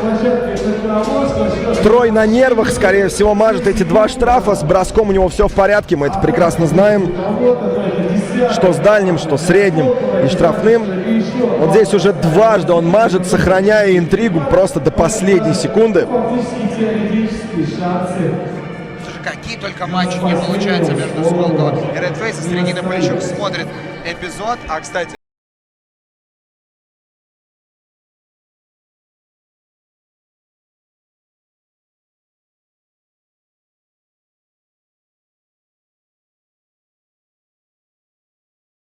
нет, ты опять посмотрел в камеру, и она ушла на этот раз. Я шучу, Петь. Все сработано четко. Так вот, не спорт. Не спорт? Я так сокращаю, не спортивные фолы. Я уж испугался, что ты говоришь, что баскетбол 3 на 3 не спорт. Не спорт, имеется в виду, не спортивный фол. Вот Трэвиса Скотт и Михаил Вершков, да. То, что у него в трек-листе, вот это, мне кажется, Миша и тренируется, но это куда сложнее сейчас в такой ситуации забить штрафные 4 подряд промаха от Red Faces и дарят. Они, Сколково, все-таки шанс. Еще один бросок. Неужто все-таки за технарь? А я не понимаю, что происходит. Они получают технарь, а потом идут, обзываются и предъявляют арбитрам, получают один, потом еще один, потом... Вообще фол-то был 9-й. Вот эти 10-й, 11-й за что? Это, видимо, за нецензурную брань. Дебда выбивает за пределы площадки, фолить смысла нету, времени недостаточно. Ну и, судя по всему, мы можем констатировать факт. Хорош, Миша, не сверху, но... Red Faces выходят в полуфинал дивизиона Future United League Europe 3 на 3, обыгрывая БК Сколково 15-12 и побеждая второй раз за месяц команду Дениса Бергмана, Семена Дебда, Никиты Макшева и Никиты Вавилова. И, кстати, интересно, сейчас все очень спокойно подошли Бергман, Дебда и, в общем-то, с Алексеем Давыдовым, Алексея Давыдова поблагодарили за игру.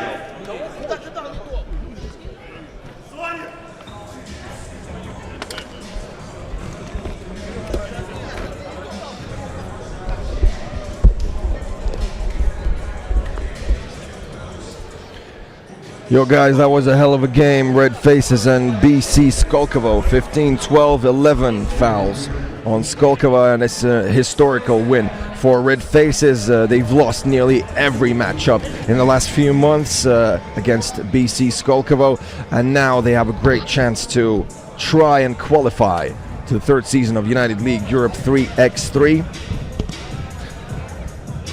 They nearly lost their chance before. And this is the last stage, the last chance to do it. Иван Чунаев. Илья Троицкий, команда Red Faces, только что обыграли Сколково. Илюх, за счет чего удалось? За счет жесткости, скорости, как всегда, и 3 очковых наших, хотя много мимо было. Смотри, такой вопрос. Вы что, с утра руки не помыли с мылом после завтрака? Чё мяч скакал всю первую половину матча? Никак не могли выловить, столько потерь. Ой, да сложный соперник на самом деле. Вот, с ними упирались, и за счет этого сил много теряли. Поэтому и сложно было владеть мячом. Вот, а так, все нормально. Я понял. За счет чего собираетесь добиться успеха дальше? Ну, также за счет скорости, 3-очкового броска и, конечно, плотной защиты. Только это выигрывает. Я понял. Илья Троицкий, команда Red Faces. Спасибо, удачи дальше, парни. Коллеги, мы продолжаем. Big thanks to Ivan Chunaev for that interview.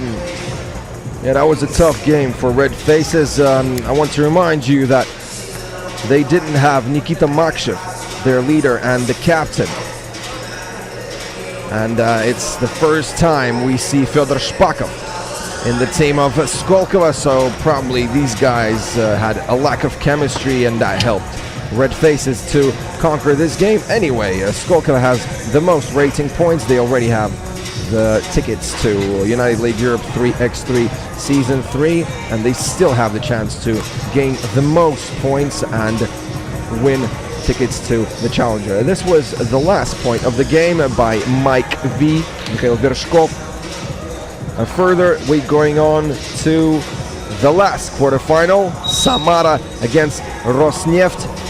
Two young teams. Samara is a brand new team on the map of 3x3 basketball in Russia. Rosneft have been showing progress in the recent months. A very young team, nearly all of them born in 2000 and 2001, and they have a legend in the face of Alexander Pechersky. So Samara's gonna play in white and Rosneft in black. This is the squad of Samara, and we're gonna see the team of Rosneft right now. Yeah, guys, so only 4 games left. The last quarterfinal, 2 semifinals, and the final. Just a reminder for you that 75 years of nuclear power in Russia is right now, so this tournament is very important. Very important. Samara have a great chance to make their second semi-final qualification in the history of a future division. They already were in the semis in one of the stages but failed to qualify to the finals. Now they have a great chance to do it against a younger team of Rosneft. Samara is bigger. They have really big guys who can play tough defense and can be a very dangerous in the paint, like Mikhail Yermilov, number 13, a very flashy dunker and a great tall defender. And the younger team of Rosneft, they have great shooters. They have all stars of the associations of student basketball, and they have a Hall of Famer of ASB, Alex Pechersky. He's in the frame right now. He's one of the top players in future division, has great experience. He worked as a coach in his university. You see Anna Miroshnichenko in the frame right now with Evgeny Ostrovsky. They're going to be the referees of this game. Okay, good luck, guys. We're going to start in a few seconds. My homie Artem Saltykov is already here, and we will probably continue in Russian. Считанные мгновения остается до начала заключительного четвертьфинала между командами Роснефть и Самара. Собственно, Роснефть вышли из группы со 2-го места, проиграв 3-звездочкам, но победив команду Moneyball 3-3, а Самара оказалась первой, обыграв также команду из Санкт-Петербурга, Цопнева и Елитам из Казани. Ну а фестиваль баскетбола 3-3 посвящен 75-летию атомной промышленности Российской Федерации. Кубок Ленинградский, горочный турнир, 3-й сезон Единой Лиги Европы 3-3. Михаил Ермилов забивает первые очки в этом матче уже на 10-й секунде. Очень мощный центр, который проявил себя потрясающе в первых двух турах дивизиона «Фьючер» и стал одним из самых ярких центровых одного из туров. Очень сильный и очень хороший, мощный защитник. Сейчас не смог забить второе очко в этом матче. Александр Печерский на подборе отдает на Юру Ткачева. Тут очень быстрый на ногах пытается уйти и создать себе бросковую ситуацию, но в итоге отдает в пост на Александра Ощепка. Секунда на бросок, никто не подсказал, но он на чувстве это сделал и сравнял счет. А я отмечу у Самары игрока, который добавился в состав команды не так давно, Сергей Рассказов, в прошлом сезоне выступавший в основе Самары 5 на 5 в Суперлиге. Один не получал там много игрового времени, но в любом случае был в этой команде. Выигрывал, кстати, Кубок России по баскетболу. И, в общем-то, оказался здесь. И, вероятнее всего, будет, как сказал мне, продолжать в 3 на 3.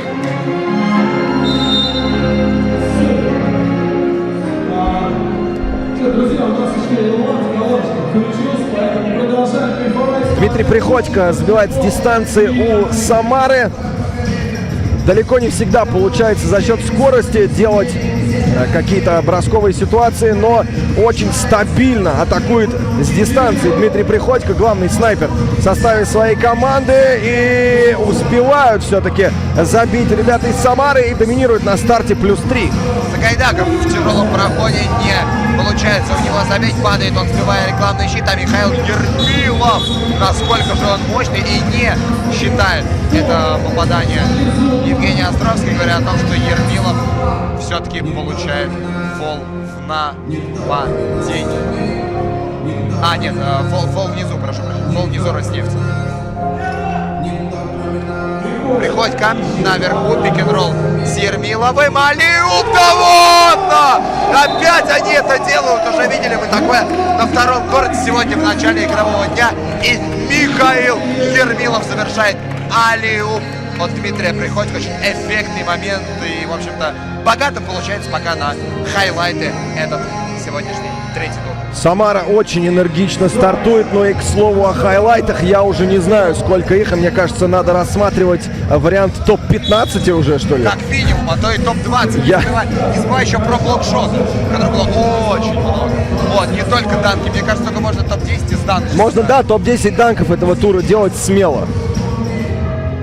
Очень крутые моменты в третьем туре, но он самый важный, он самый, наверное, главный с точки зрения мотивации. Ну и плюс локация какая офигенная, тоже, наверное, мотивирует. Многие игроки говорили, что очень классная атмосфера, уличная, трушная, такая настоящая, которую мы любим. Фол наверху, Иван Ребров нарушает правила на Юрии Ткачеве. 6-2, рывок Самары на старте этого матча. И у Роснефти к данному моменту уже 3 командных замечания, 2-15 сыграно в этом матче. Данила Сагайдаков идет до конца. Неоднократно говорил, что проход его самая сильная сторона, но пока реализовать ее не может. Опять Сергей Рассказов. Здорово забирается под кольцо и уже второе очко в этом матче набирает. +5 у Самары. Ткачев, стрик 2, есть! Сидит! Это дальняя попытка Юрия Ткачева и фол в нападении получает Сергей Рассказов. Ведет Самара. У Роснефти немного вязкое нападение на старте. Помним, мы в начале этого турнира у Данила Сагайдакова были большие проблемы с реализацией. Из-под кольца забивал издали только лишь, но потом все-таки прорвало его. Юра Ткачев тоже не так ярко выступал сегодня. Может быть, запас. Он все самое главное именно на этот матч. Ну, пора уже раскрываться, Юрец. Печерский против Ермилова не стал идти внутрь. Видно было, что Ермилов оставил пространство. Бросок с дистанции не точен. Ну и вот теперь Ермилов пошел своим преимуществом, пользуется. 2 метра 2 сантиметра, 110 килограмм. Ермилов здоровяк, каких поискать. И очень здорово пользуется еще и своими данными, конечно.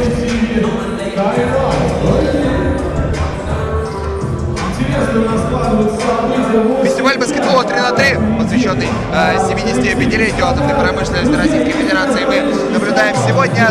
Поздравляем еще раз всех причастных с этим праздником. Ну а Кубок Ленинградский АЭС, отборочный турнир единой лиги Европы 3 на 3 в сезон 2020-2021. Ну а техническим партнером единой лиги Европы 3×3 является российский бренд качественной спортивной корпоративной одежды «Спортэго». Вся организационная команда, арбитры одеты в экипировку от «Спортэго», ну и, конечно же, все 12 команд участниц United League Europe 3×3. Иван Ребров забивает 9-е очко для Самары, очень высокий игровой ритм держат самарчане, а это Юрий Ткачев пошел, нашел контакт, и если не получается у него бросать, мы знаем, как он любит бросать всякие джеб-степы, степ-бэки, переводы под ногой, за спиной делает, его держит от броска, а с физикой у него, конечно, порядок, но ребята из Самары гораздо здоровее. Вот здесь нашел контакт и тут же отмечает Приходько дальним попаданием 11-6. Кстати говоря, Юрий Ткачев знает этих ребят, он играл с ними по молодежной лиге ВТБ. И Михаил Ермилов еще в прошлом сезоне выступал в единой молодежной лиге за Самару-2. Но вот сейчас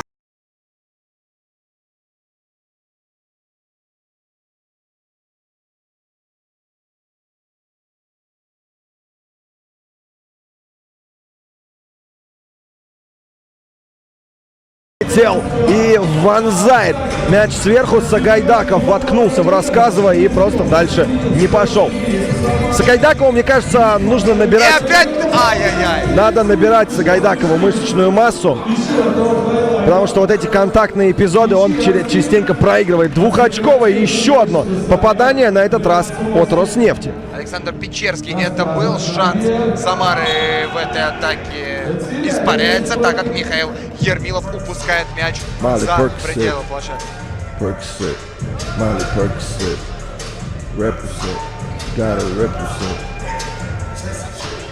Печерский в угол на Данила Сагайдакова, и Шадерфрух влетает под кольцо. Кстати, Мэсков абсолютно неприменим сегодня, к большому сожалению, но эпидемиологическая ситуация... А Фьючер, да, как знал? Да. Вот. И, в общем-то, все собравшиеся здесь зрители. Насколько символично, да? Дивизион Фьючер, рэпер Фьючер, Мэскон, Мэсков. Кто бы мог подумать. В атаке Самара. Дмитрий Приходько хорош, набрал крейсерскую скорость и +4 делает в этом матче. Печа двигает на Сагу, а это Ощеп. О, и Роснефть -3. Сергей Рассказов на Реброва теперь уже пробует навесить. Ребров мяч вылавливает, делает это, правда говоря, с пробежкой. И отоборонялись игроки Роснефти. Сейчас, кажется, их немного зарядило, а Щепка выплюснул эмоции. Да, это защита. Иван Костов что-то хотел сказать в камеру, но все-таки перевели. Да. Ракурс Сага. Ой-ой-ой. Сага, Мага, Рага, Дага, Бага. Но это надо сверху вколотить. Даня, мы верим в тебя. Не очень внятно сегодня он начинал. И четвертьфинал этот очень важен сейчас для команды Роснефть. Напоминаю, что эта четверка еще ни разу не выходила в полуфинал. Вот самарчане уже почувствовали вот этот момент уже практически шага от финала. Вот Роснефть еще будет бороться. Ну и опять же, победитель этого матча сыграет с командой Red Faces в полуфинале. Одна пара у нас уже известна. Это 3 звездочки «Грязные парни». Это, кстати говоря, следующий матч. 3 звездочки уже выигрывали один из туров. Поэтому все остальные команды имеют отличный шанс получить прямую путевку в третий сезон United League Europe 3×3. Ну а если 3 звездочки выиграют сегодняшний тур, то весьма вероятно получат путевку на Челленджер. Да, кстати говоря, с учетом вылета Сколково в четвертьфинале, я думаю, вероятнее всего так и будет.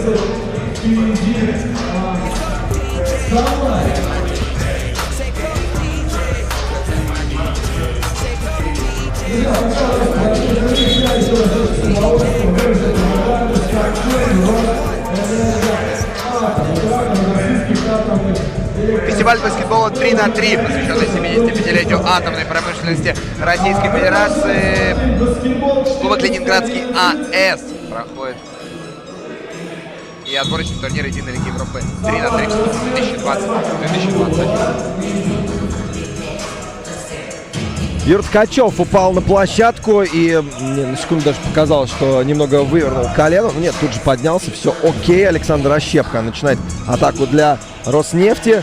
И в итоге Александр Печерский завершает ее. Не летит у Сани. Если вы смотрели этот турнир с самого начала, можете помнить, как он похоронил надежды Moneyball 21-19. Это был самый первый матч сегодняшнего игрового дня. И тогда Печерский в концовке дал 2 подряд двушки. И в итоге переиграли петербуржцев. К слову, местные команды, их было 2 в турнирной сетке. Обе не вышли в плей-офф.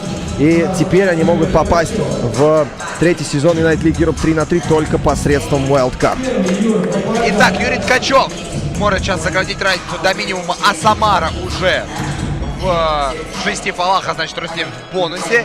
Ну а у самих нефтяников есть еще одно право на фол в запасе, бесплатно. Приходько. Все-таки мяч потеряли ребята из Самары. Слово о фолах. Уже в бонусе Роснефть. И у них самих еще есть 1 запасной фол за 4 минуты до конца основного времени.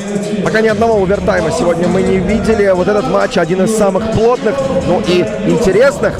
Все-таки представьте, насколько высокая мотивация сейчас что у Самары, что у Роснефти получить прямую путевку в 3-й дивизион United League Europe.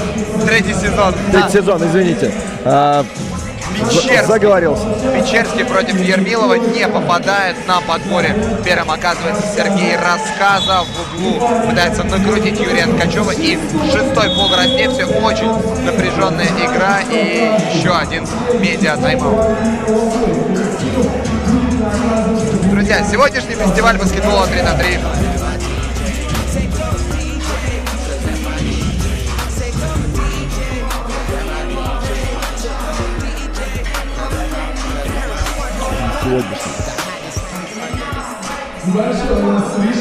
Фестиваль баскетбола 3х3 посвящен 75-летию атомной промышленности Российской Федерации и Кубок Ленинградский АЭС отборочный турнир Единой Лиги Европы 3х3 сезон 2020-2021.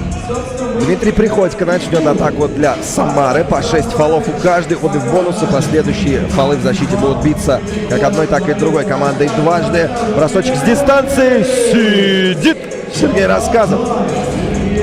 Впервые за долгое время, на самом деле, Самара набирает очки. Давненько мы не видели одних попаданий. Сагайдаков со средней дистанции. Нет, Кольцов подумал, принимать ли этот бросок, но все же говорит нет. Рассказов по Ткачева. Очень тяжелый мяч в силовом проходе. И плюс 4 возвращают себе самарчане.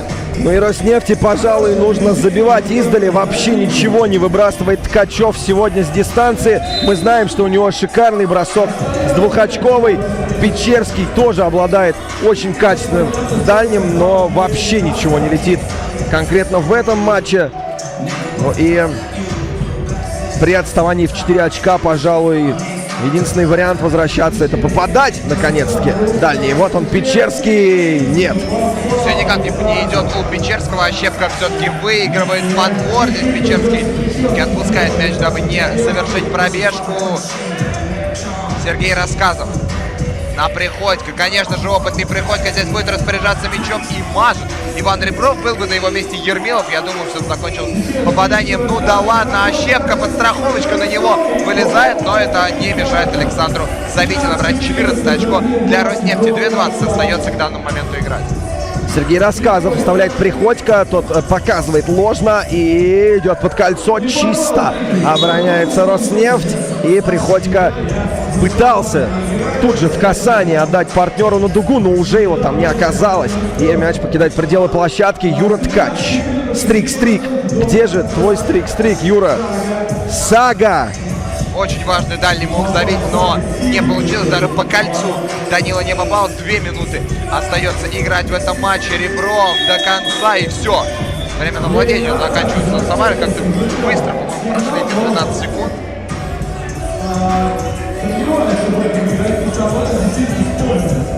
Ну и Печерский двигает пальцами как-то в разные стороны. Это, видимо, комбинация Роснефти. Может быть, он танцует нормальные треки от диджея Спутника и диджея Макара. Кстати, надо все-таки заказать опа-опа-опа-па. Опа-опа-опа-па, да. Если вдруг вы знаете этот трек, то знайте, in the building находится автор этого шедевра, легенда смоленского диджеинга, диджей Макар. Опа-опа-опа-па. Дмитрий Приходько тем временем с дальней дистанции шансы Роснефти делает близкими к нулю с 19-14, а Щепка пошел бороться за подбор, и кажется, что все-таки владение точнее переходит к Роснефти. От Ермилова мяч кидает в пределы площадки, или же нет, все-таки атака Самары будет. Самара очень круто врывается на карту баскетбола 3-3 в России. Сейчас они уже в шаге от того, чтобы еще раз выйти в полуфинал. Вот он, Юра Ткач. Ну почему так поздно, Юрец? Ой-ой-ой. Где ты был раньше? Подумал, да, Дмитрий Приходько, потому что мяч летит в кольцо. И Михаил Ермилов все-таки выдумал передачу, да, немного не сориентировались здесь игроки Самары. Еще один тайм-аут за минуту 22 до конца, при том, что фалить ни одной, ни другой команде нельзя. Плюс 4, и кажется, что только чудо сейчас спасет Роснефть. Вот Роснефти прям уж точно нельзя фалить. Самара, не знаю. Посмотрим, какие будут делать действия сейчас игроки Роснефти. Очевидно, надо бросать дальние, и во что бы то ни стало забивать одно абсолютно бессмысленно. Юра Ткачев в угол, Печерский не может поймать свой ритм в этом матче. Все мимо, но вот в крач-тайме он попадает. И всего лишь -2. Остается отобороняться и, возможно, даже сравнять следующие атаки. Но Приходько и уходит мяч. Владение Самаре. Анна Мирошниченко показала, продолжает, но на него всего 4,1 секунды. Будет в 2 очках Роснефть минуту и 2 секунды остается играть, потому что у нас рекордное количество детей, мне кажется, сегодня на United League Europe 3-3. Ермил, все-таки фол. Александр Ощепко негодует, пошел предъявлять Евгению Островскому, говорит: я что, спалил? Да, отвечает Евгений Островский, очень прямолинейно. Коротко и ясно. Все понятно. Но Миша Ермилов, возможно, самый яркий центровой дивизиона «Фьючер». Такой чистый центр. Настоящая машина, и против него, конечно, здесь не сфалить было практически невозможно. Может, Ермилов уже пошел отмечать, как бы не перегорел сейчас. Миша, очень надо сконцентрироваться и забить второй для того, чтобы выиграть. Но если он промахнется, подарит невероятную интригу. И мажет, и подбор остается за Александром Печерским. 53 секунды. Юра Ткачев против Ермилова пошел до конца одно бросать и не попал. Вероятно, просто попытался еще и контакт, может быть, найти. А это Сергей Рассказов, и это победа для Самары. Вот так вот шанс в итоге был-то у Роснефти. Довели они до -2 и имели шанс сравнять счет, но Юрий Ткачев решил идти атаковать с ближней дистанции.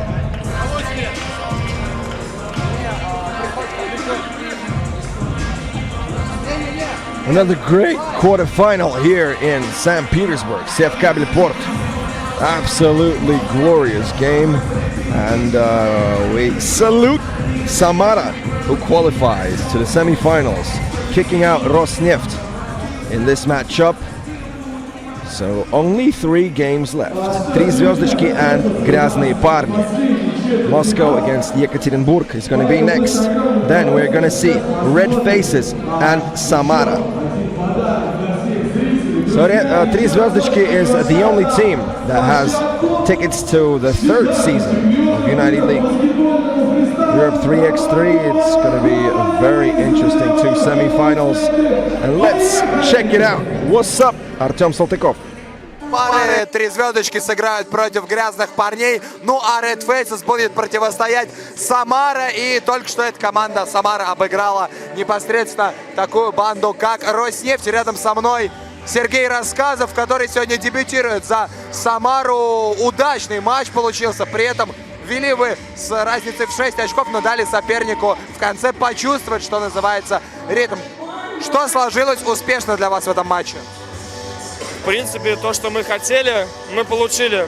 Мы поняли, что пик-н-роллы против этой команды будут бесполезны, так как они примерно равного роста. Поэтому либо один в один, либо на сменах от мяча заслонах как-то больше движения. И, в принципе, у нас это получилось. Ты дебютируешь сегодня за Самару. В прошлом сезоне ты выступал еще в Суперлиге 1 и выиграл Кубок России с Самарой. Насколько серьезно твои планы непосредственно в баскетболе 3 на 3? В данный момент мои планы самые серьезные, так как для меня это сейчас основной вид деятельности. И очень интересная организация, сама игра. Большие эмоции крутые получаешь. Для меня это очень интересно. Я буду стараться вкладывать свои возможности в эту игру. Спасибо большое. Это был Сергей Рассказов, команда Самара. Совсем скоро мы будем смотреть полуфиналы. Грязные парни Екатеринбург, 3 звездочки Москва, ну и Самара из одноименного города против Red Faces. Okay guys, a few minutes of freestyle action and then straight away we're hop into 3 звездочки and Graznney парни. Graznney парни already had a final in future division. They lost their first final against BC Skolkovo. That was the day when Skolkovo got their tickets to the 3rd season of United League Europe 3x3. In the meantime, we're watching the best moments of the last quarter-final. Only 3 games ahead. 2 semis and 1 final. 3 звездочки and Graznney парни. Then we'll see a collision of Red Faces and Samara.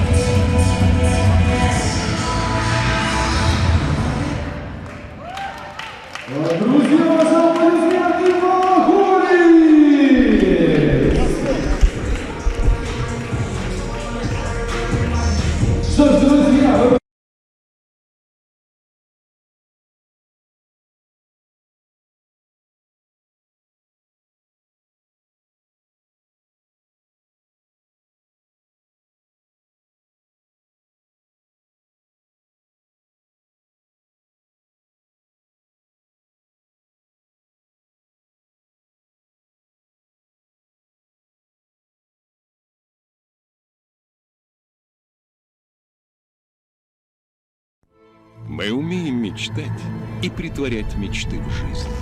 Между задуманным и реальным воплощением идеи сложный и непредсказуемый путь. Как первопроходцы, мы вместе идем по нему и открываем тайны непознанного, стремясь освоить невидимую энергию. 1954 год. Запуск первой в мире атомной электростанции мощностью 5 мегаватт в городе Обнинск. 1973 год. Новый шаг по освоению мирного атома. Самый мощный реактор страны заработал на Ленинградской АЭС. Его мощность 1000 мегаватт. 2020 год. Россия является одним из лидеров мировой атомной индустрии. На 11 действующих атомных электростанциях, объединившихся под эгидой госкорпорации «Росатом», ежегодно вырабатывается порядка 19% от всего объема выработки электроэнергии в стране. В 2020 году атомной промышленности России исполняется 75 лет. В эту юбилейную дату в городе Сосновый Бор начались пусковые операции на новейшем энергоблоке номер 6 Ленинградской АЭС с реакторной установкой ВВР-1200. На 20% мощнее своего старшего брата ВВР-1000. Срок службы основного оборудования увеличен в 2 раза. С возможностью работать 18 месяцев без перегрузки топлива. Соответствует самым современным международным требованиям и стандартам в области безопасности. Ленинградская АЭС является крупнейшим энергетическим объектом северо-запада России. Каждая вторая лампочка в Санкт-Петербурге и Ленинградской области работает благодаря атомной энергии.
Итак, первый полуфинал. 3 звездочки Москва, грязные парни Екатеринбург.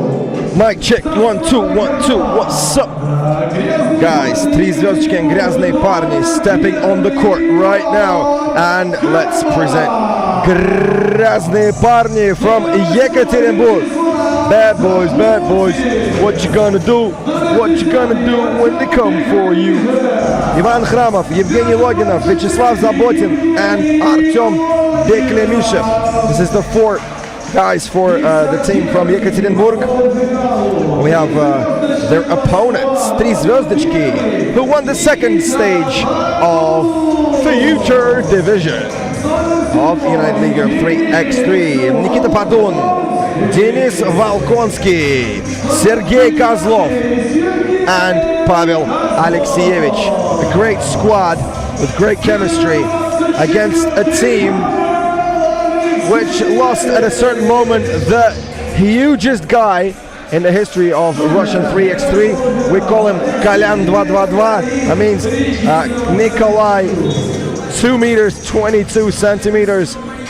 That was a hell of a team with Artyom Beklemichev, Vyacheslav Zabotin, Ivan Khramov, and the huge man who, I don't know, I think he dunked by himself more than we have seen dunks for the whole stage. So let's get it popping, guys. Nikita Padun on your screens, number 1, most improved young man in Russian 3x3 basketball, the legend of Association of Students Basketball, Sergey Kozlov, right now, number 9.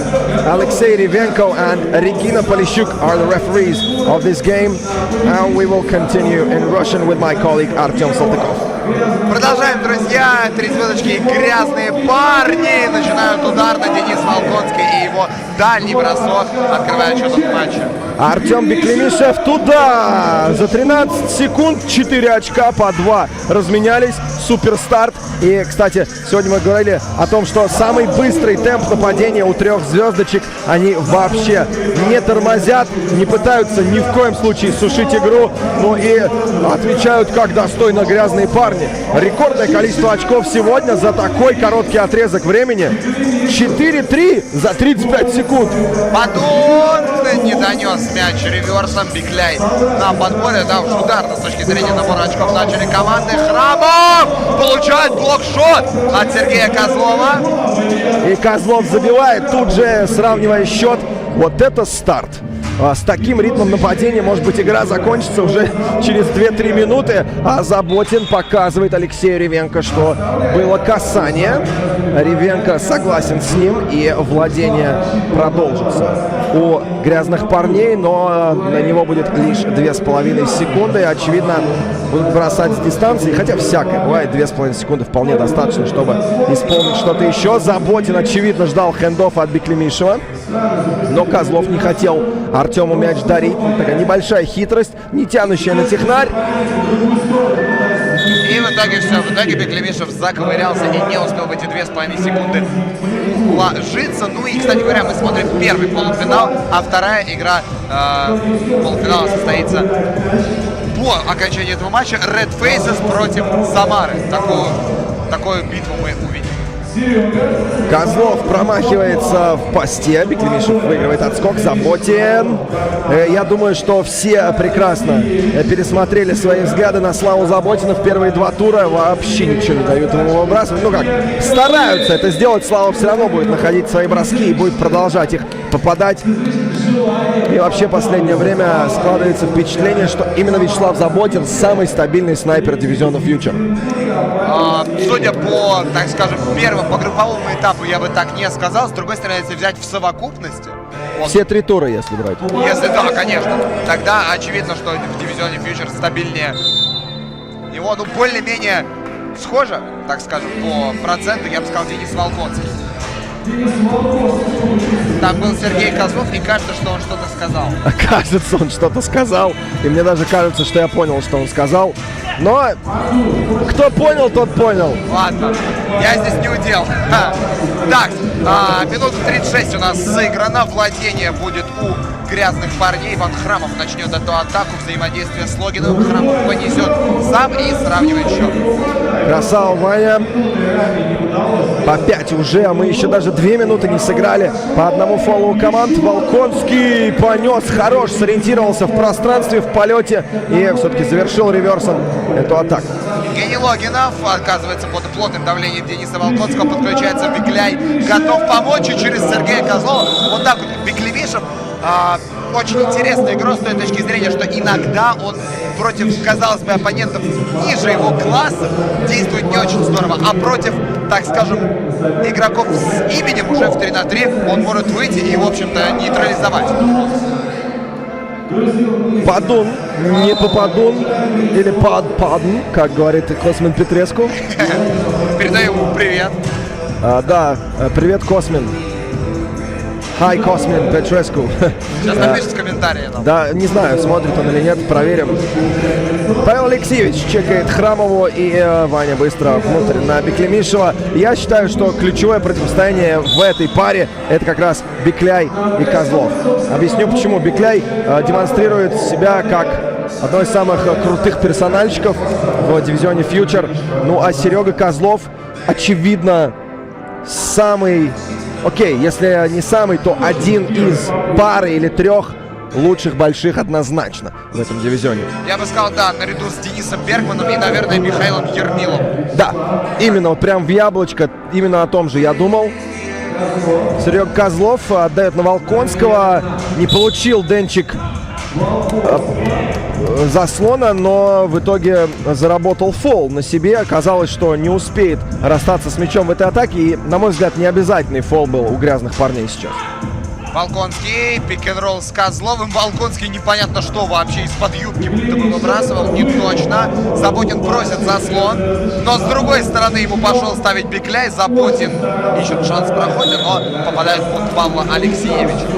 Бросал из-под юбки группы поддержки Нидлс. Из-под юбок тогда уж. И не попал.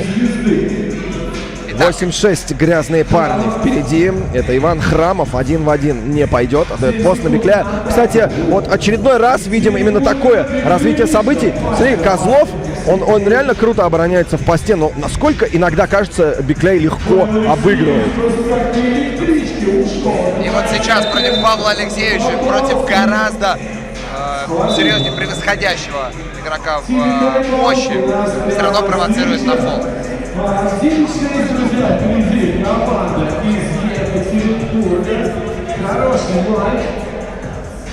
Фестиваль баскетбола 3 на 3, посвященный 75-летию атомной промышленности Российской Федерации. Еще раз всех причастных к атомной отрасли мы с этим праздником поздравляем. Ну а Кубок Ленинградской АЭС — отборочный турнир Единой Лиги Европы в сезон 2020-2021.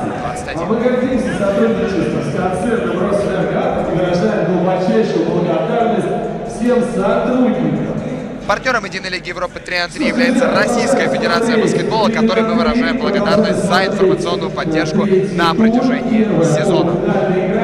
В атаке грязные парни. Что придумает Логинов? Отдал на Заботина. Слава, что ты сделал? Не получилось. А Никита Падун теперь будет контратаковать.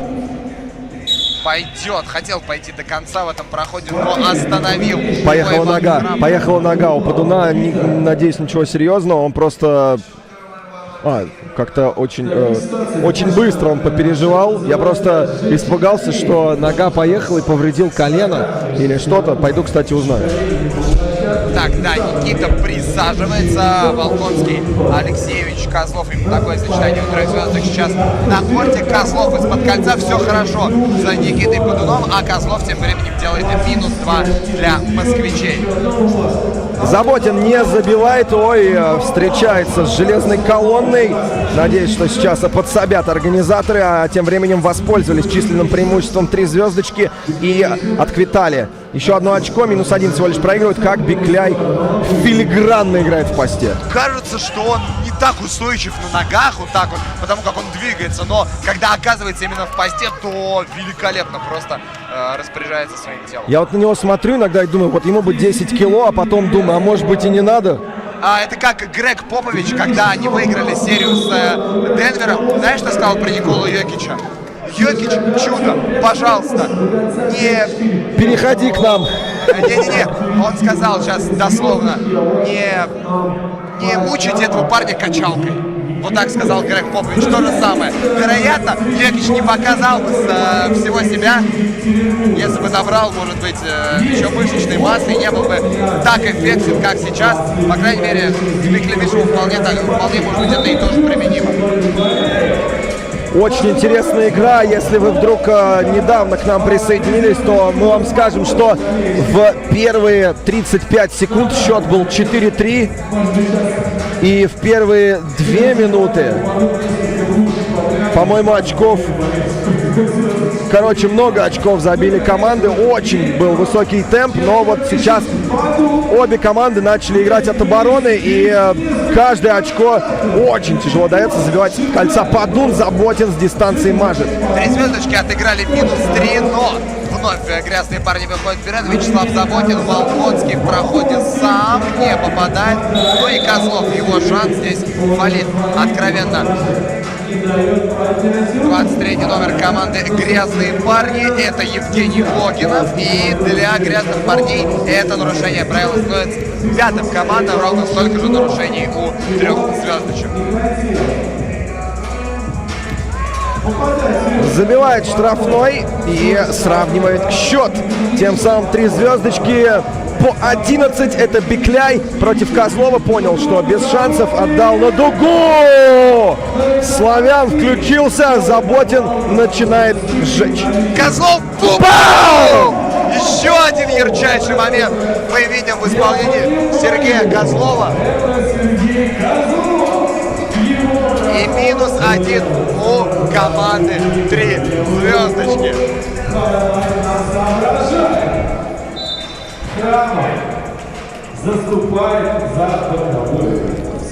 Петр Буйницкий доволен, потому что ему принесли покушать. Те, кто смотрел трансляцию в курсе, помнят, как Петя всегда ждет обеда.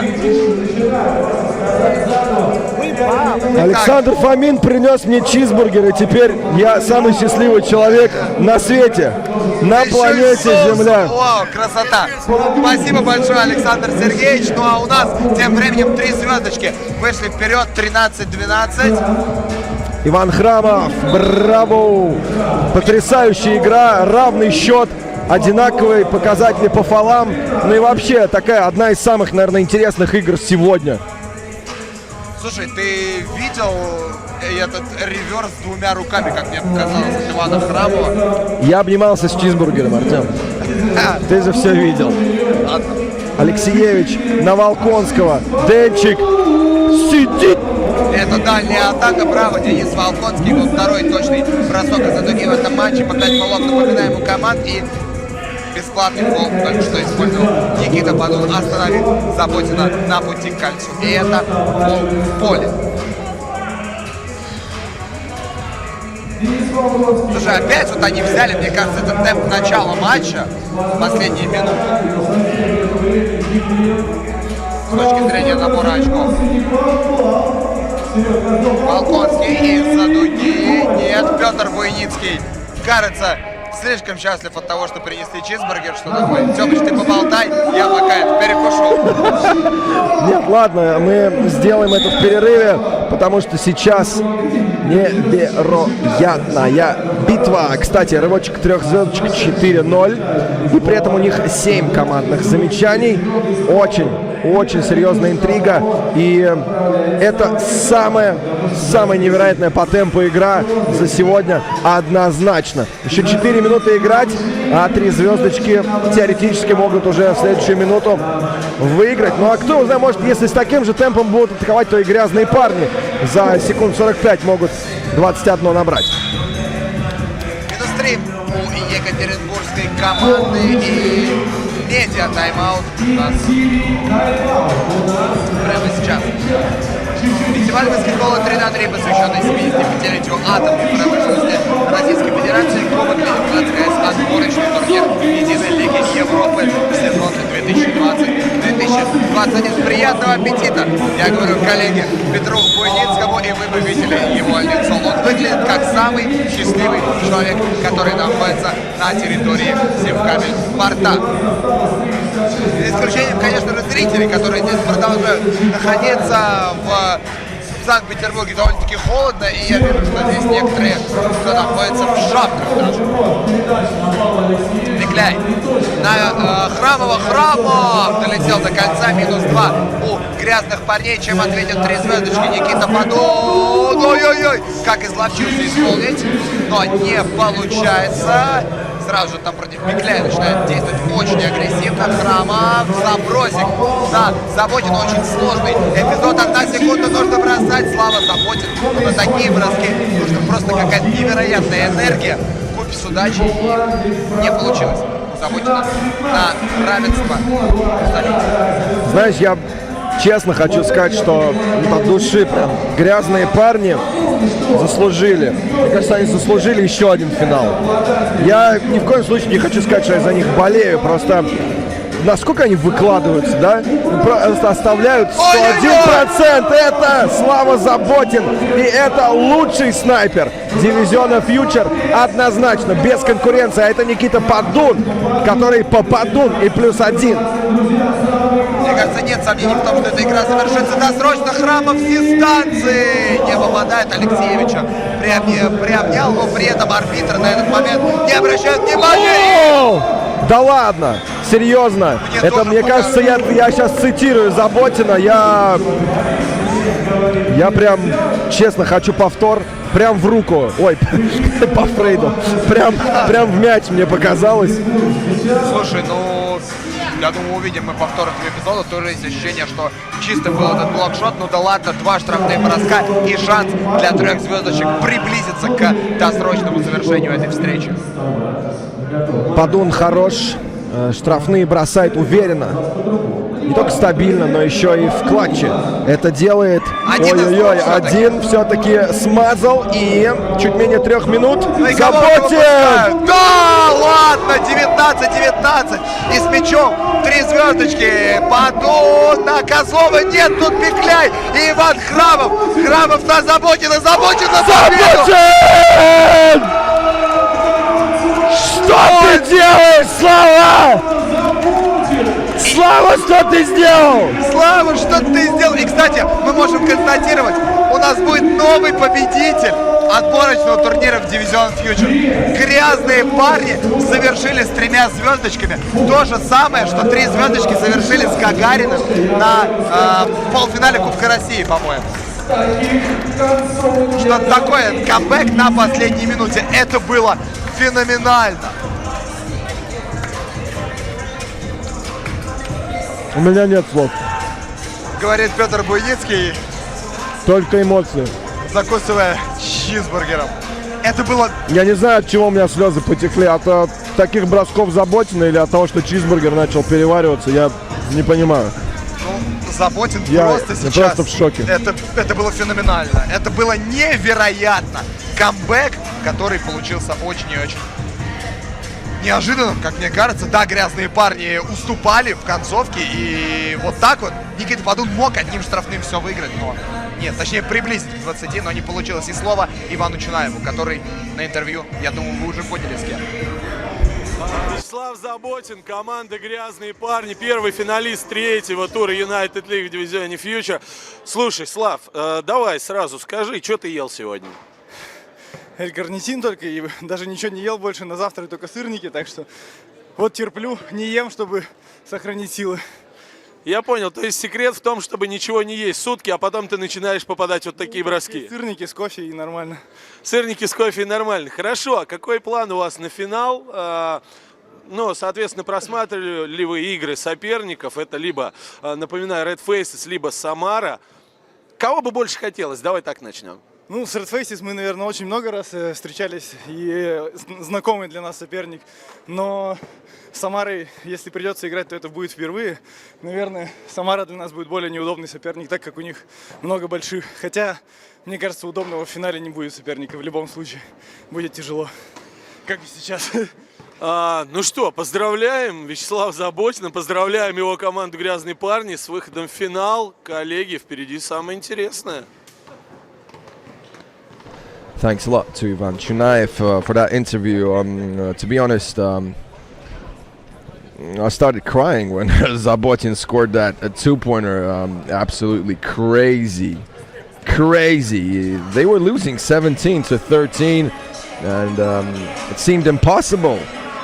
Actually, I didn't even believe that these guys are able to come back in this game, but I've been criticizing Vyacheslav Zabotin today because, in my opinion, he wasn't shooting.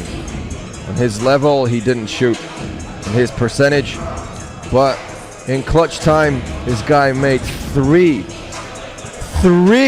two-pointers in a margin of about 30 seconds, and he brought his team from Yekaterinburg to the second final in this season of Future Division. A reminder for you, Graznney Parny played in the first tour's final against BC Skolkovo and they lost. Now they have two chances, Samara or Red Faces. And Vyacheslav Zabotin said that probably it would be better to play against Red Faces in the final because they have pretty big guys. In the meantime, we're finished with the highlights. You've seen that final shot of Vyacheslav Zabotin. Samara beat. I'm dying, guys. I'm dying. Actually, I have too many emotions. Let's enjoy this show. Let's relax and come back for the second semi-final with Red Faces and Samara in a few minutes.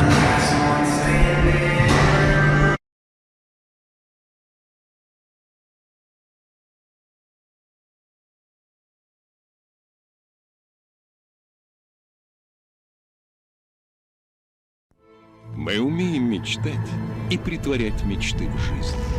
Между задуманным и реальным воплощением идеи сложный и непредсказуемый путь. Как первопроходцы, мы вместе идем по нему и открываем тайны непознанного, стремясь освоить невидимую энергию. 1954 год. Запуск первой в мире атомной электростанции мощностью 5 мегаватт в городе Обнинск. 1973 год. Новый шаг по освоению мирного атома. Самый мощный реактор страны заработал на Ленинградской АЭС. Его мощность 1000 мегаватт. 2020 год. Россия является одним из лидеров мировой атомной индустрии.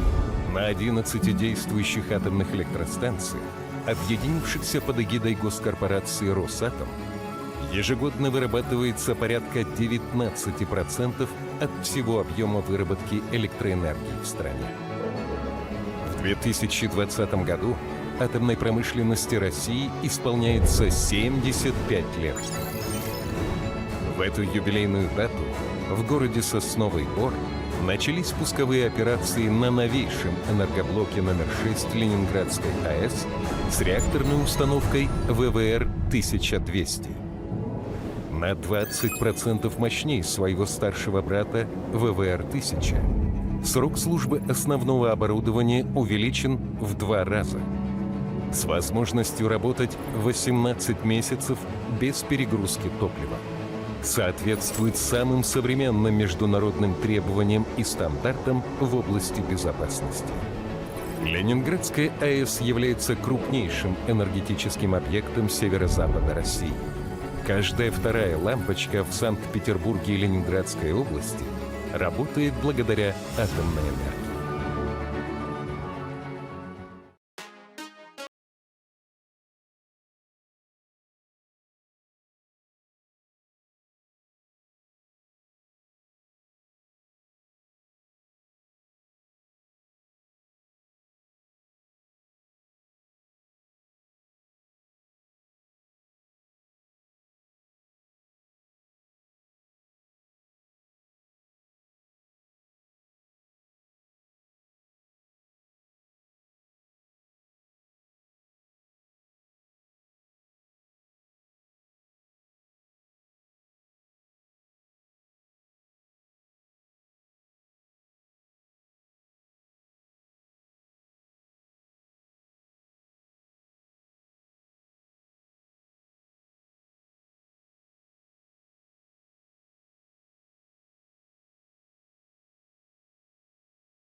без электроэнергии грустный.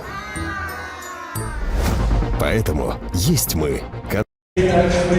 Yo, what's up, guys? So, in a few moments, we're starting a new game, and it's a second semi-final between Samara from Samara and Red Faces from Moscow. Probably a little more organized team of Samara. They have big guys, but a very fancy, flashy team from Moscow. Red Faces, the audience is love guys, so we're gonna see a great game anyway. Two absolutely different styles of play. My colleague Artem Saltykov is right beside me. I'm gonna tell you a few small things about these two teams, and then we're gonna continue in Russian as always. So let's present the guys from Samara. They have an absolutely brand new guy in their squad, number 4. This is Sergei Raskazov. That was his professional debut for Samara, and he said that he would love to continue playing 3x3 basketball, coming from professional 5x5. Red Faces beat Skolkovo today. Probably one of the best games we've seen today, and one of the best games of Division Future. Some will say that Nikita Makshev was injured and Nikita Vavilov was also not his prime. But anyway, Red Faces came through, and now they're in the semi-finals. Win or go home. This is what we can say. This is the last chance for all the teams to qualify into the third season of United League Europe 3x3. And in the previous game, an absolutely stunning performance by Vyacheslav Zabotin led the team of Yekaterinburg Graznney Parni into the final, their second final in 3 stages. So that means Skolkovo, 3 звездочки, the favorites are out, and we're gonna have a new team in the third season of United League Europe 3x3. And now let's get it poppin', but only in Russian. Artem Saltykov and Peter Buynitsky. Да, друзья, мы продолжаем, и это второй полуфинал Red Faces против Самары. Иван Кузук против ребят, которых он хорошо знает, так как является уроженцем Самары и был довольно-таки много лет в системе самарского клуба. Иван Ребров нарушает правила. Вот тоже ребята прекрасно знают, что надо делать с Кузуком. Сразу на нем жестко свалил Ребров и, в общем-то, не дал возможности даже выбросить мяч. Один штрафной бросок исполнит Иван Кит. Самара уже впереди 2-0. Не забивает, но получает блокшот. Вот он, эффект Михаила Ермилова под кольцом, вверх дальней дистанции. И если Red Faces на самом деле собьется на вот такие броски не только Вершкова, но и других снайперов, в частности Ильи Троицкого, то это может, в общем-то, серьезно, я думаю, в негатив сыграть. Ох, я до сих пор на эмоциях от предыдущего матча. Если честно, хотелось бы увидеть что-то похожее. О, и в этом противостоянии еще один альюп от Ермилова. Разогнался, да, парень? Мы от него видели уже эффектные слэм-данки. Но в этом туре уже 2 альюпа. И я не устану повторять.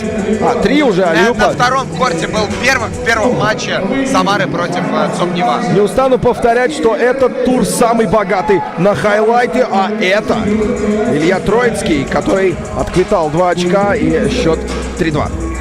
Ой, как Ермилов развернулся, здорово сделал передачу на Дмитрия Приходько, и тот в контакте с Максимом Шумковым смог забить 4-2.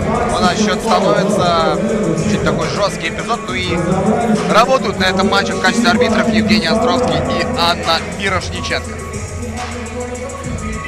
Михаил Вершков очень много дичайших бросков сегодня выбросил, и мы привыкли видеть его как главного лидера команды Red Faces. Ой-ой-ой! Вот это рыжий ап, да? Как это было сказано, Петя, действительно. Дмитрий Приходько валит тем временем из-под кольца. Сергей Рассказов не попадает, но Ермил с места вбивает сверху и +2 делает для самарчан. Забыл добить свою фразу, которую начинал. Мы привыкли видеть Мишу Вершкова в качестве главного лидера. Сегодня, мне кажется, что такой вот самый энергичный и попадающий, очень важные броски именно Илья Троицкий. А Ермилов продолжает терроризировать кольцо. Слушай, настоящая танк-машина Михаил Ермилов. Ему вообще не привыкать завершать сверху. Знаешь, он с места даже чаще всего выбирает именно не выпрыгнуть и сделать лейап, а сколотить сразу сверху. Трой почувствовал бросок, но уверенности, это очень важно для него. Иногда не получается стабильно стрелять. Сегодня он главный снайпер Red Faces. Вообще есть ощущение, что Red Faces с каждым турниром все слаженнее и слаженнее. Да, у них определенно свой стиль, больше на индивидуальной игре. Но, тем не менее, появляется определенная химия. Самара 8-4 после дальнего попадания, и Кузуб попадает под фол. Под фол и подыграл. Фол, который все-таки был внизу. Вторым командам он становится для Самары. И на самом деле Дмитрий Приходько все ближе, действительно, тоже к Денису Волконскому и Вячеславу Заботину в списке топ-снайперов. Приходько на протяжении всего этого турнира действует очень здорово. А Ермил блокирует Максима Шумкова. Очень амплитудный эпизод со всех точек зрения. И Шум хотел занести очень мощно, но Михаил Ермилов просто на страже дома. Мне вообще кажется, надо делать топ-10 блокшотов, топ-10 данков этого тура. Просто невероятно. Понятно, что это заключительный тур, но я не ожидал. Не ожидал такой настрой у команд, столько хайлайтов. И каждый игрок хочет сыграть не только эффектно, но на самом деле это все на эмоциях скорее. Все эти данки, эти сумасшедшие блокшоты. Мне кажется, на таких эмоциях человек просто на пару сантиметров выше прыгает. Ну реально. Так и есть. Под музыку диджей Спутника особенно. Несомненно. Сейчас было интересно, почему не пошли ни Вершков, ни Шумков на подбор. Абсолютно там один Ваня Кузов со всеми бился и проиграл отскок. Правда, штрафной бросок Самары не был реализован. Илья Троицкий на Верша Верш по высоченной траектории традиционно не забивает. Еще одна волна атаки для Red Faces. Троицкий долго обыгрывает и остается все-таки с мячом. Фейдауэй на исходе владения мимо. Вершков сегодня вообще практически ничего не попадает. Процент ужасный, тем не менее, Red Faces на стадии полуфинала. И сейчас Самара выглядит поинтереснее, чем Red Faces. Передняя линия, ну как передняя линия, понятно, что не градируется здесь на позиции игроки, но все-таки габариты очень серьезные у самарчан. И Михаил Ермилов очень круто вписывается в 3-3. Классический 5-й номер. С хорошей скоростью, потрясающе работает на ногах, но его хайлайты достойны, мне кажется, отдельной нарезки. Вполне. Его хайлайты там, Федора Шпакова, например, Семена Депля. или Семена Депля, да. Фестиваль баскетбола 3-3, посвященный 75-летию атомной промышленности Российской Федерации, Кубок Ленинградский АЭС, отборочный турнир Единой Лиги Европы в сезон 2020-2021. Михаил Ермилов сбивает штраф, 9-4, тревожная ситуация для Red Faces. Миша пошел под кольцо, и почему-то подстраховки в лице Приходько мы вообще не увидели. 9-5. Приходько предпочел выйти на дугу, здесь он первый, и против него Верш очень плотно работает. Приходько, ой, какой умный пас там получился на Реброва. На самом деле здесь все думали, что Ермилову достанется мяч, но все-таки нет. Для фанатов Red Faces не секрет, что их любимый рэпер Кизару, знаете, что я заметил? В игре со Сколково Спутник не поставил ни одного трека Кизару, хотя это традиция на протяжении уже целого сезона и всех отборочных этапов.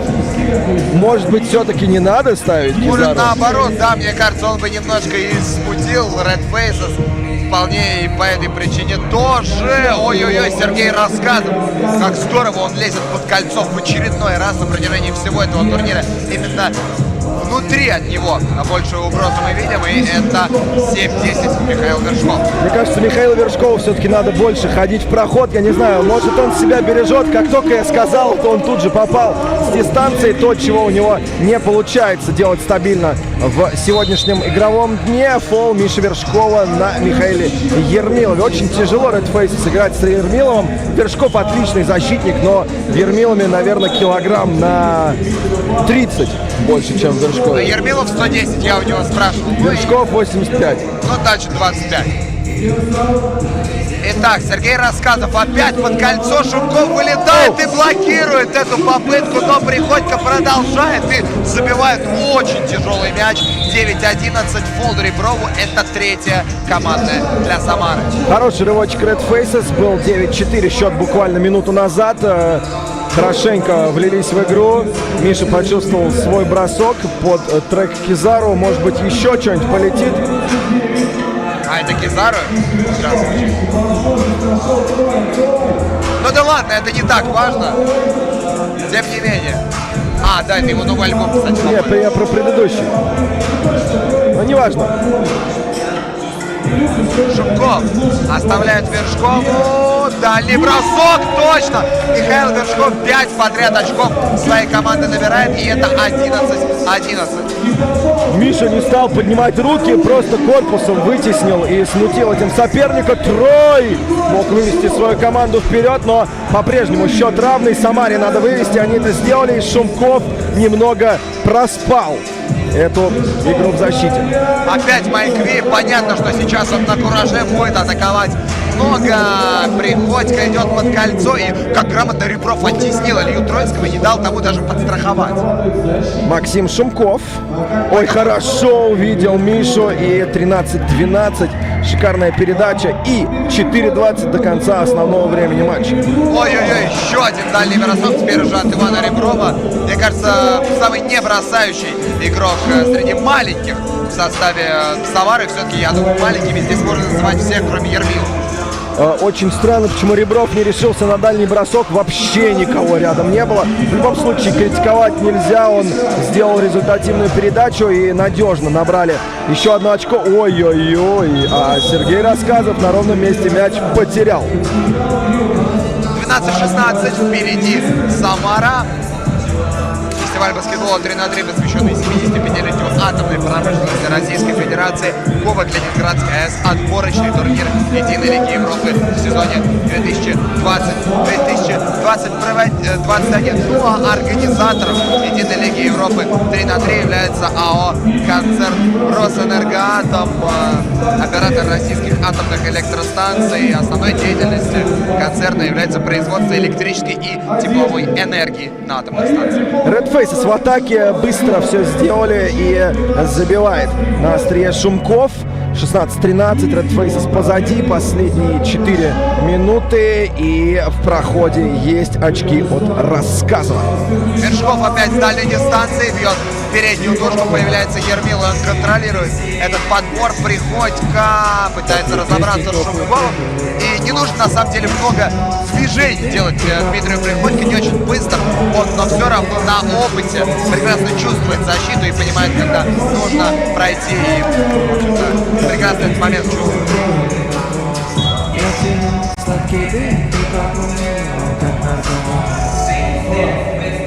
3:13, зрители на трибунах. Севкабель Порт, точнее как на трибунах. Трибун здесь нет, а вот места достаточно для того, чтобы смотреть, и прям все забито практически вокруг нашего корта. Что за тип этот Ермилов? Что за данки? Просто бешеная машина. Уничтожает сегодня кольцом. Кстати, чуть не оторвал его в Курске. Но здесь оно стоит покрепче. Там все-таки женская Динамо Курск играет. И организаторы даже попросили: колотите сверху, но не висите на кольце. А Ермилов как будто у него в крови отрывать эти кольца. Поэтому один раз чуть было заминка не случилась. Приходько против Кузуба пошел до конца, выдавил плечом, и 19-е очко Самары прямо сейчас набирает Вершков. Просит стать широко, будет бросать из-за дуги и попадает. через Дмитрия Приходько. Минус 4 у москвичей. Шанс для Самары есть. Мы знаем, какие концовки тяжелые проигрывали Red Faces. Сейчас они в роли догоняющих. 20-15. Ну и Самара уже практически двумя ногами в финале, если чудо не сотворит Вершков и компания. С 9, наверное, если не с 9,5 сейчас бросает Верш. И неужто ли точку поставит? Нет, но аут от Red Faces. Поэтому Самара может уже в этой атаке выйти в финал, где сразится с грязными парнями. Но не списываем со счетов Red Faces. Мы помним, как вернулись в игру грязные парни, проигрывая 17-13. Приходько тяжелейший бросок выпускает, не очень подготовленный, Ребров выигрывает борьбу, но нет, не засчитано это попадание, так как закончилось время на атаку. Готов выйти на корт Илья Троицкий. Вершкову нам что-то подсказал. Да, Куцук присаживается на данный момент. И действительно Михаил Вершков сейчас нас там притягивает Red Faces. Самара, кстати, давно не нарушала правила. Это 4-й командный. И если Red Faces проиграют, это значит, что Питер, который тоже ни одного тура не выиграл, в общем, ни Питера, ни Red Faces может не быть в 3-м сезоне по сравнению со 2-м. Могут произойти серьезные изменения в лиге. Одна из этих команд, вероятно, может получить wildcard, но вот насчет обеих это уже вряд ли. Сергей Рассказов с отклонением, тяжелый бросок не попадает. Ребров упирается в Вершкова, выигрывает этот матч для Самары. И мы увидим финал Самара против Екатеринбурга. Грязные парни. Самара, этот матч уже совсем скоро. Чудо не случилось. Самару с победой, офигенная игра и очень стабильный результат. Браво, Серега Рассказов. Очень рад за него. Он в своем дебюте уже отправляет вместе со своими партнерами Самару в финал. Ну и совсем скоро мы послушаем интервью одного из игроков, естественно. Это будет Михаил Ермилов. Потрясающе получилась у него игра. Очередной раз доказал, что он самый яркий центровой дивизиона «Фьючер». Ну и Артем Салтыков уже на сайдлайне с ним готов подискутировать насчет этой встречи. Михаил Вершков старался как мог, партнеры тоже помогали, все бросали, как обычно, много, но не прилетело. То, что прилетает обычно, все-таки более организованная, более слаженная, более четкая команда Самары, которая имеет у себя какую-то определенную систему и стабильность. Но слова Артему Салтыкову, Михаилу Ермилову. Финальная пара 3-го тура дивизиона Future United League Europe. 3-3 Самара сыграет с грязными парнями из Екатеринбурга. Рядом со мной Михаил Ермилов. Главная данк-машина дивизиона Future. Это было невероятно. Просто сколько аллюпов сегодня прошло. Вы самая эффектная команда на турнире. Есть такое. Мне игроки навешивают. Я делаю то, что я умею. Просто прыгаю и пытаюсь завершить красивую атаку. Я играю красиво, мне это нравится. Касательно игры с Red Faces, хочется сказать, что в середине матча Вершков почувствовал ритм, забил несколько бросков подряд, и, в общем-то, выровнялась игра, за счет чего вот этот финальный рывок удалось сделать и в итоге склонить чашу весов в свою пользу.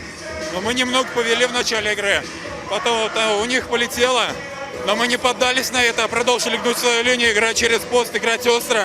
И это принесло нам плоды, мы забили свои броски и выиграли спокойную игру. Финал будет с грязными парнями из Екатеринбурга. Что можешь сказать об этой команде? На чем будете концентрировать свое внимание? Хорошая команда, у них два лидера. Заботин очень много забивает. И еще центровой, который достаточно активен, он на периметре играет и обыгрывает. Мы с ними еще не встречались, но постараюсь сделать все возможное для победы. Спасибо большое, Михаил Ермилов. Команда Самара вышла в финал, где сыграет с грязными парнями уже через несколько минут. Смотрите эту интереснейшую битву. Samara never played against Graznney parни before, so this is going to be a historical battle, and this one is in the final. And that means Samara or Graznney parни are going to be in the third season of United League Europe 3x3. A little pause, and we're gonna play the final 6:50 p.m. exactly.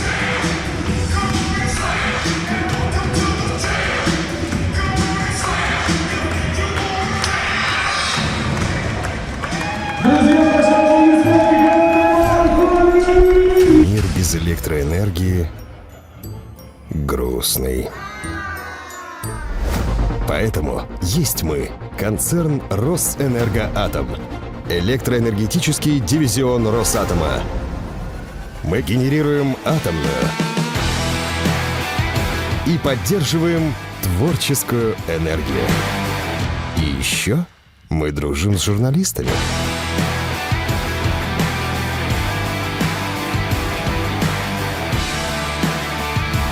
С нами будущее светлое.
Еще до школы я узнала, что свет в наших лампочках, тепло в чайниках и утюгах – все это дает электроэнергию.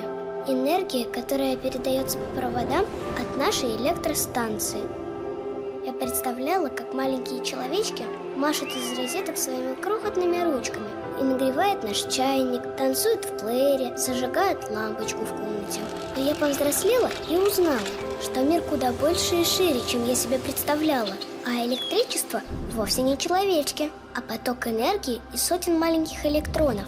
Много лет назад люди научились использовать энергию мирного атома. Появились электростанции, в которых работают люди для того, чтобы в наших городах загорался свет, освещая путь всем вокруг. Энергия нужна человеку. Энергия во всем. В солнце, звездах, красоте природы. А есть энергия, которая живет у нас внутри. Энергия творчества. Она позволяет нам изучать этот мир, прикоснуться к нему и понять его лучше. Энергия, которая дает нам вдохновение. Каждый день с ее помощью мы создаем новое и познаем неизведанное. Она дает нам силы и смелость пробовать, экспериментировать, действовать, двигаться к своим целям, даже если сложно, справляться с ошибками и неудачами и идти вперед. Дает веру в себя и в то, что даже если не получилось сейчас, обязательно получится потом. Она направляет нас к самым заветным мечтам. Для нас открыты миллионы возможностей. Мы можем встречаться со своими эмоциями и выражать их. Мы пришли в этот мир творить и наполнять его живописными красками и картинами. Как свет пламени, творчество освещает наш путь, позволяет фантазиям оживать и превращаться в настоящие истории.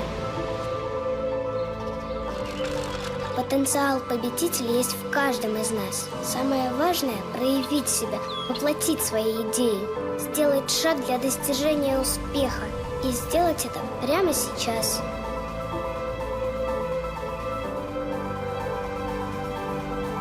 Будущее зависит от того, что мы делаем сегодня.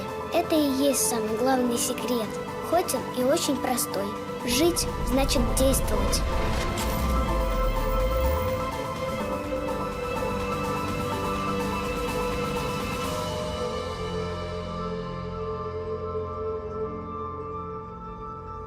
И обязательно настанет тот день, когда наши мечты исполнятся. Частичка света есть в каждом из нас. Дари этот свет другим.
Мы умеем мечтать и притворять мечты в жизнь. Между задуманным и реальным воплощением идеи сложный и непредсказуемый путь. Как первопроходцы, мы вместе идем по нему и открываем тайны непознанного, стремясь освоить невидимую энергию. 1954 год. Запуск первой в мире атомной электростанции мощностью 5 мегаватт в городе Обнинск. 1973 год. Новый шаг по освоению мирного атома. Самый мощный реактор страны заработал на Ленинградской АЭС. Его мощность 1000 мегаватт. 2020 год. Россия является одним из лидеров мировой атомной индустрии. На 11 действующих атомных электростанциях, объединившихся под эгидой госкорпорации «Росатом», ежегодно вырабатывается порядка 19% от всего объема выработки электроэнергии в стране. В 2020 году атомной промышленности России исполняется 75 лет.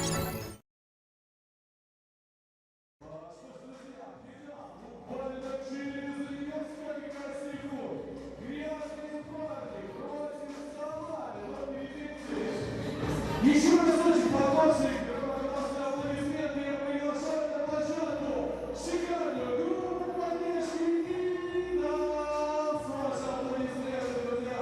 Поехали!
Ну что, впереди главное событие сегодняшнего игрового дня, если вы хотите.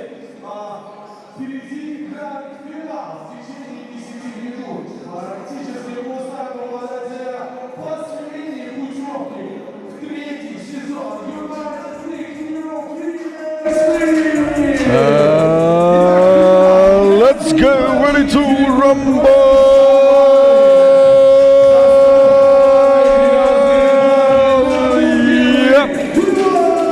Kабельпорт, Saint-Petersburg, final of Future Division, stage number 3. Грязные парни, Екатеринбург versus Samara from Samara. Yep. Екатеринбург, грязные парни, playing in white colors and in black, Samara. This is a historical final. These teams have never played against each other before. And their first collision is going to be in the final. That means one of these teams is going to get the tickets to the third season of United League Europe 3x3. Absolutely unexpected by most of the specialists and the staff management of the league. This is going to be a crazy game. Graznney parни were down by 5 in the semifinal, and somehow Vyacheslav Zabotin and his guys won that game. It was a fantastic performance by Vyacheslav Zabotin. and he proves that he is the top shooter of this future division. Samara, a little more organized team with some team chemistry, guys from professional 5x5 basketball showing great results today. I'm very happy for one of the guys who has just joined the team. That's his first performance. His name is Sergei Raskazov, number 4, and he's already in the final. In about 15 minutes, guys, we're gonna know who is the new competitor in United League Europe 3x3 Season 3 from Russia. Already 3 teams are there. Inanomo, BC Skolkovo, and 3 звездочки. Let's get it poppin'. Артем Салтыков, Петр Буйницкий. Всем еще раз привет, друзья! Мы на финале 3-го тура дивизиона Фьючер Санкт-Петербург. Локация Севкабель, Форт и Самара против Гразной парни. Во многом неожиданная такая финальная вывеска. Именно одна из этих команд станет участником 3-го сезона Единой Лиги Европы 3х3. Присоединяйся среди российских команд Инонома, баскетбольному клубу Сколково и команде 3 звездочки. Михаил Ермилов в первой атаке допускает потерю. Владение будет у грязных парней. Конечно же, особое внимание будут к Вячеславу Заботину у самарцев. И вот как раз-таки Слава набирает первые очки для екатеринбургской команды. Абсолютно невероятный Вячеслав Заботин. Сумасшедшие броски попадал он на протяжении всего этого турнира, на протяжении всех 3 туров. И в начале сегодня немного не летело, но ближе к финалу Слава попадает абсолютно все. Через руки сложнейшие, с 8, а может быть и даже дальше. Грязные парни — команды, которые на самом деле долго уже существуют. И много эти парни играют друг с другом, в отличие от Самары, клуб, который был создан не так давно на базе команды 5х5. И некоторые игроки, как, например, Сергей Рассказов, вообще является обладателем Кубка России. И только в прошлом сезоне он выступал за основную команду Самары в Суперлиге 1, как и Михаил Ермилов. Правда, он играл в молодежке. Ермилов — это фол внизу, считаться не будет. Грамотно нарушают правила грязные парни. Фол, правда, у них уже 3-й, и у Самары пока что нарушений правил не было. Фол все-таки 2-й, прошу прощения. В атаке Самара Ребров не попадает. Очень легко отличить Ивана Реброва по его татуировкам. Разноцветные, зеленые, красные. В общем, очень стильно выглядит. В атаке будет Самара. Самар городок. Обеспокоенная я. Будем петь с тобой, Тёмыч, если они выиграют. Но пока рано петь дифирамбы. Иван Ребров в проходе мажет. Заботин внутрь. Бекляй. Изи мани. Оу! И такой аккуратненький слэм. Хорош 3-0. Дмитрий Приходько делает 3-1. Казалось бы, но нет. Мяч самарцы вывести не сумели. А значит, владение переходит к Екатеринбургу. И ты видел лицо Бекляя и ударил. Когда они узнали, что владение останется у их команды. Логинов с мячом оставляет Заботину. Слава. Степ, бэк, 2. Но неприлично было бы, наверное, даже такое забивать. Слава дичайшие броски попадает. Опа, наконец-то есть первые очки у Самары. Не прошло и 2 минут. Дмитрий Приходько это делает. Дмитрий Приходько очень много лет выступал в Суперлиге, опытный снайпер, игрок, который большую часть карьеры провел в команде Алтай Баскет против Барнаула. И, в общем-то, действительно, в этой Самаре он главный скорер и, в общем-то, подносчик снарядов, в том числе и для Михаила Ермилова. Храмов идет в лицевую, на нем Ермилов, нету шансов через него забить. Оу, неудачная передача, и Иван Ребров завладевает мячом, отдает в пост на Ермилова, тяжело против него. Будет Логинову, старается, Евгений держится, и это фол бросковый, будет бить Михаил Ермилов. Уже 5-й фол грязных парней. В принципе, рабочая тактика, но 1 только в запасе.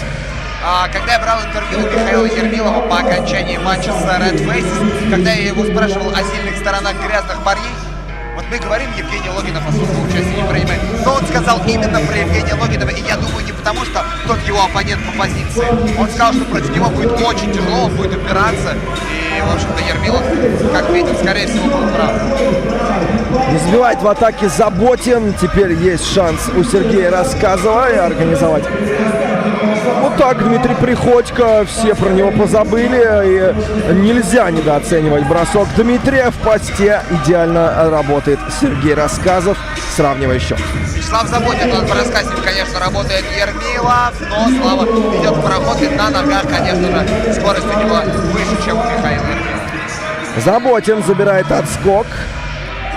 Что будет делать? Пойдет под Ермилова, и со средней Слава самонаводящиеся броски у Заботина. Причем не только с дистанции, такие сложные с отшагиванием со средней. Сергей Рассказов очень важную роль принимает в этой команде. Атака из-за дуги. Неточный получается для Екатеринбурга. Борьба за отскок. И, по всей видимости, владение перейдет к Самаре. Кстати, обрати внимание, за 3 минуты и 8 секунд 5 командных замечаний по счету грязных парней.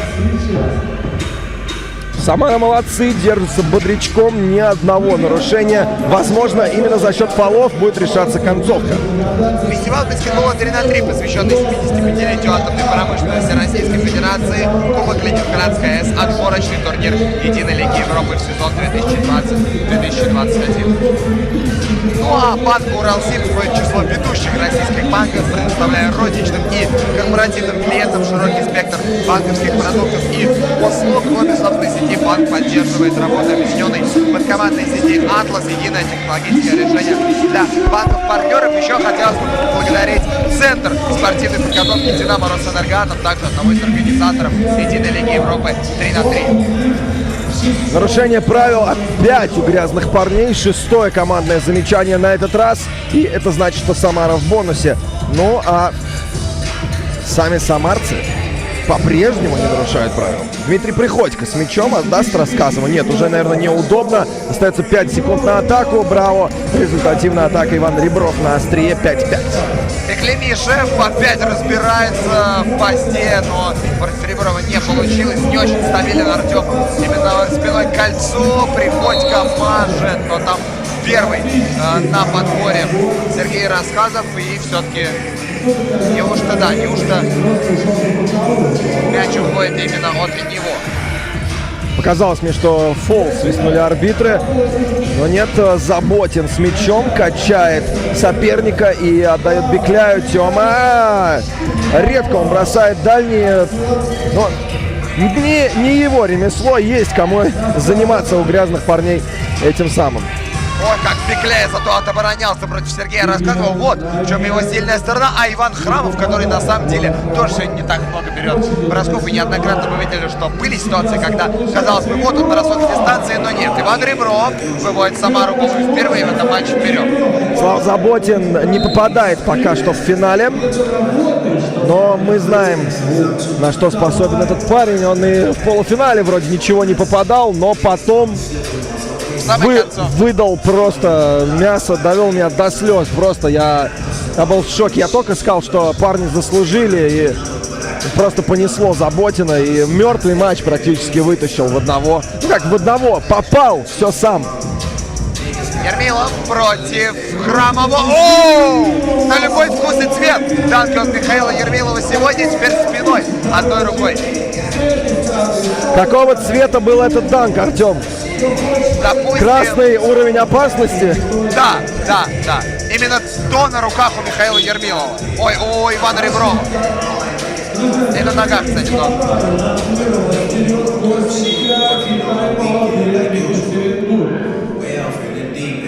Партнером отборочного турнира «Дивизион Фьючер» является Ленинградская атомная электростанция, крупнейшая в России по установленной мощности действующая атомная электростанция, расположенная в Ленинградской области. Партнером Единой Лиги Европы 3х3 является Российская Федерация баскетбола. Мы выражаем ФБ благодарность за информационную поддержку на протяжении сезона. Ну и место проведения третьего тура дивизиона «Фьючер» Севкабель-Порт. Это проект преобразования исторического серого пояса гавани Петербурга в общественно-культурно-деловое пространство. Ну А мы продолжаем. После этого тайм-аута, кстати, не объявили мы арбитров этого финального матча. Алексей Давыдов, Евгений Островский. Вячеслав Заботин делает счет 6-8. Ну и, наконец-то, первый фол Самары. Будто бы ты так сильно его ждал. Ну, знаешь, в финале любого турнира обычно в первые 5 минут обе команды фолят. Да, странно, когда у одной 6, у другой 0. Это очень и очень редкая ситуация. Приходько на Ермилова грузить не стал, отдал Ивану Реброву. Он промахивается. Еще одна атака Самары. Полноценные 12 они получают. Не был готов при передаче. Ермилов. Вот это взаимодействие. Очень крутая атака получилась. Красотища. Иван Ребров завершает ее. Бекляй свой фирменный полукрюк не забил. Причем не через самого крупного соперника в лице Ивана Реброва. Дмитрий Приходько ждет заслона. Есть вариант бросить, но на мисс-матче ловит. Заботин против Ермилова. И Миша, как обычно, сверху надежно, красиво, эффективно. Слушай, по-моему, данки от Михаила Ермилова это уже даже не хайлайты, это просто данность. Это то, что он выполняет регулярно. Так что для него можно сделать просто отдельную нарезку. Это также то же самое, что если делать нарезку того, как Артем Салтыков ест. Да, кстати, такая же норма. Да, вообще, абсолютно. Я думаю, это можно даже длительнее, нежели данки Михаила Ермилова. Заботин забивает в проходе, делает счет 10-8, фол. Ну а вот теперь начинается самая веселая пора для грязных парней. Как теперь они будут обороняться против Ермилова, в частности, я не знаю. Вот сейчас непонятно немного решение Заботина. Он вдали от кольца был на дуге, просто попытался и пустить Ермилова не то что под кольцо, просто внутрь. И спалил, при этом понимая, что все, но оправдан фол. 0 из 2 Ермилов средний. Оправдан этот фол. Заботин. Ждем мы от него попадания из дистанции. Тоже уже становится это как данность, так же, как и броски сверху от Ермилова. Заботин! По 10. Дмитрий Приходько идет проход. Какая передача прошла на Сергея Рассказова. Что за рубка у нас? Ермилов! Редкий момент, когда он не колотит сверху. Да, Михаил Ермилов однозначно символическая сборная всего дивизиона «Фьючер». Потрясающее открытие в баскетболе 3-3. О, ну это... Окей, 12-11. Самара впереди. Мог на лидерство бросить сейчас Вячеслав Заботин. Не получилось. И как же бьется Иван Храмов, но владение все равно будет у Самары. О, потрогали мы мяч. Горячий, наверное. Прикоснулись к сакральному. Я не почувствовал через кроссовки, но я думаю, что да. Фестиваль баскетбола 3-3, посвященный 75-летию атомной промышленности РФ. Кубок Ленинградской АЭС, отборочный турнир единой лиги Европы в сезон 2020-2021. За поддержку проекта «Единая лига Европы 3-3» и плодотворное сотрудничество мы выражаем благодарность и говорим спасибо Мировой Федерации баскетбола FIBA 3-3. Думаешь? Уверен. Лучший. Но заканчивается тайм-аут. Очень крутой. Вообще получается сегодня день по эмоциям, по зрелищности, по сорванным голосовым связкам. И Бекляй. Длиннющие руки. И прям без прыжка практически накрывает соперника. Иван Ребров все-таки исхитрился и забил. А сейчас неужто предупреждение получает Иван Ребров за то, что внутри полукруга встречал Артема Беклевичева. И, по-моему, это первое предупреждение. А на ваших экранах Фил Дребенцов, тот самый волонтер, срубивший 50 тысяч рублей, забив мэтчшот от Уралсиба во втором сезоне Единой лиги Европы 3-3. Вячеслав Заботин, степ, бэк, фол. И по траектории было видно, что мяч не летит в корзину. Слава продолжает атаковать, и Самара начинает потихоньку нарушать правила, но есть ощущение, что даже, может, не дойдут до бонуса, но смотря, насколько активно будет атаковать Заботин и компания. Есть возможность счет сравнять. 2 фола у Самары. Думаю, что все-таки применять они начнут уже в ближайшие владения. Приходько как разобрался, казалось бы, с Бекляем, но нет. И 8-й фол. 8-й фол Екатеринбург. Дважды отправится без линии штрафных бросков. Сейчас Сергей Рассказов. Шанс для него вновь вывести Самару вперед. И да, очень тяжело грязным парням. Это видно, что физически команда тоже подсела. Не коснулся ничего мяч по пути, как будто даже сетки не коснулся, настолько чисто он вошел. Сергей Рассказов, напоминаем, дебютант БК Самара в баскетболе 3-3. И какой будет дебют, да, у парня, если Самара выиграет сегодня путевку? Даже не сегодня, а уже через буквально пару минут. Говорят, новичкам везет, хотя в 2016 году Сергей Рассказов выигрывал Самара Open, между прочим, так что в 3-3 он давно, но регулярно, так скажем, в этой дисциплине не выступал. Как сейчас промахивается на пустое кольцо Артем Беклемишев. Блокшот еще один от Бекляя, успел даже отметить. Этот блокшот мажет Заботин с дистанции. Не очень хороший процент реализации у него в финальном матче, но мы помним, что при счете 17-13 грязные парни сотворили чудо в полуфинале и отправились уже в финальную стадию. Приходько. Двигает дальше на Сергея Рассказова. Рассказов показал, пошел до конца. И 9-й фол грязных парней. Иван Храмов нарушает правила и, в общем-то, даже не спорит с этим. Еще 2 штрафных броска. И действительно таким фактором в концовке для Самары становится именно Сергей Рассказов. Напомню, в прошлом сезоне он выступал за баскетбольный клуб Самары. И вообще в его карьере 5-5 было много моментов, в частности, моментов в Кубке России. Очень умно играет Самара с головой. Мне очень нравится их стиль. И это Заботин, который отквитал 1 очко. Непривычно его видеть в проходах. Он очень хорош во всех компонентах, но насколько же он стабилен в бросках с дистанции на протяжении всех этих 3 туров, это какой-то феномен. Сейчас он оказывается против Михаила Ермилова 1 на 1. Ой-ой-ой, тут еще и трюк какой-то. Прикольный мог изобразить. Забил, но фол раньше. Более грамотное решение Михаила Ермилова. Остановил, так скажем, в поле своего оппонента. И это всего лишь 3-я командная для Самары. В лоб начинает Иван Храмов. На скамейке Евгений Логинов. Храмов ищет кого-то из партнеров, находит Бекляя, 1 в 1 пойдет, конечно, пойдет через Реброва и забьет Бекляй. Отклеивается сразу Дмитрий Приходько, против него главный снайпер команды соперника Вячеслав Заботин, размен вниз на Реброва, и теперь от него бросок из-под кольца +2 имеет Самара за 1,5 минуты до окончания этого матча. Приходько, что спорный в пользу Самары. Прямо сейчас Дмитрий Приходько, вне зависимости от того, ушел бы мяч или нет, заработал спорный. 4 очка отделяют Самару от путевки в 3-й дивизион. Да что же я говорю, 3-й сезон. Юнайтед Ликируп 3-3. Хотелось бы верить, что единая Лига Европы будет расширяться и будет 3 дивизиона.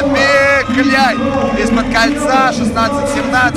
Знаешь, отвечают друг другу команды пока. То есть такого, что кто-то набирает стрик, несколько очков подряд, нет.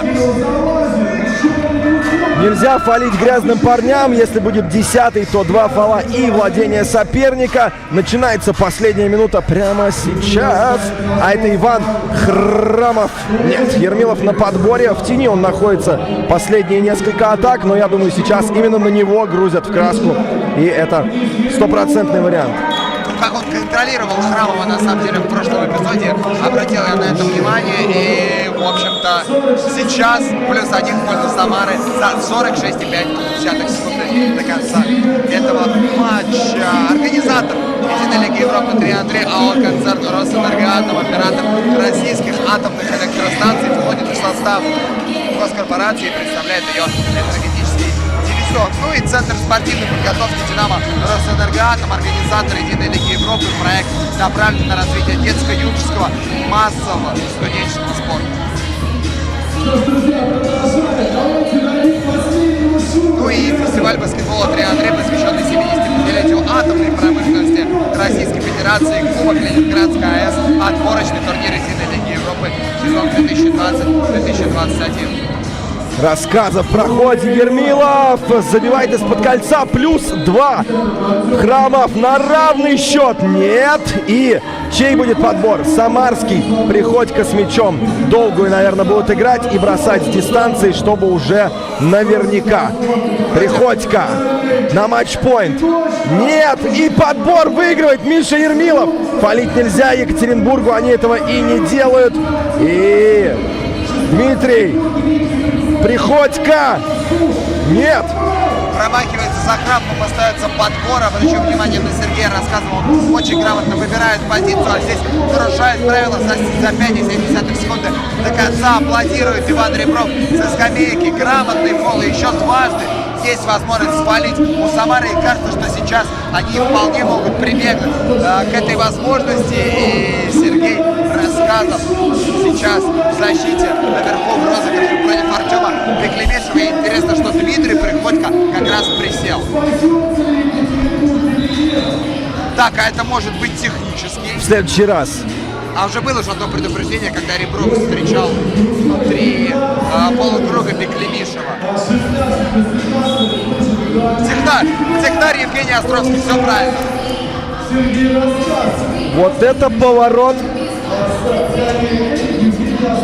И один бросок исполнит Вячеслав Заботников. 5,1 секунды. А вот это уже другое кино, потому что Заботин, если забьет, и потом будет фалить Самара, но хотя это будет 5-й фол. Можно успеть попробовать на бросковый претендовать. Ну, в принципе, я думаю, грязные парни понимают, что Самара наверняка собирается болеть, как и Самара понимает, что грязные парни будут бросать. Трудно что-то предположить.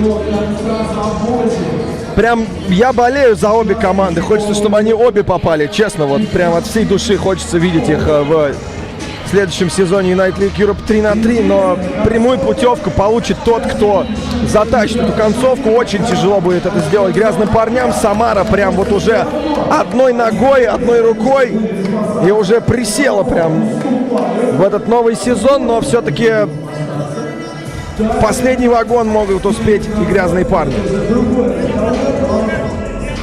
Большая пауза и возможность для команд сейчас обсудить. При этом Вячеслав Заботин на линии штрафных бросков, будто бы грязные парни все уже друг другу сказали, а Приходько продолжает что-то говорить своей четверке, своей тройке. Евгений Островский совещается со столиком, наверняка касательно десятых секунды, которые там прошли, потому что сразу же после того, как мяч был введен в игру, это пошли действия от Сергея Рассказова, которые и привели к техническому, который не позволил мяч в игру ввести.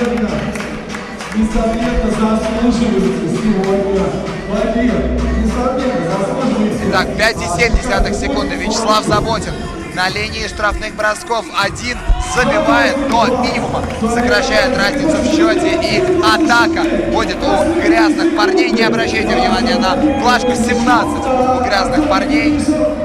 Счет 17-18, не 18-7. Вот, все отлично. Грамотный фол Михаила Ермилова. 2,8 остается, и это 6-е для Самары. Вот сейчас интересно, что будет. Фалить Самаре бесполезно.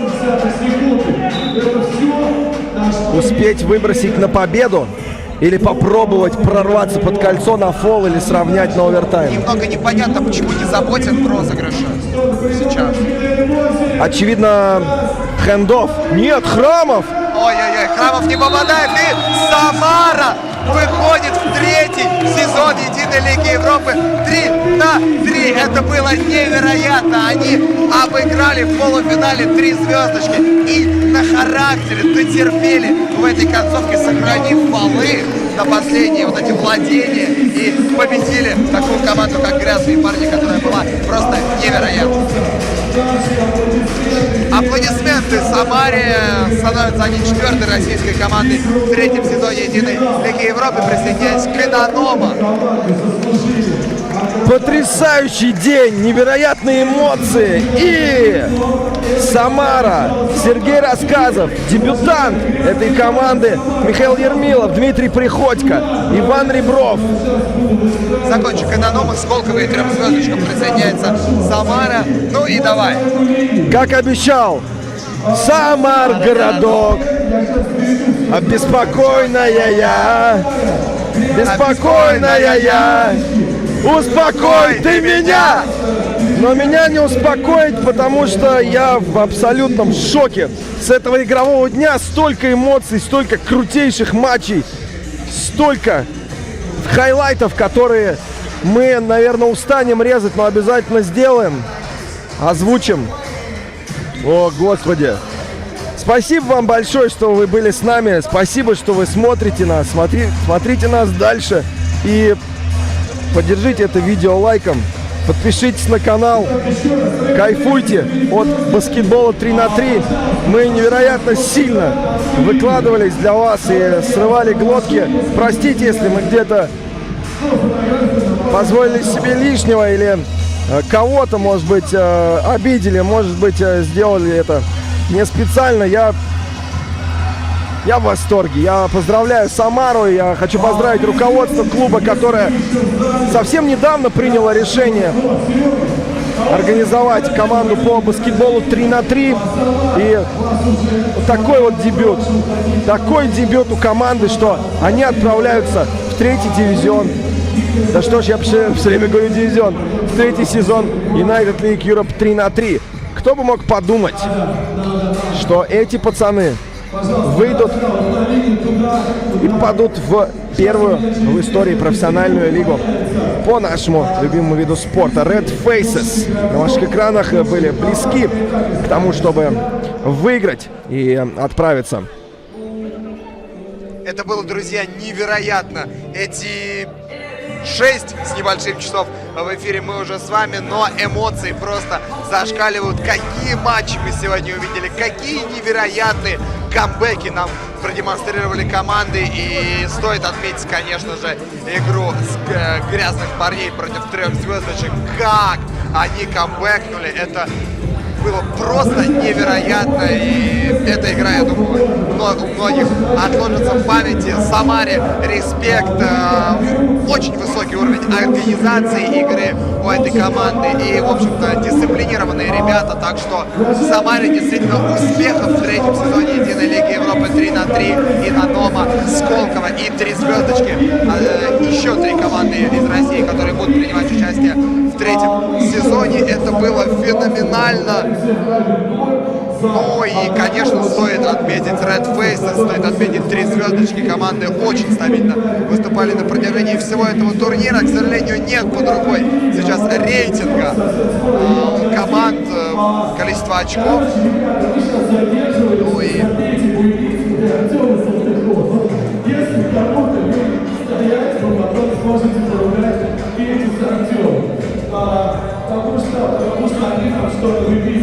Так что мы будем кайфовать еще, друзья. Смотрите Единую Лигу Европы 3 на 3. 3-й сезон еще не за горами. И совсем скоро состоится награждение участников. Мы определим лучшего форварда, лучшего центрового, лучшего защитника и MVP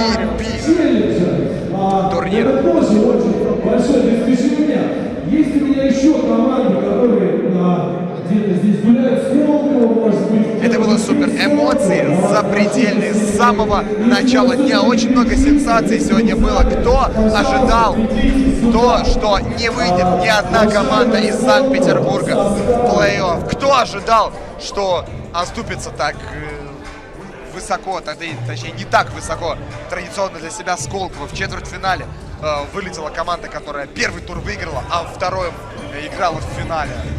Кто ожидал увидеть грязных парней из Самару, такую вывеску в финале? И то, что нам подарили сегодня команды, это действительно было... Фантастика. Фантастически. Абсолютно. Фантастика.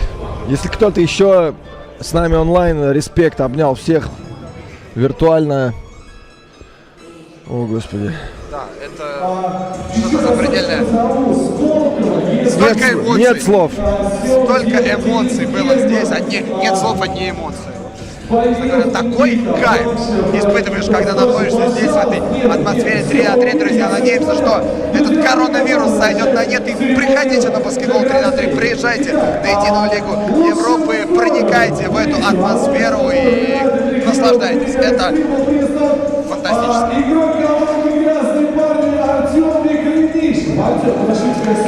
Лучший форвард дивизиона Фьючер, тур номер 3. Артем Биклемишев, грязные парни.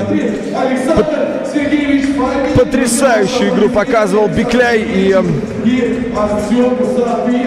я в восторге от его игры. Я очень хотел бы видеть грязных парней в новом сезоне United League Europe 3-3. Не исключено, что эти пацаны получат wildcard. Очень крутые, бьются до последнего. В финале оказалась сильнее Самара. И я просто в абсолютном восторге от этой команды тоже. Просто это настолько было неожиданно, я не мог предугадать такого. Если меня спросили, давай 5 вариантов финала, и вот это был бы, наверное, даже не 5-й вариант финала. Ну, окей, может быть 5-й, но не топ-3-4 точно. Абсолютно. Мы говорили о Сколково, мы говорили о 3 звездочек, но я, кстати, предполагал, что Самара будет высоко. Вот, но настолько, и то, что станет победителем, это, признаюсь, выше всех ожиданий. Получилось лучший защитник турнира Вячеслав Заботин, вне всяких сомнений. Также игрок команды «Грязные парни». Феноменальный просто процент продемонстрировал сегодня в очередной раз. Вытащил, можно сказать, уже проигранный матч полуфинальный с командой 3 звездочки. Да, спорно, но при всем при этом не отметить Заботина сегодня просто было нельзя. Ну и лучший центровой, я думаю, абсолютно никаких сомнений нету ни у кого.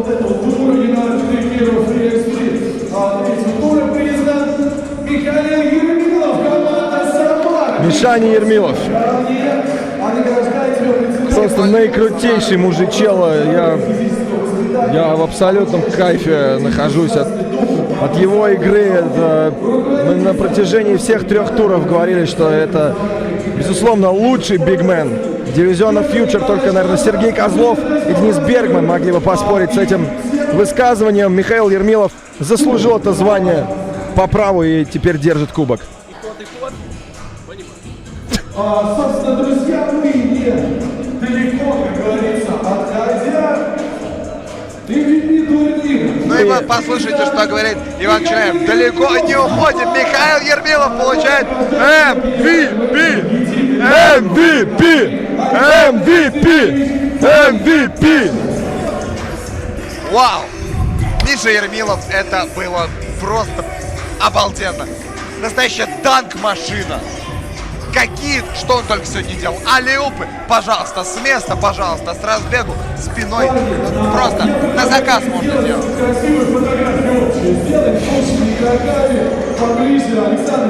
Неужто ли пришло время прощаться? Я не знаю, можно? Нужно? Я хочу дождаться награждения команды. Сейчас наградят команды. Мы с тобой порадуем зрителей еще больше информации, интересными фактами. Ну а вот он, Михаил Ермилов. Да, в абсолютном экстазе сейчас находятся самарчане. Еще раз хочу поздравить БК Самара и сказать, что великолепный пример они подали всем абсолютно клубам России. Команда из Суперлиги сделала департамент по баскетболу 3-3. Вот посмотрите, результат налицо. Браво! Невероятная просто атмосфера здесь. И Михаил Пилипенко идет награждать команду, занявшую 3-е место, а именно Red Faces.